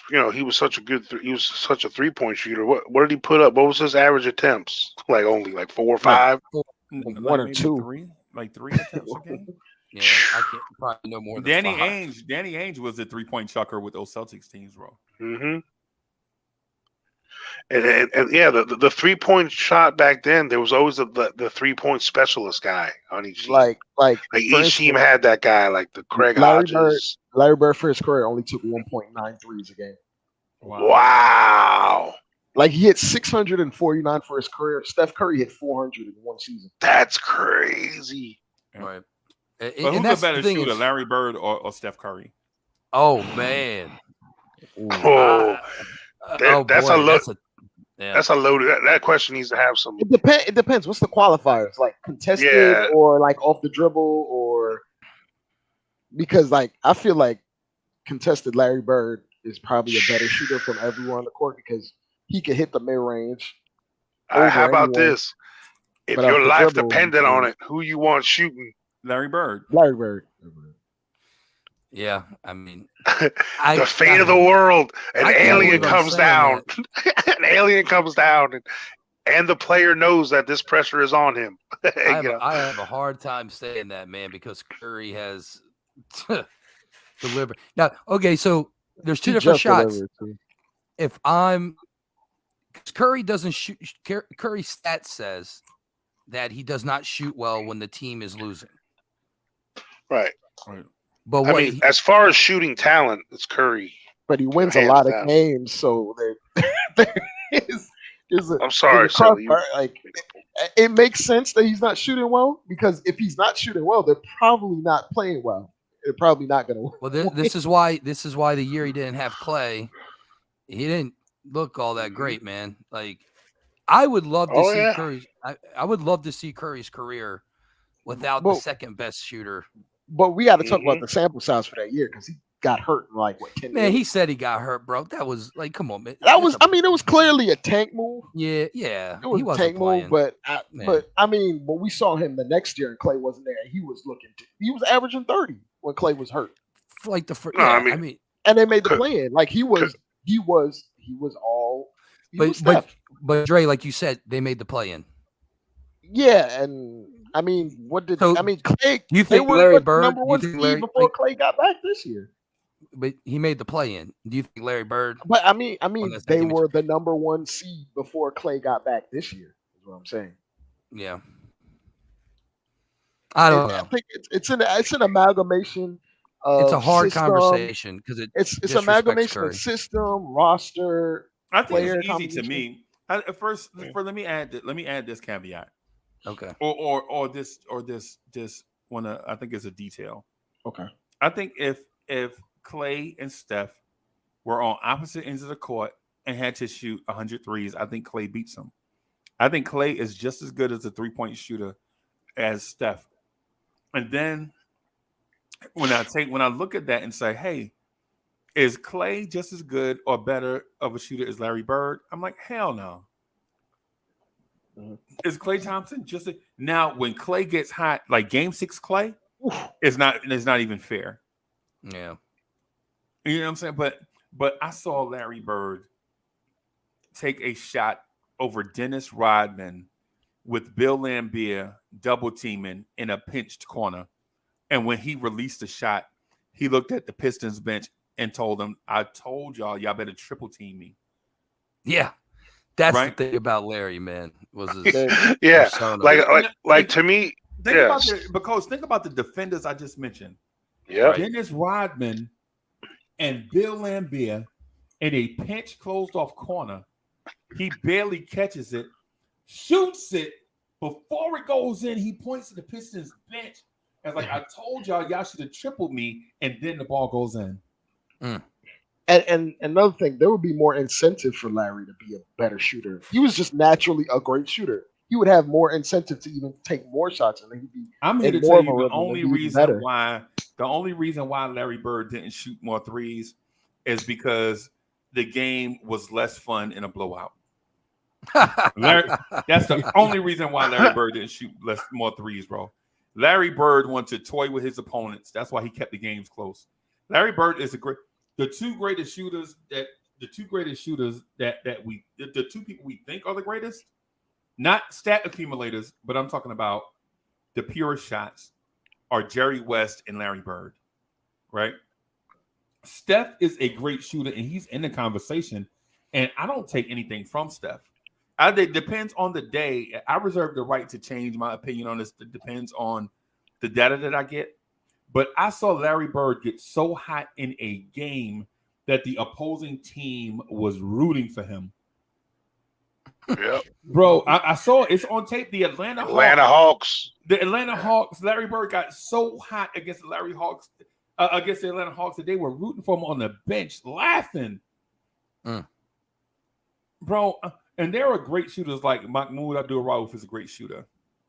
Right? Gilbert Arenas was a great shooter. Yeah. Craig Hodges, Trent Tuckers. There are a lot of great shooters, right? What was that small guard from Cleveland? In the Mark early Price. 90s? Mark Price. Craig Elo. Yeah, Craig Elo was that backcourt could shoot, bro. That backcourt could shoot. They had to do it on. I'll give Curry the credit for he's the best deep, accurate shooter.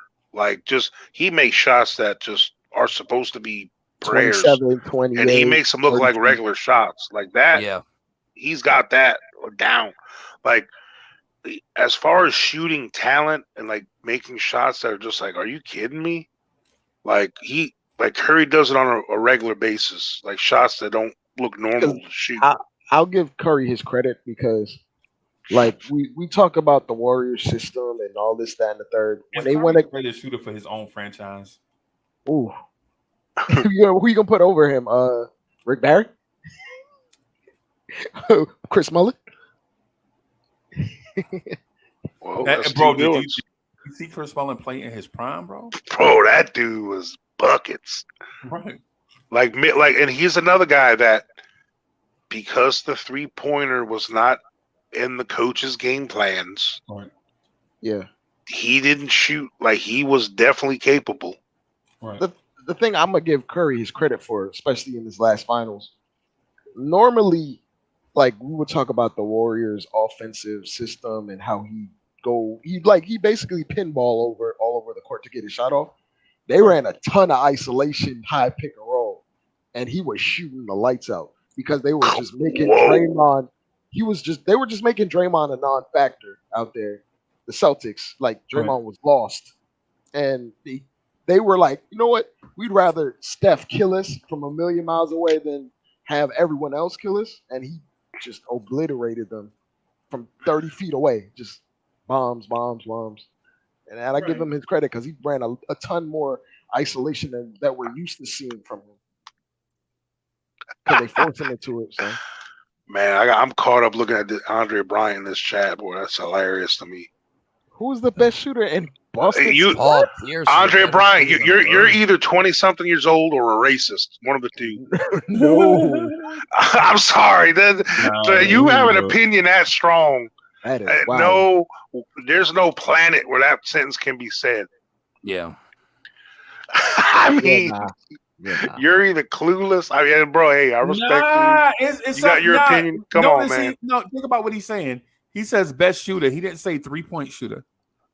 All right. Come on, man. You want to get technical and want to look up the stats and all that. I guess we can look at that, but Paul Pierce in the fourth quarter has the highest field goal percentage of anyone on contested shots in the fourth quarter. And what that sounds like, oh, that's just a random stat. No, that means Paul Pierce was clutch. But when did they start? You just said that Larry Bird's better than Clay, so we're not going to defend the argument that Paul Pierce is a better shooter than Larry Bird. No. Come on, Freezy. You trying to play Mr. in the middle moderator too much on this one. No, you're not listening. You're not listening. I said Larry Bird is the greatest 3-point shooter. That's what I said. I didn't try to mix it up. I didn't say Larry Bird had a crossover and can dunk on people or his mid But range. you don't think his mid range is that's just as good or better?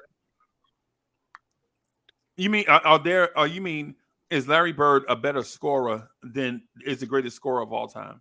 Then I don't think Larry Bird's the greatest scorer of all time. I think Larry Bird is the deepest 3-point shooter. I'd have to really. I don't know. What are the qualifiers? Because if it's like who's the greatest scorer of all time? I mean, let's say like who's the greatest scorer of all time? That's a wing instead of a big man. Like who's the greatest scorer of all time? Like someone that can create his own shot. That there ain't many peers to him. Okay. So I'm throwing names out there. Do you think Larry Bird could beat Michael Jordan 1-on-1 and both in prime? Yes. Yes, he could. It's possible. It's possible. Okay. He's bigger. He can shoot. He can shoot over Jordan. Now Jordan will get him with the quickness, but Larry don't need to do that. What I'm saying is Larry Jordan is the one person in modern history that went against Jordan and beat him. Michael Jordan.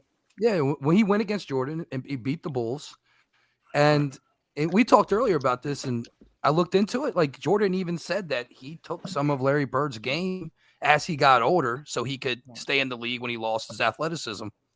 Okay. So I don't, man. No hate on Paul Pierce at all. And Larry Bird went to a Boston Celtics with like 3 other Hall of Famers, right? Kevin McHale, Robert Parrish. He had 3 Hall of Famers on the squad. So I mean, but he'd have a hard time covering Jordan.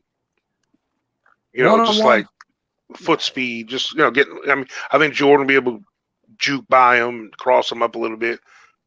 Yeah, but Larry had the size. I mean, Larry's much bigger than Jordan. Oh yeah. It ain't like he's going to be able to. A one-on-one game is not full court speed. A one-on-one game's take out the top of the key. Skills, yeah. It's not even that big of a. Their speed's really not important at all. Like I'm not saying it's not, but it is like. I don't know, man. From the top of the key, Jordan. Not only was he athletic, he had the quickest first step. Michael Jordan's first step was pretty fast, bro. Yeah, if you give him the top of the key, he has too many options. Just because he's Michael Jordan, he has just way too many options. I mean, there's some physical guys. Like we're talking one-on-one. You're right. Like Larry Bird. I feel like Sully. It might depend on who gets the ball first. Because that's what I was going to say. If it's take one, make T-Mac. If you take it and make it, if it's that, then it might be 11-0. Larry, if you get the ball first. and so in terms of that, I think it depends on a lot of stuff. But if you're talking about strictly three-point shooting, like when Selly brought up the premise of moving the 3-point line back and all that, I think Larry Bird is basically in a class by himself. And I'm including your Reggie Millers, who shot more threes than Larry Bird. And I'm including your Ray Allens, right? I just honestly believe that Ray Allen, when he became a shooter, was not the primary option on the teams that he played with. Yep. Larry Bird, when taking 3-pointers, was the number one option, and defenses focused on him. So he decided. So to make the game fun, I'm telling y'all, what I'm telling y'all is y'all are sleeping on Larry Bird, brother. Larry Bird, if he wanted, and if Larry Bird stayed healthy, if he didn't have the back condition, and when the Celtics got old, if Larry Bird could have got a healthy Len Bias for 10 years and a healthy Reggie Lewis for 10 years, I think Larry Bird would have easily 4 more rings. Yeah, it would have extended his career. Yes, because instead of the reason why his back gave out, because for all them years he was carrying the Celtics. Yeah, and getting banged up by the Pistons. yeah, man. And is there a greater rivalry than Larry versus Magic? Like throughout your history, Freezy, like when you were growing up watching basketball, isn't that one of the best head-to-head stories? I think it's the greatest, bro. Yeah, they personally saved the NBA. Yeah. Like the NBA was second rate. It was a recorded thing to watch. Like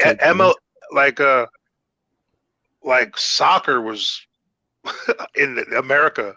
Who was Michael Jordan's Magic Johnson? Because I kind of feel like Larry Bird had a harder generation to play against. Yeah, I think he did. And when you really look at it, you said who was mad? I don't know, man.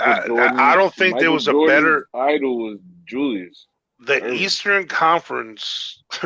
We got during the Bulls run was that was MJ stopped a lot of Hall of Famers from getting like MJ made it look like there wasn't much competition, but there was a lot of teams like making it because tough there was on them. Also, but they got to eat on expansion teams though. Jordan won championships during the expansion era, right? Which is Charlotte's, your Orlando's, your Miami's. Yeah, man, it was a lot. Toronto. Yeah, it was a lot of expansion too, and so when say for instance, if you're coming out of Chicago, right, and you play in Toronto one night, you got the night off before you took on the Knicks, who was your rival, and Boston was down at the time too. Boston was purgatory. And they got old quick. Yeah, because nobody remembers the Celtics of Sherman Douglas and Dino Raja. Nobody remember them Celtics. You know what I'm saying?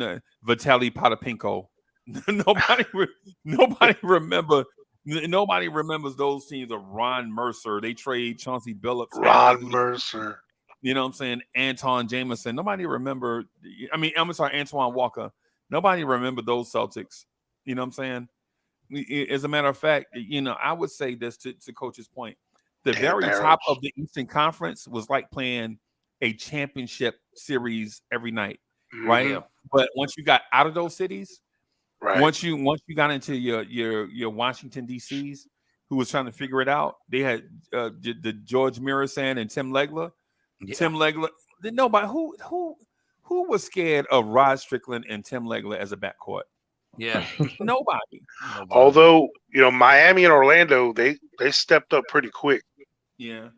They did, but they were, Coach, they were regional rivalries. Like the Charlotte Hornets and Orlando Magic was a real beef, bro. Yeah, that was legit. Yeah, it was. Penny Hardaway was trying to dunk on Lonzo Mourning every night. You know what I'm saying? Like Larry Johnson, Gordon Horace Grant, and all that stuff was a real thing. Yeah, I remember that. You know what I mean? Yeah, those regional rivalries were legit. But the Knicks would come through and watch all them teams. Starks would put up 40 on them teams. But then when he got to Chicago, it was like, yeah, you have Jordan and Pippen. And Mike would do the same thing to them. Mike would go on a tear and say, y'all remember when B.J. Armstrong left the Bulls and signed with the Charlotte Hornets?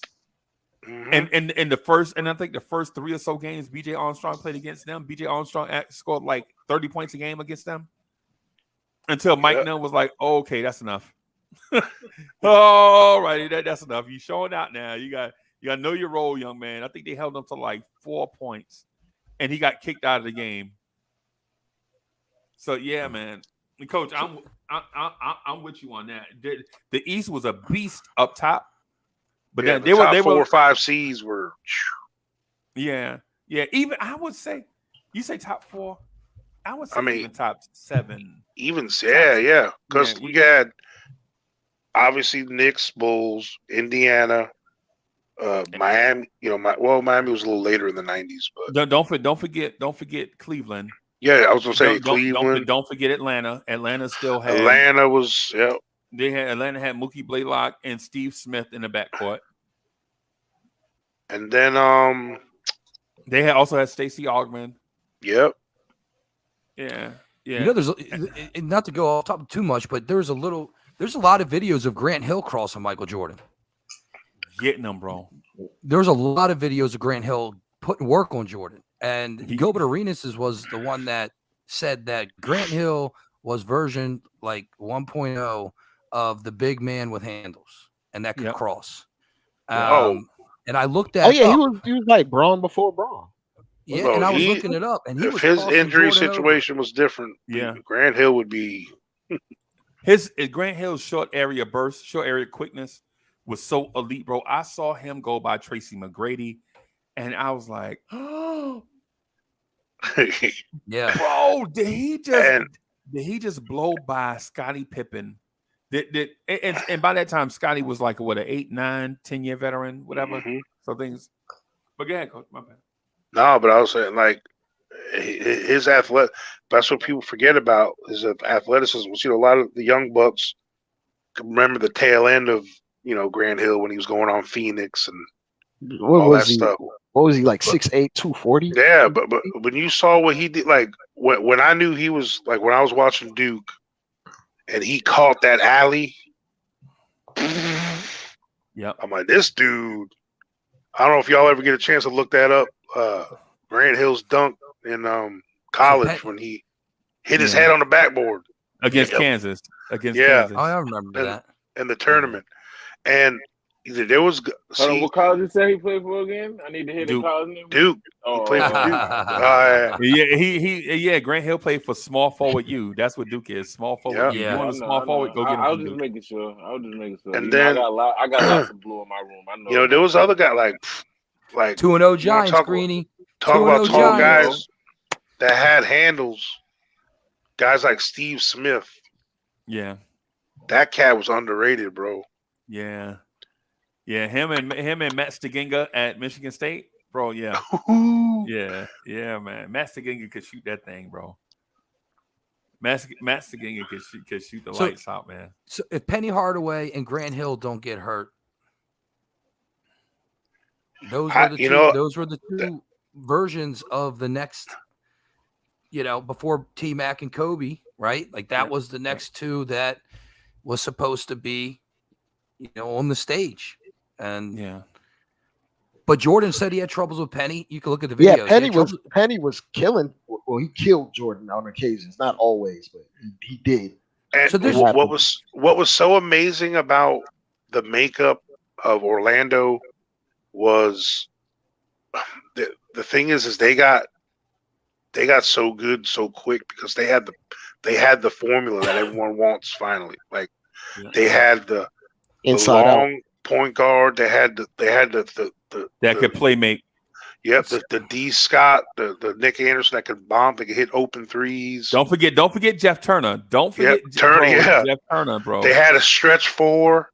Jeff Turner. They were way so far ahead of their time. It's ridiculous. Yeah. So they had all that plus the classic big. And they had athletes coming off the bench. They had Anthony Goldwire and Bowie and Bowie. Yeah. Isn't Shaq an athlete at this time? Daryl Armstrong was he there too still? I mean, Shaq was always an athlete, even at his biggest. Yeah, I'm but just saying, like this is when he moved he was moving like Giannis back then. Oh yeah, this is when Shaq wasn't overweight.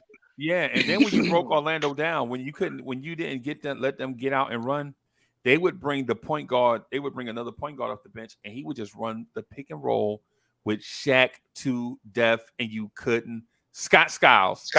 They would bring the record. He got the record. Most assists. 30 something assists in a game. Bro, they would run the same play over and over and over. And you couldn't stop it because if you double teamed it, they had 3 other shooters on the floor waiting to shoot the 3. So you had to let Scott Skiles shoot that mid-range jumper, or Shaq was gonna score 75. Right? So Scott Skiles come across. Then you try to stop Scott Skiles, he give it to Shaq, bang. You know what I'm saying? And you come across, you stay with Shaq, Scott Skiles will shoot that 11-footer, and it's like it's not even fair. Shaq is like one of the most ridiculous athletes. Bro, what would Shaq do today, honestly? Bro, he wouldn't be in the NBA. He wouldn't even be in the NBA. What you mean, bro? Wouldn't he be I think he would be valid because the pick and roll is still. Who's gonna cover him? Right? What do you care who covers him? He's gonna be fouled out, and you're gonna put him on. He wouldn't even be in the NBA. Man, come on, man. I'm telling you, stop it. Shaq is skilled. Okay. Shaq has elite footwork. Like Shaq play defense, and you would put him out. You would just stretch him out. You just go small ball against him, and you let him have his little 2 points. Okay, but like, are we assuming Shaq? Are we assuming Shaq would never? Dre, wait a minute. Which Shaq are you talking? Which Shaq are we talking about? Which Shaq, are you talking about 335 Shaq or 298 Shaq? Because I think That 298 Shaq. If he I don't gets think he was that ever ball at 298. the free throw line, he could dribble in like, bro. You're not understanding. Spin moves. We're diminishing Different Shaq's Shaq. actual skill set because he had elite footwork. I'm telling you, Elite man, touch Shaq at would the not rim. be in the NBA if he was being drafted today. I'm telling But you. who's gonna cover Yo. him? Oh, That man. Magic Shaq is If like dudes Giannis. like Bro, Andre have Drummond, you seen him Shaq is play? like Yeah, Giannis. wait. Y'all won't let him answer. Let him answer, man. Who's going to cover him? What do you need to like, cover him if for? dudes like Andre Drummond are in the Who league, would you like? Who would you take? Paul Gasol or Shaq? Who would you want on your team? Shaq. Paul Gasol or Shaq? I take Shaq. Paul Gasol, bro. In this generation, I take Paul What? Gasol. which Hands down. which variant of Shaq are we talking about? I don't care which variant you want. I don't with care Shaq. what version, all the way up to Chubby Shaq. I'd still take Shaq. Take- Bro, we got Have him. dudes Good luck. like Andre Drummond cashing checks. And you telling me Shaq would not be Cashing dominant what still? check? Cashing checks on the Pistons? I mean, I don't care. Andre Like, Drummond I'm not made saying over he's gonna get- $100 million in his career, man. That's I don't So care. you're I don't wanna saying bring up the Shaq money couldn't stuff. cover a five that's Who's on the perimeter? Why would you have a five? What? Okay, I'll throw a lineup at you. We'll just throw a lineup at you. I'll give you an easy lineup. The Wizards put KP at the 5. Now what's Shaq do? Shaq is destroying KP. But That's I what don't Shaq is doing. care because he's scoring 2s, and we're going to put him on the line. Unless KP is hitting 45% of his threes, which he What do you mean doesn't- 40? Dre, what? he doesn't shoot. He shoots 35%. Dre, for his career. listen to what I'm saying, man. If you have a stretch 5, right, that will pull Shaq out of the paint. What good is he on? He's slow. How many He's not a stretch great fives rim have won the protector. NBA title recently? How many? Yeah. The And don't Warriors? say the Warriors one. because Draymond Green is in a stretch five. Yeah, technically. yeah, stretch fives don't win championships, bro. And I know people are gonna say, "Well, Mark Gasol, really? They had Kawhi Leonard, Kyle Paul Lowry, Gasol. Fred Paul VanVleet." Gasol the was only a team I will say is Gasol the was a Bucks. stretch No, five. no, They Mark had- No, but I'm Gasol. saying Paul Gasol was a stretch 5, and Marc Gasol could shoot the 3. It The isn't like you Bucks- could just The disrespect Bucks the have shot. Brook Lopez, but their closing He's a lineup is three-point Giannis at shooter. the 5. The closing lineup is only Giannis at the stretch 5. five But you look could who they're say playing or with. Who the stretch argue five's is- playing with? Hall of Fame players. Yeah. but I was just I about think- to say, okay, in so- my case, is a Hall of Fame player. you know? All right. So how much better is Shaq going to be? How much better would Shaq be in today's game, right? In today's game than Bam Adebayo? Now you got a point. Bam is an Phil. all-star, though. You got a Seriously? point, Phil. Bam is an But all-star. I and he's- don't. But let me I don't say. know. Let me say. This. It's all on a So if box you- sheet, man. It's all a Because box look, sheet. because There's only so many look, minutes. I will say this. 40 before you and say this, 20. Breezy, I think Shaq could do exactly what Mitchell Robinson does for the Knicks, way better. Okay, I'll give you that. I would. So let me say this because say basically that. what we're saying is traditional players back then wouldn't thrive in today's NBA. Because of the I think shooting. that. Yes, I think that. because of I the think shooting. that's. I think that's what. So it's like the John Stocktons of back in the day would not thrive in today's NBA because he doesn't shoot the three. I'd like to clarify this before you. That's a great point, but I like to clarify the back in the day bigs. Okay, not just the Shaq. guards. We could go to. I don't think David Robinson's any better than Ayton in today's game. I mean, Whoa, but here's the thing. Admiral. Here's the thing, Sally. Let me. No, y'all, let me say Robinson this. was an athlete, bro. That's a Yeah. different. and Hey, Admiral. Ayton's yo, not. Ayton's a great athlete. With that said, No, I'm sorry. with that You're- said, I'm telling y'all that based on what Sally is saying, I would prefer Patrick Ewing over Shaq if that's what we're going with. Would you Pat like Hakeem Ewing- Olajuwon or Shaq? Who would you want? Neither. I'd take Pat Ewing. Okay, now Because In Elijah today's game, yeah, because you shoot. Elijah one doesn't stretch the floor like right. you know what I'm saying. It's to me it's the same Yeah. thing. Like Rick you get a Smits could shoot that shot too. Yeah. well, Yes, he yeah, could. Jack Sigma could shoot. Jack Yao Sigma, Ming could shoot the shot. Yeah, I would. But the thing is if you're talking about pulling Yao away from the rim, it's the same thing as having Shaq. That's kind of my point. Whether that's a good point or not, but my point is it's worth the conversation to say Right. that having Shaq on a full 30-minute rotation every night, you know, how's Shaq going to switch on to Curry, man? I mean, He's not. But nobody does. so Nobody. you're going to No, drop but the I- screen? You're going to drop on the But screen? what I'm saying is, I think you're underestimating Shaq's athleticism and ability to keep up with smaller Right. players. Okay. You drop Shaq in 95. Shaq right now, he's the most athletic player in the league. Okay. Right now. I mean, pound for 95 pound, like 95 he's Pound for pound. Okay, I can go with the pound for pound one. Okay. Yeah. like okay, he's of pretty. course. I mean, he was doing some things athletically that are just ridiculous. The coordination. I seen him run by Chris Webber. I saw him run by Chris Webber, and I know that sounds bad. Chris Webber was 6'10", 260. Yeah, Yep. Shaq was Just 7'2", 300. Just to address Andre Bryant, how is Shaq not like Giannis, bro? That's who they're comparing Giannis to, bro. Stop it. But I don't see the Giannis is much better with his footwork with the Euro step. Shaq did not have a Euro step. Because there was no such thing as a Euro step. But was he talking about low block, post work, footwork? Shaq had he didn't have the Euro step. He just jumped over you and threw you. Luke Skywalker Vision says that Olajuwon is a better shooter than Pat because Olajuwon made 6 more threes. Bro, Pat was a shooter. Like Pat could hit fadeaways up to like 20 feet. Bro, that baseline fadeaway he had. Who's a better jump shooter, Pat Ewing or Olajuwon? Just off top. What would y'all say? I'd say Ewing all day. I would take Ewing. Yeah, that's what I'm saying. Now post moves. I would take Olajuwon. Hakeem's the GOAT. I mean, I'd take Olajuwon. But what I'm saying is I take Pat all day. If we're talking about the modern NBA, I think the closest thing to Pat in today's modern NBA is Joel Embiid, and I say that often. The only difference between those two is Pat is more of a difference maker. No, regardless of who we play with, like Pat could make a difference. Like depending, think about it. The Sixers changed their roster around Joel Embiid, right?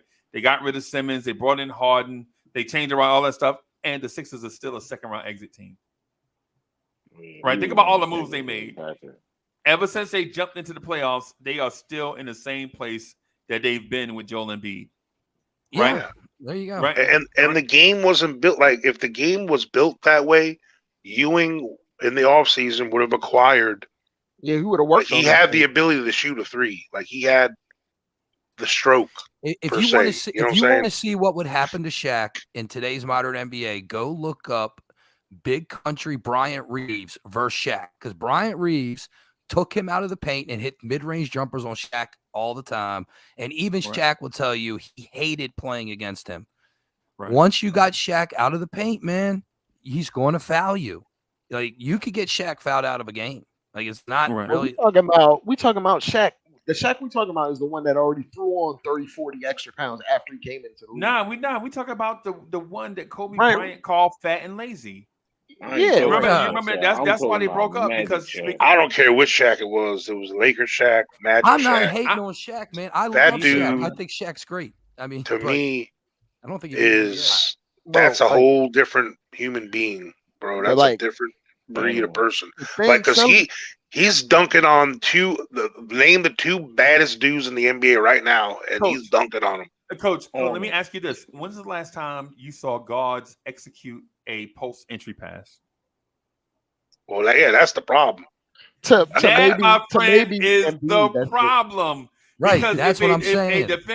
Because now they're taught if a defender sags off of you from the 3-point line, if the defenders take the three, take the jump shot. That's what we're taught now. Guys, like if your defender sags back, like if Shaq has a guy pinned and your defender sags back to prevent the pass to Shaq, teams are taught to take the three. Yeah, but Shaq could pick and roll though. I guess. Game.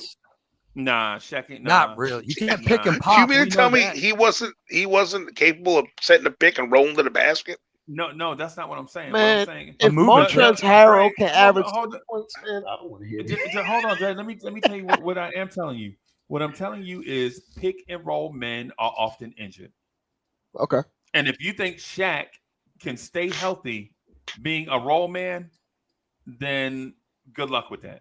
Yeah, he played in the most physical era in the NBA, and he stayed pretty healthy till the end. Right.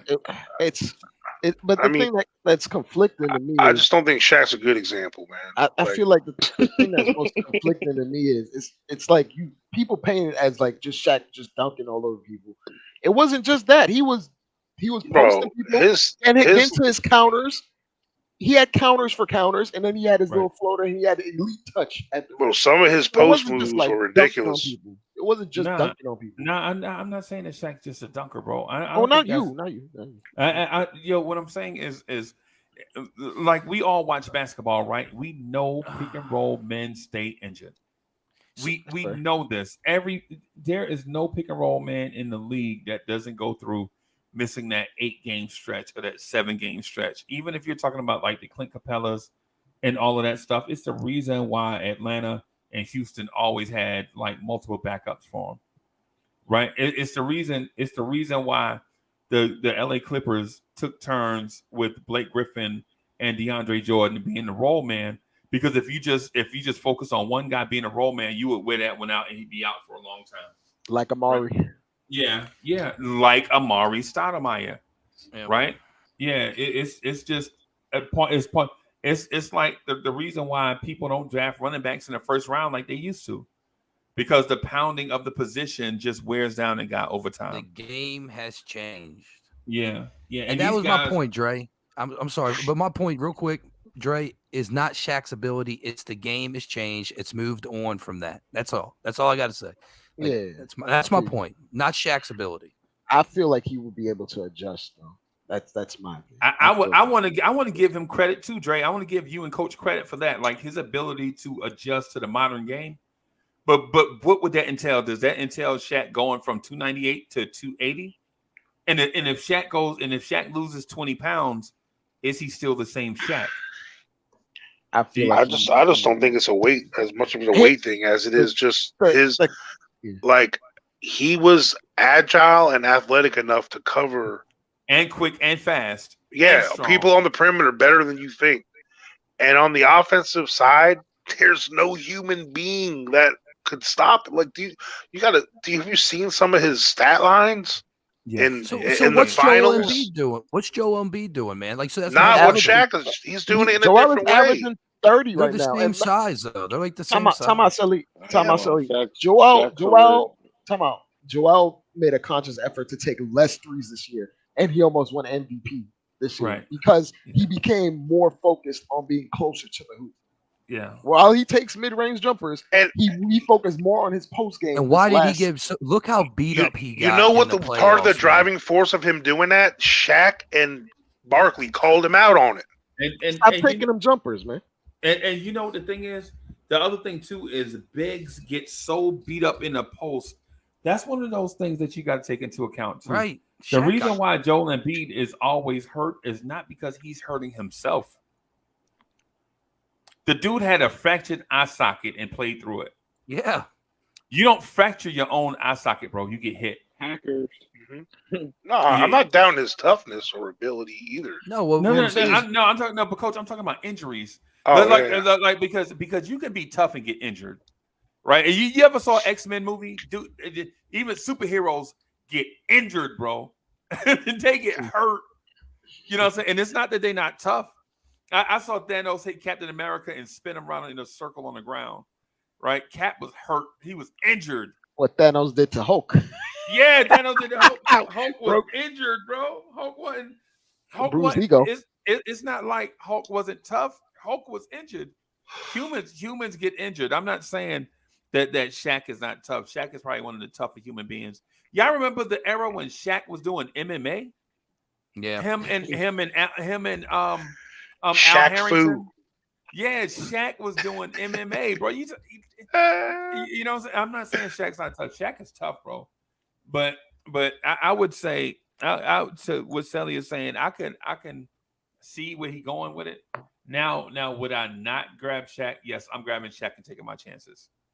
But I can see where the argument is made for maybe not taking Shaq. If you're a 16-year-old kid being recruited right now, okay, and your Shaq is 16 right now, and you're in the gym like Blue Chips, great movie by the way. Right. Yeah, we referenced that the other night. Yeah. Oh, you did? We talked about old cats like shoot. I'm like we were dogging people about free throws. Yeah. Like how people can't shoot free throws. Like, oh man, it's these old cats still shooting free throws. Like Bob Cousy and Blue Chips. Yeah. Yeah. Remember he played the athletic director. And he was making them shots. Would you take Shaq over Joel Embiid? You start a team right now. Joel Embiid started playing basketball when he was 14. Got to take that into account. Yeah. So if I have you're asking if I have Shaq and Joel Embiid at Mount Verde Academy, right? I'm taking Shaq because Joel Embiid at 14 at 16 at Mount Verde was very dependent on D'Angelo Russell and Ben Simmons. Like people forget that Ben Simmons and Joel Embiid played high school ball together. You know what I'm saying? If, like Philly was not their first meeting. They played together before. Yeah. You know what I'm saying? And so you know who was an onlooker? A pimple face 8th grader? Yeah. RJ Barrett. They ain't gonna lie, Mount Verde had a squad. Still got a squad. And they didn't go undefeated. Nah, they lost to I forgot the name. Just think about it. They just had Cade Cunningham and Scotty Barnes on the same team at the same time. What do you think Cade's going to be, man? You think Cade's going to be like? You think Cade's the real deal? Magic Johnson. I think it'd be nice. I think he can be better than Luka, and I'm a big Luka fan. Whoa, I don't know. Luka's different. I'm a big Luka fan. You know what? I think Cade is. I think he's a playmaking version of Brandon Roy. Like more focused on getting his teammates involved, but he also has the offensive bag to score at any time that he feels I think Cade Cunningham, Scottie Pippen. I mean, look, I love America. Maybe on USA, but he's a better shooter than Scottie. The best players in the NBA and the future of the NBA is overseas, my friends. Oh, sorry yeah, to admit it. Yeah. But you look at the top 5 best players in the league are foreign players. Yeah, and they're coming faster and faster and faster, man. It doesn't even and they're just coming in more polished. They're coming in. As far as the front court goes, they've already taken over. You look at the top. They're just way too skilled. You talk about the 5 best rebounders in the league are all from another country. Besides Mitchell. Mitchell's good. Mitchell wasn't in the top 5 in rebounding. Oh, you're talking about rebounding per game or just straight? Rebounds per game. Yeah, because Mitchell is I think 1 or 2 in offensive rebounds. Like he's actually an animal that can rebound, but that's not an indication of skill. Like there's other things that go into it. That I don't know, man. Like Jokic, there's no talking around it to me. There's nothing to justify. We can go through 100 things. You can just look at Eurobasket, just what happened. Spain won, right? But I'm just saying there's other things besides the rebounding that makes guys. Yeah, they're better. They're better at the fundamentals of the game. They're better at passing. Yeah. They're better at rebounding. They're better team. Yeah, we have better athletes and the prototypical Jordan-esque type wing guys. You know, the things that we covet over here, but. Real legit basketball. The Europeans, what they've developed, coach, and what they've always lacked is that killer instinct. Like, so the Europeans just more passive in nature, right? But they're getting that. That's the thing is they're developing the dog mindset because Kobe was so influential because he grew up in Europe. There's a lot of Kobe influence in these players, and that Mamba mentality definitely went across the pond. So before Luka, we never really had the extremely ball dominant isolation Euro player. You didn't. Yeah, Dirk. Extremely but he wasn't ball dominant. Like at the top. But I'm saying, Ricky Rubio. The thing that spearheaded the whole Euro thing was when the Dream Team went around and. It was this world tour of basketball. The Euro sauce is overrated. Kaiser, bro, did you watch Eurobasket? It was full of NBA players. Actually, it was the NBA being played in Europe. 2 top NBA players are playing over there: Giannis Antetokounmpo and Luka Doncic. When you got Eurobasket, are you a basketball fan? If you didn't watch any of the Eurobasket, did you watch Greece? Did you watch Giannis versus Jokic? Greece versus Serbia? Did you watch that? What? when Top three U.S. has a NBA team players of ever. all-stars, even though it wasn't our best all-stars, there were all-stars, and they play 6th and 7th in a tournament. My God. Come on, man. I will say our number ones, like all our number one, because these other countries are smaller, so it's harder for them to field. Slovenia, where Luke Europe's is a from, smaller continent, than not Delaware. a country. Yeah, but So we're talking Slovenia about is smaller countries. than Delaware. We're talking about No, countries. yeah, no, I was answering someone in chat. Oh yeah, because if it was Europe versus just USA, it would be a dogfight. It'd be over. Yeah, I don't think the Oklahoma City Thunder could beat Real Madrid. Like, I don't think OKC. I think there's European teams that can beat. Yeah. Sorry, NBA teams. But we got to take into account like half of OKC is foreigners.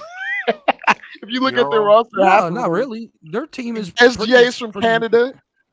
That's not the other guy. Well, it doesn't speak to the level of talent because a lot of the talent on OKC are lottery picks. Yeah, so they do have some level of talent, even though it's not aged veteran talent. But what I will say though, with the level of basketball you guys are speaking to, I give respect to guys that play the game, right? And I don't diminish your MVP or MVPs just because you're from another country. I think if you won the MVP, then you're the best player. Yeah, you're the most valuable player in a league that is diverse. Oh, that's a good question. Andre's got a good question in the chat, Freezy. I'd love to hit that topic for 5 minutes because I think there's a lineup that would actually beat that lineup. Yeah. Are we saying that LeBron, KD, and Curry on the same roster is struggling against Team Europe? Yes. Giannis, Luka, Jokic, and Jokic, Joel Embiid. You saying that they ain't got no squad on their side, and if they really want to, they can go get Ben Simmons if they really wanted to. Like, if you really want to start bringing in players that aren't from this country, period. But there's a difference between international and Team Europe. So Team Europe wouldn't have a Joel Embiid on it. Yeah. It would be playing the Canada guys. Joel Embiid wants to play for France, Freezy. Joel Embiid put his papers in to be a French citizen so he can play next to Rudy Gobert in the next Olympics. Wow. Yeah, no, he's there. Wild. He's going. That's Joel wild. Embiid speaks French. Wow. You got Rudy. Hold on. Let's go down the lineup. You got Rudy Gobert at the 5. You got Giannis at the 4. Where do you want to put Luka? 3, right? It's just we don't even have Jokic at the playing point. yet. You have to put him at the point. So where's Jokic going? Jokic coming off the bench. You got Rudy, Giannis, Jokic, Luka. Jokic is star. Rudy's on the bench. Jokic is better than Embiid. So, but you get where I'm going. You get where I'm going with this is. Yeah. It's not even close. You could put the best 5 NBA players against the best 5 European players, and the European players have a shot every day of the week. They have a shot. US versus the world, though. I'm not saying it's a slam dunk either way because you have the same conversation with Harden, Kyrie, Steph Curry, Ja Morant. You know what I'm saying? Like dudes. Giannis. The US at the top is stacked. You know, but top 5. Giannis and Luka, man. Giannis and Luka. I think Europe is deeper right now as far as quality. Yeah. And they could still bring Paul Gasol off the bench like they did in Europe and Spain. And when Paul Gasol just won the Eurobasket, I watched all the Eurobasket. And look at the age difference. Oh my God! Look who we're counting on the U.S. Look at the age of them guys and the age we're talking about, the Euro guys. That's a great point, Coach, because that was kind of the, like. I don't know, man. Like, I honestly, I see Tatum. Tatum's going to be a top 5 player in my opinion. Nah. Zion is. No. I think it's too late. I think it's too late. He's 23. He got passed over. 25. Well, I'm just saying, Tatum. If you're talking, is it how old is Tatum? Who's the best U.S. player right now under 30? He's 24. He just turned 24. Oh, he just turned 24. Okay. The best U.S. player. Who's the best U.S. player under 30 right now? Well, this is the Knicks channel. RJ Barrett. Stop playing with me. He's Canada. He's Canada. Well, Julius Randle then. Yeah, Isaiah Hartenstein. I'm talking about in the league. I'm just curious. Like I'm not saying that like it's not rhetorical. I'm being as serious. of the finals, maybe Stephen Curry. Who do we think? Curry's not. Curry's way over. He's over 30. I think Curry's 32 or 31. Yeah, he's like under. Oh, you said under 30. Yeah, under 30. That's be. This is the conversation I've been trying to have. So I'm saying Europe is the future. Curry overseas. Should be 34 and Clay should be 32. Yeah. Yeah. Like, Curry think about it, guys. 34. Who's the best under 30 U.S. player right now? That's so tough to answer. There's it actually might be Jason Tatum. It might be. It might be. Because if you think about all the people that are awesome right now, I think Anthony Edwards is better than him, bro. I think Anthony Edwards is better than Tatum. I agree with that. I like Anthony Edwards a lot. Now his ceiling is better. If Zion could stay on the court and average 27 on like minimal usage, Luka struggled with Kawhi. He'd be the best player, but he doesn't. Could drop 40 on Kawhi. Yeah. I think people need to watch basketball a little bit more in detail. What's really going on?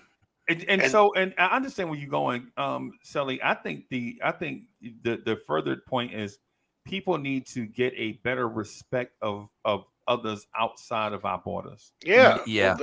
That's a U.S. problem. Yeah, I think, and it's definitely a New York problem. Like, and I'm not dissing New Yorkers, but New Yorkers have a different mindset when it comes to people outside of the New York tri-state area. You know what I'm saying? Like New Yorkers tend to think that the world revolves around them. Revolve around that 13 million. I'm not knocking New Yorkers for that because they have so many things going on in the New York tri-state area that's better than other areas. So it's easy to think that way. But they got the loudest voice. It's just because it's so fast, and when you go somewhere else, it's so now slow. if we I'm gonna go fat guy on this. Now you want to talk about food, pizza, and all that? Some knishes, a deli, bakery. That's Coach, that's because you hadn't spent a week in the Carolinas, bro. I went to college in North Carolina, bro. Come on, bro. I've been there. You know food in the Carolina. Yo, Mid-Atlantic I'm gonna say from Maryland all the way through South Carolina, the Mid-Atlantic area, bro. Food is off the chain, bro. Come on, Baltimore. Anybody in here from anybody here Mid-Atlantic? Yeah. He in Baltimore. I'm sorry. I love you, Freezy. I rock with you on all subjects. But bro, you a vegan. You ain't got an opinion on the subject. Freezy talking about that boil. Freezy talking about that boil. I'm just playing, bro. The best steak and cheese sub I ever received in my life was in South Carolina, and I was on a back road, and this person had a little stand, and I said, "How is this food so fresh?" She's like, "The beef has never been frozen." Right. I said, "Oh my God, this is like butter." The beef was never frozen. It was never shipped. It was right off the farm, and you get some good barbecue down there. I mean, everything's fresh. Yeah. The ingredients are fresh. Right. I think New York has lost its originality. Right. New York's got the loudest voice. I love New York. No, man. From New York, but they got the loudest voice. I love you gotta understand something. New York, literally, like, okay, I live in Florida, and you would think you the live in best. New York. You live in Florida. No, I'm saying I grew up in New York. It's a joke. Everybody from Florida. I know. Yeah, that's from New York. Yeah, that's a New York extended. Yeah.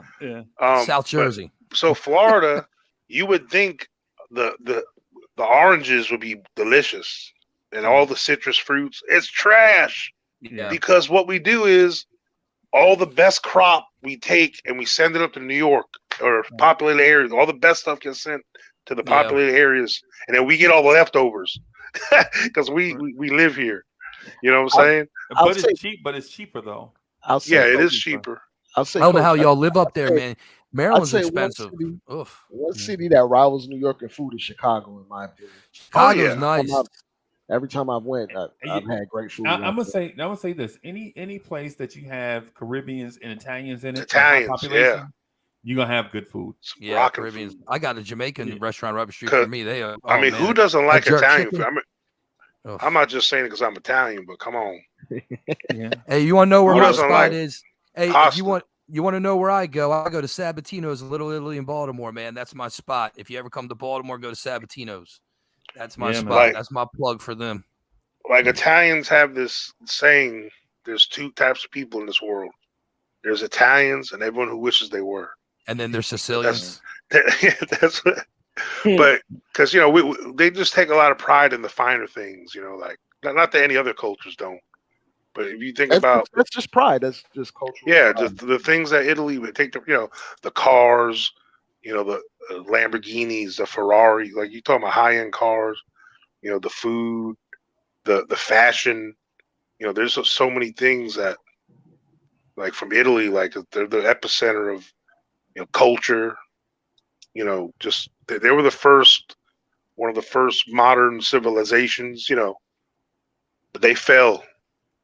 And the U.S. reminds me of, all because we're the U.S. don't mean we're the best at everything all the time.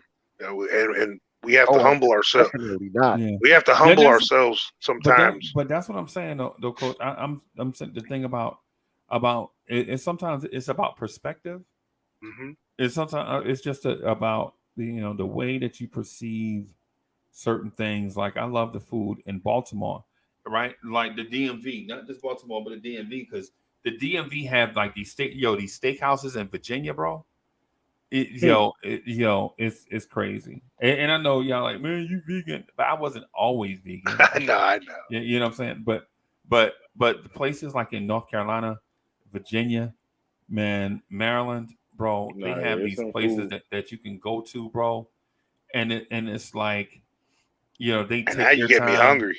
They take their time and cook things the way that it looks on the menu. Mm-hmm. You know how sometimes you order stuff on the menu, it don't look like it did on the menu. Like I stopped in a place in North Carolina on the way back from Philly one year, and you could see like how much care and attention they did for everything.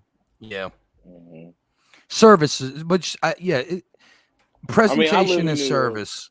So I live in New York, and like.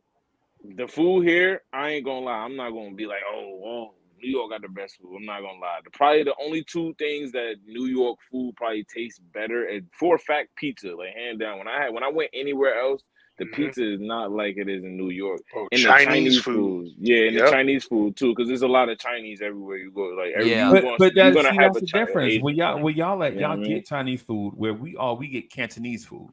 Yeah, that's what I'm saying. There's a lot of Asians in New York everywhere you go. So you can go get your Chinese food from someone that's Chinese.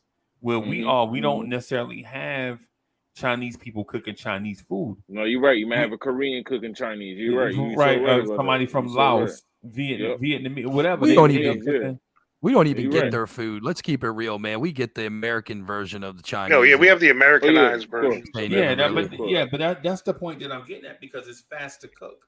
Right. Because a lot of times, man, when you go to there are a few real Japanese places here, and I know Japanese is not Chinese. I'm not saying it's the same. What I'm saying is there's a Japanese restaurant here, bro, and certain stuff. So I asked her, I'm like, yo, this broth is the bomb. How long did it take y'all to cook this?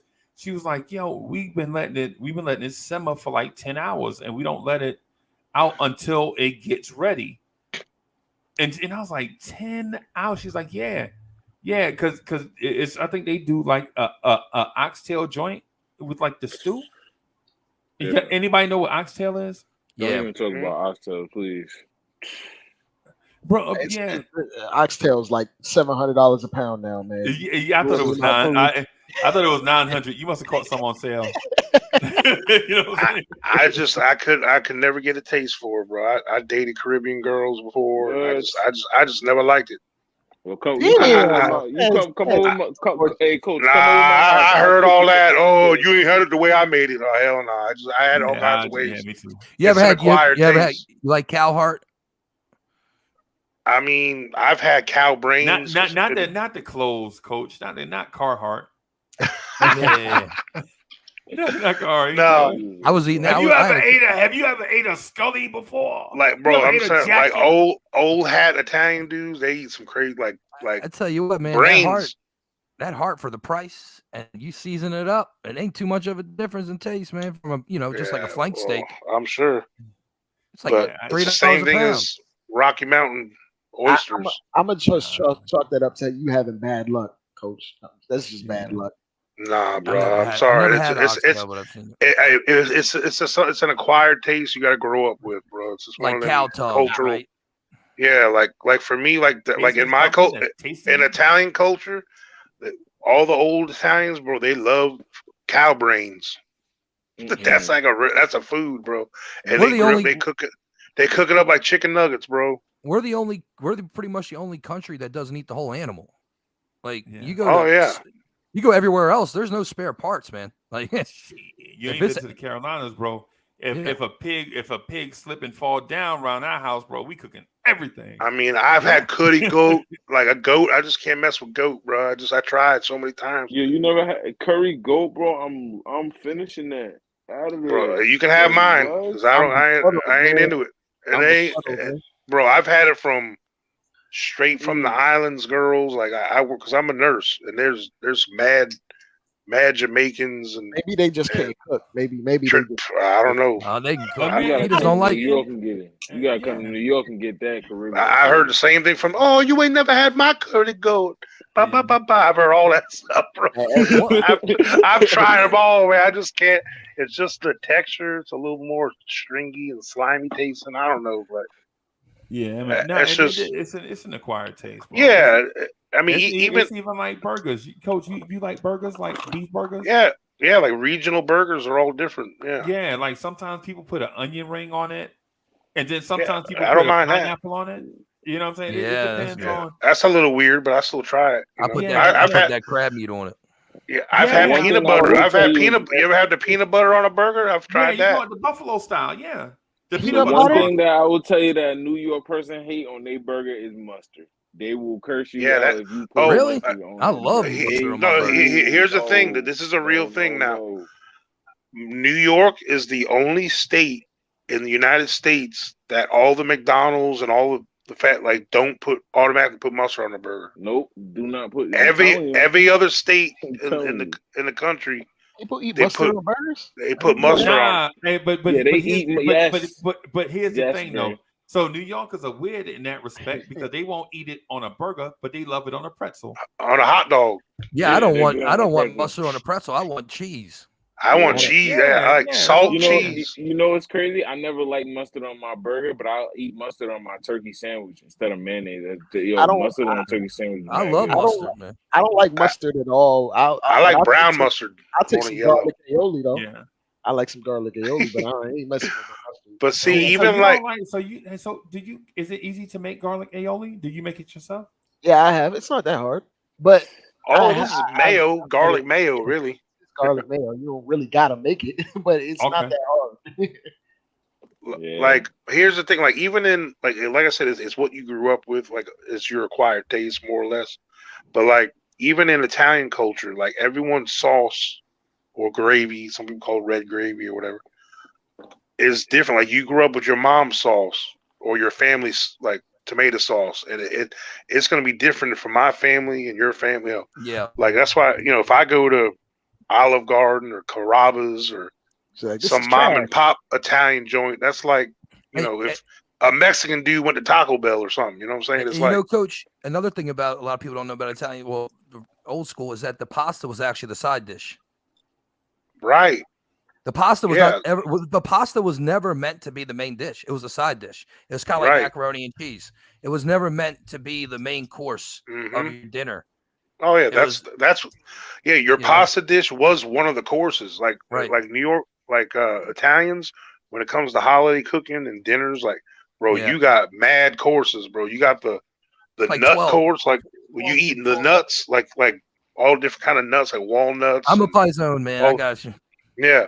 Then you got the antipasta course with all the all the cheeses and the everything, and then you got the pasta, then the meat course, then you got a nap, then you got to take a nap because you're gonna die. It's crazy. Most grandmothers are always like, you eat something before you leave, But so my grandma used to make the pasta sauce, make the gravy. We called it gravy growing up, and then she would put it in the refrigerator for 2 days, and then we'd have it. Yep, because that thing was always the best batch. Oh my God! It had a chance to sit That goes back to Freezy's point was patience and just letting stuff take its time. It's not, slop it on a tray and move it along, and that's what you get up in New York. You don't. That's why the fast food in New York is trash. I do not eat no fast food in New York because it is so it's just bad. But here's the thing. Time. Right. I don't know. Like when I went down south and I had some Hardee's, oh my God. Right? The fries were good. Yeah. It's why? Man. Because a lot of the side restaurants are trash. Right. No, but a lot of times everything, Coach. You gotta pay premium for that up here. That's what it is. New York fast food is trash. You gotta pay premium. but here it is. It's just like sports and just like teams in general. I like ham sandwiches too, actually. Competition breeds quality. Okay, so because New York has so much competition, like this, Greenie, from on Long Island, there's probably like 6 pizza joints within a half a mile of each other. Right. And they're all good. And delis. And I got 4 pizza places within a half a mile of me, and I'm not even in New York.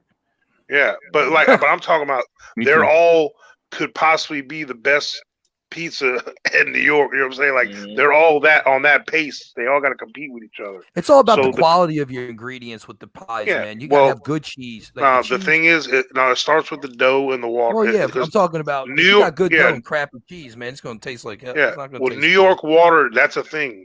They got tap water in New York. That's why all the bakeries and anything that has to do with dough. Well, we talking about New York water. Yeah, the aquifers. Bro, you were in Jersey, bro. You didn't know nothing about the New York water. Come on. New York water, bro. That's the thing, bro. Yeah. That's dangerous, man. There's a talking about drinking it out the Hudson, man. Yeah. Come on, man. I'm talking about they actually did scientific research. There's an aquifer. Yeah, that's an aquifer that's below. It's a tap. That's the people that did the people that did it are probably from New York. Oh, come on, man. They have a vested interest. The people that did it work for ESPN. Look, they work for ESPN, bro. I personally, when you miss something, it's maybe because I didn't appreciate it when I was there, but now that I'm away from it, I can tell the difference. Because when I went back, I could tell the difference. Yeah. Okay. I think honestly, man, every region of the country can stake their claim to some type of goodness. Of course. That's just all. That's all I'm getting at, man. Like to me, the food in the Carolinas, bro. Like for instance, Greenie couldn't live in the Carolinas because if he would, Greenie would be 245 right now. Right? Greenie would legit be 245. And I'm not saying that you would become a slob. What I'm saying is that you work doing your every routine. People down here, they feed you, bro. They look at Greenie, they be like, "What's wrong with that boy?" And I'm not calling you a boy. I know you're a man. I'm saying, I know what you're saying. You know what I'm saying? I'm out of respect. You know what I'm saying? Respect. People that, what's wrong with that boy? You know what I'm saying? He don't. I know what you're saying. My family so I know what you mean. And so family members will be constantly bringing your family food all the time. They'll be like, Greenie, what's they'll be constantly like Coach, like if Coach lived in the Carolinas, bro, Coach would legit, I swear, Coach would be legit like 285. They would get his weight all the way up to like 285, bro. They were telling you, I'm beyond that now. What you talking about? Man, whatever, you lying. Whatever. Bro, I don't think you understand, bro. I was 275. I was 275 in college, bro. Wow. Yeah. You remember when did I ever send you a picture of me when I was in college? Football in my uniform? I think so. Bro, I was a 265-pound fullback. Wow. I was like, I had a 38-inch waist. Wow, bro. That's at 238 at 270. How tall were you? That man was a unit back then. I'm like right at 6 foot. You was probably looking like a superhero back then. That's what I'm saying. 5, he's barely 6 foot, touching it, and it's 260. And that was after I tore my ACL. I got that big. But I ran when I tried out for Orlando Predators, I was 274 pounds, and I ran a laser 4.71. Wow. At that weight, like which for me, I was slow. Like in my, because I used to run, because when I between my junior and senior year, I was 238 in high school. I was like 240, 238, and they had just started laser timing. I went to a Florida Gators camp like over the summer. Had a bunch of recruits there and all this stuff, and they were testing out the laser stuff. And I ran a 4.53 laser at 238. Yeah. So you were definitely running kids over in high school. Yeah. Oh, I was kind of a freak from back then. You know what I'm saying? But hey, so as far as weight goes, like I remember like when I had my son, because we Freezy and I talked about this earlier today on the phone. We were talking about how, like I was talking about my son's in college right now playing. He's a freshman in college playing football, and he was talking about like, hey, what does your son think? Like because my son didn't believe me, sometimes at first, like some of the things I would tell him because I coached him, but like he didn't start believing me until I took him back to my old hometown and he met some of my friends I played with, and they would tell him all the stories. Man, you don't understand. Your dad was this. I didn't coach him up or nothing. They were telling my son all this, and he was like, "Dang, Dad, I didn't know you were like that." Yeah. I'm like, "Hey, I try to." My son used to be like, "Yeah, Ma, Daddy, butt naked, watching the old boxing tapes."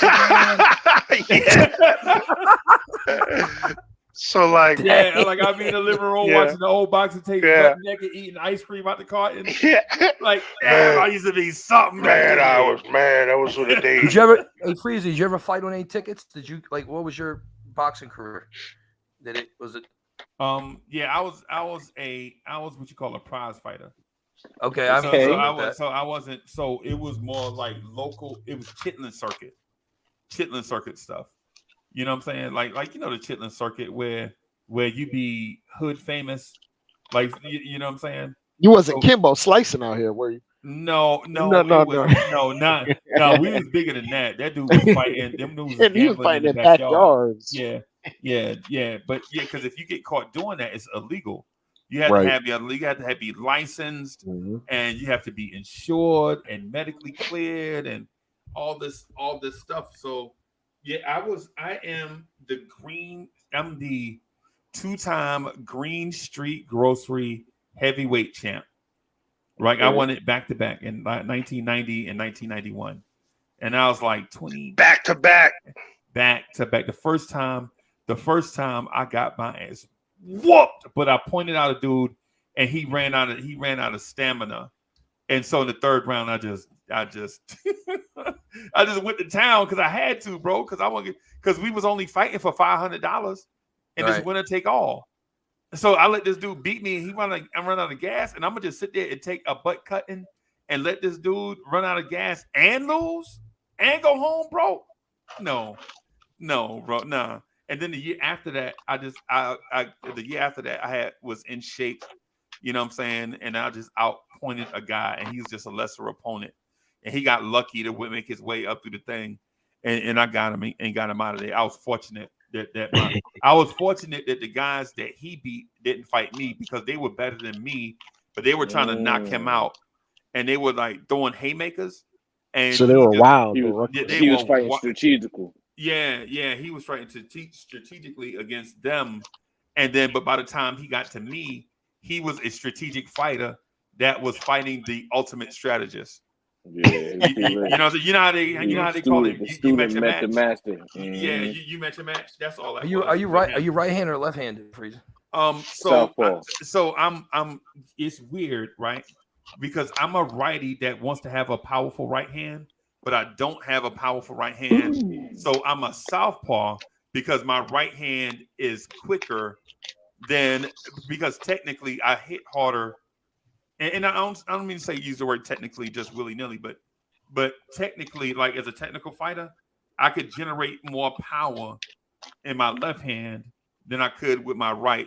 So I would store my power on the left side and then jab because it's quicker and I could move better. Right. And so it's just one of them things. I wasn't that good, bro. I'm not gonna sit here and like lie to y'all like, you know what I'm saying? Like I was all that. A lot of times I lost. Like a lot of them times that I was fighting for prize money, I went home with a butt cutting and an empty pocket. Yeah. You know what I'm saying? And it's just how it is. There you go. Look. Al Bundy. That's this picture right here. We were the 3 leading rushers in the state of Florida and Central Florida that year. I mean, this was going into the preseason. Like, I was the only junior in the picture. I was a junior. These 2 dudes were seniors. That's Booker Pickett in the middle. You on the left? Yeah, well, I'm the only white dude in the picture. I was about to say it's 2 black dudes there. Man, you weren't though. You were 270 in that picture. No, I was a junior in high school there. I was probably I was 225 in that picture. You can see my legs were pretty big. But like, so he was a senior. That's Booker Pickett. He went to Miami. And his brother is Ryan Pickett, the one that said the D tackle for the Packers. And that's Dwayne Mobley. He was a fullback for the University of Florida in the early 90s. So they were both seniors. And I was a junior, and this was at Busch Gardens in Tampa. They took a picture in front of the train. See, there's a thing called the newspaper. I don't know if y'all remember these back in the day. See, look, football 91, Tampa Tribune. I don't know. Like he came out I happen to have it in this desk right here. There's like my mom's has this old desk that has some old newspaper clippings in here. Hey, Coach, you ever go out there all by yourself and run down the field? Not now. Hey, like I said, the last time I sprinted was 6 years ago. Like I'm talking about like a hard sprint. Right. Like where I try to run my fastest. Coach, are you still involved with football? Like do you coach like this year I'm not coaching high school, or I'm not coaching football this year because I just moved to a new area. I was gonna coach around here because I just moved back to my old hometown where I used to live. Okay. And I had I was going to coach, but things didn't pan out with the school, with the job. It's a long story for another time. Plus, I had to get back into nursing again for money and things like that. But anyway. Yeah. But sometimes we do stuff for money, bro. You got to. Yeah. But like when my son was 12, we had this little kid named Evan Mitchell. He was the fastest kid on the team. And I was probably about 350 at the time, maybe 375, I don't know. And I could still move a little bit, you know. So I told him I could beat him in a race. You know, and no one could believe me. We tied. I tried out leaning him at the end in the 40, and I popped my dang. It didn't snap, but I strained it real bad, my Achilles, and I ain't been the same since, bro. I should have stretched before. I didn't stretch. Wow, man, and I've been paying for it ever since. But what I was saying was, you know, I used to be able to dunk, and you know, so all the way up until I dunked till I was about maybe 325, 330, like in park basketball. Like up until my son was probably about 7 or 8 years old, I could still dunk at the park. But then I just started, you know, let myself go, and then age kicked in, and then I became a point forward, and I could pass stuff. I used to be able to drive, and you know, but now I can't. Now I can't do none of that, bro. I'm a legend though at pool basketball. Yeah. You know what I'm talking about? When they got the hoop set up at the pool. Yeah. I'm still the man at that. I can't do. I'm 47 now, bro. I'm big. I'm a big dude. I can't do that stuff no more. Yeah, man. It's one of them things, man, where you know nobody stays young forever, man. I bet you Patrick Ewing can't even dunk right now. Right. You know what I'm saying? And he's 7 foot. You know what I'm saying? It's a real thing, man. Like you gotta. There's this fine window. Like that's why, like us as fans of the sport, when we're overly critical of people, like you don't understand how elite these guys, even the guys that we call trash. You know what I'm saying? Like these dudes are elite of the elite athletes. Even the guys we call that are athletes, these dudes would just make normal guys look. Yeah, like Brian Scalabrine playing one Yeah, on one with people. that dude would just smoke anybody. I don't care who you think you are. Yeah. Like you think you the man at playing at Anytime Fitness or whatever on that court. Some gym, get a gym membership, you playing on that court like you the man or something. Right. I played with some who was there was some dude on here on the panel like, oh, I played with some G League guys and they're trash. You talking about Jay. Yeah. Yeah. You know, like, come on, man. Like, I remember in college, this is how good, like, just even a college level basketball player are there. Like Division II, like JUCO basketball players that start, they go to most, parks in any neighborhood and dominate. There's guys doing it on YouTube right now. They got whole YouTube channels doing it. Yep. One's right here in the panel. Yeah. Yeah. Like I went to a JUCO. I go to the park and I'm going crazy. Like, and I had multiple surgeries. Like, not even no easy. Hey, how your recovery after surgery, bro? Well, I'm good. I just had surgery in April. I'm dunking already again. So. Okay. Nice. Yeah, man. What did you have surgery on? If you don't mind me asking. I went in 2012. I tore my ACL. And, Got you. That was in 12th grade, senior year, 2 games in the season. I was done. Then I came back and played JUCO. I played 1 year JUCO. Then I had a baby, so I started going to college. And then just now, literally, I had a partial tear in my meniscus on the same knee that I tore my ACL on my right knee. But I was playing in a semi-pro league, and it had like one of those nasty plastic courts. Like I hate them damn things. Yeah, when I went fake wood. I got court. I was there saying the 2-3. I got in the middle of the two guards. So I was in the middle of the two guards and the big man in the middle, right in between the free throw and the high post. And I tried to floater it. It hit off the side of the rim, and I tried to go back to jump for the rebound, and my knee went inwards. Like if my knee was landing like this, my knee went inwards right here on the bone, on the inside. You know what I mean? If I'm like this, you know what I mean? It's like you landed awkward, and the floor probably didn't give. It gave when it's not supposed to give. And then when I try to turn to go back down the floor. I just knew off her.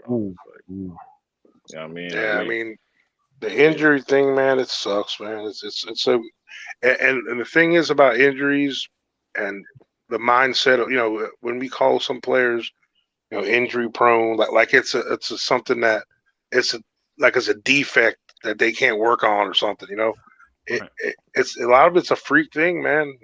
Some guys luck of the draw, man. Just bad luck, I'm not even gonna lie. Yeah, that is me.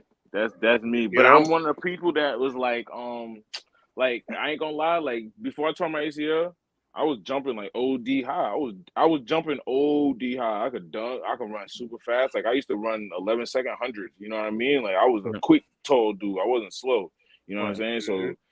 When I tore my ACL, I lost my speed, but then I'm going back and I'm doing 360 dunks and I'm doing I wasn't doing that before when I did, you know what I mean?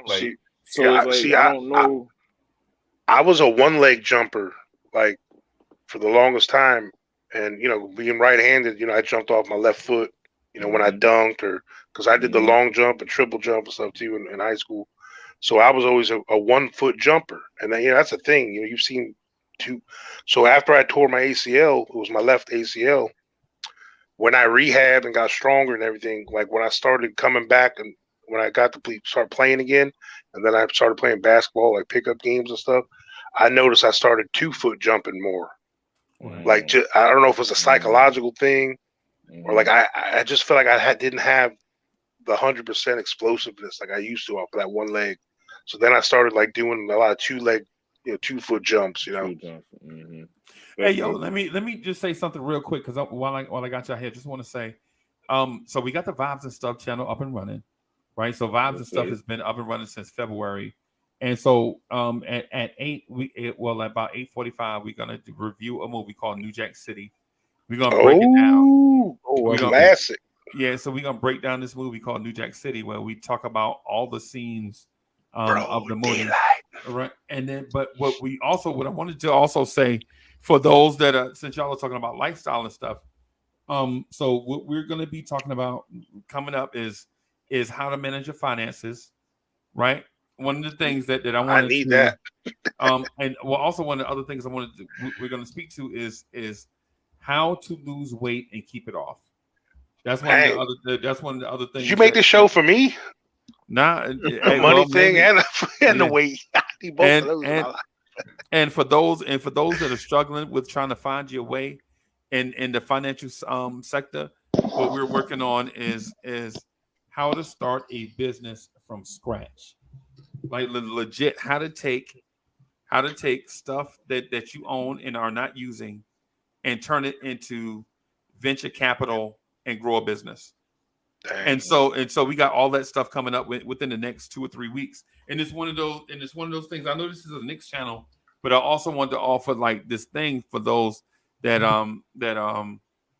either have something to offer. Like if you're in the chat right now and you have like a reputable thing, something proven, and you want a place to talk about those things, then I would say that Vibes and Stuff is your deal.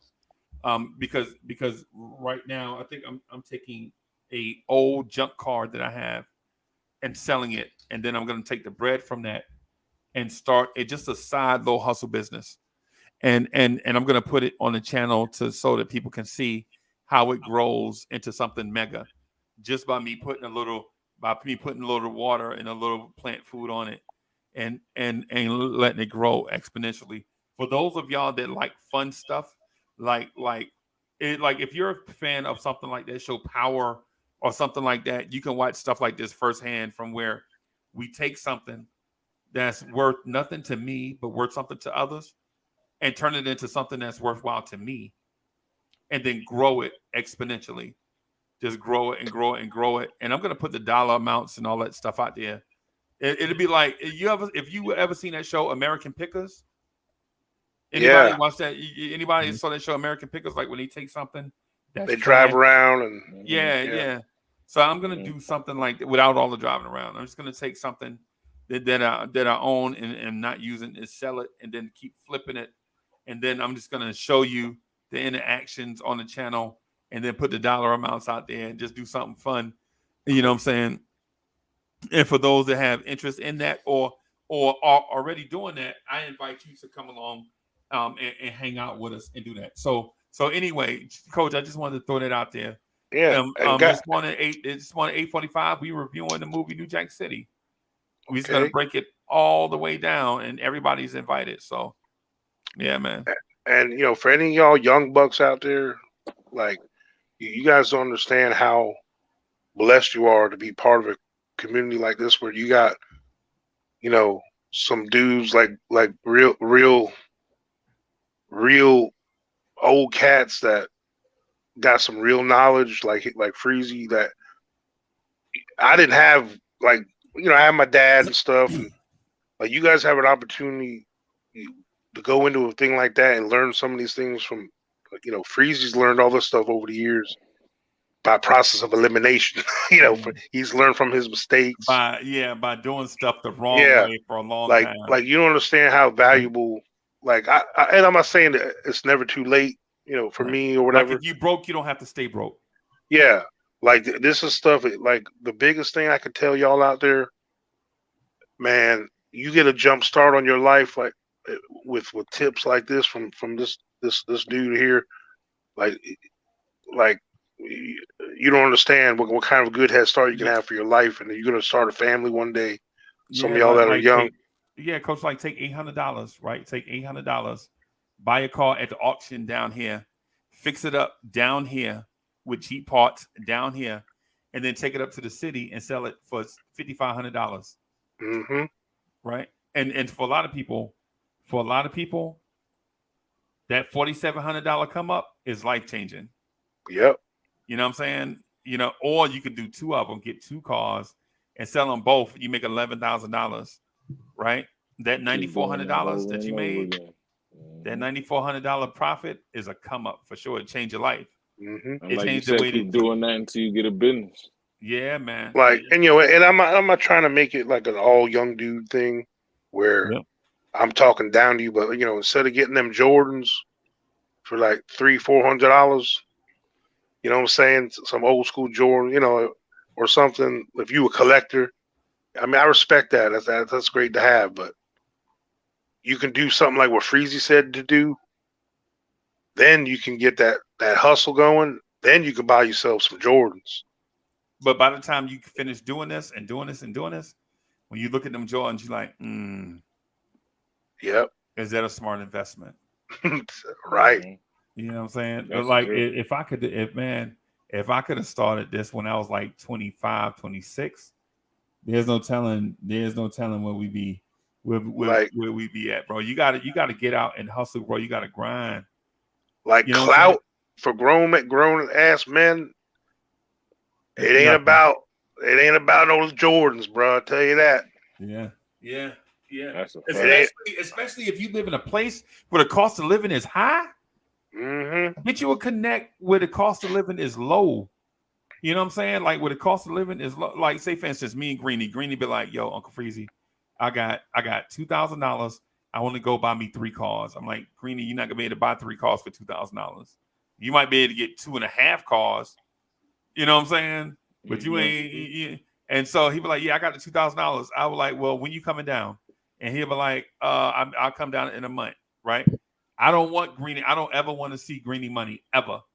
Right? I don't want to touch his joint. But when he come down, we gonna hang out and kick it. My people gonna try to make him fat while he here. You know what I'm saying? I mean, there's a whole bunch of babies down here. So if you're a family man, you got a whole bunch of babies. If you not if you're not used to babies like 2, 3, 4, 5, 6, 7-year-olds, get used to it because down here kids be running around everywhere, right? Yeah. But say Greeny come down, me and Greeny go to the auction like on a Tuesday. Greeny pick out the 2 cars he want. We make sure he ain't buying no lemons. Fix them up down here. Greeny put them on a trailer, take them back up to the city, put them in the yard, throw a for sale sign on them. You know what I'm saying? $5,600 because people gonna try to talk you down. Yeah, I ain't especially you get it down in the Carolinas and sell it up in New York. Yeah, you get a bump up in price. You can bump it up a little bit. Yeah, because it's competition. Because people need whips. They need something dependable. Yeah. And I'm just using Greeny for example. We already know Greeny rich because he got a Giants flag in the back. But I was just using Greeny for an example. Come on, man. No, I'm just saying, nah, bro, ain't nothing wrong with being rich, bro. If you rich, you rich. I ain't rich. Don't get me wrong. It's nice to get all dog like, hey, I can clean up, bro. I can get looking pretty fresh. Yeah, yeah. But when I ain't hot razor dress up for work or whatever, I'm rocking some gym shorts and Crocs, bro. Yeah, I don't give a dang. It's all about priorities. That comfort, bro. You know what I'm saying? I'm rocking them Crocs. What are those?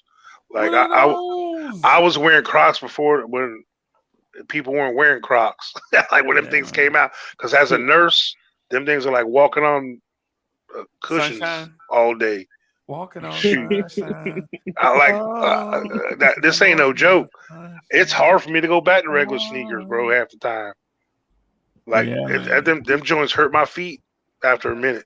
Because I'm so used to rocking them Crocs for a 12-hour shift, nursing. I try to put on some regular, like I got some polo like boat shoes. Yeah. You know what I'm saying? And them things hurt my dang feet. Yeah.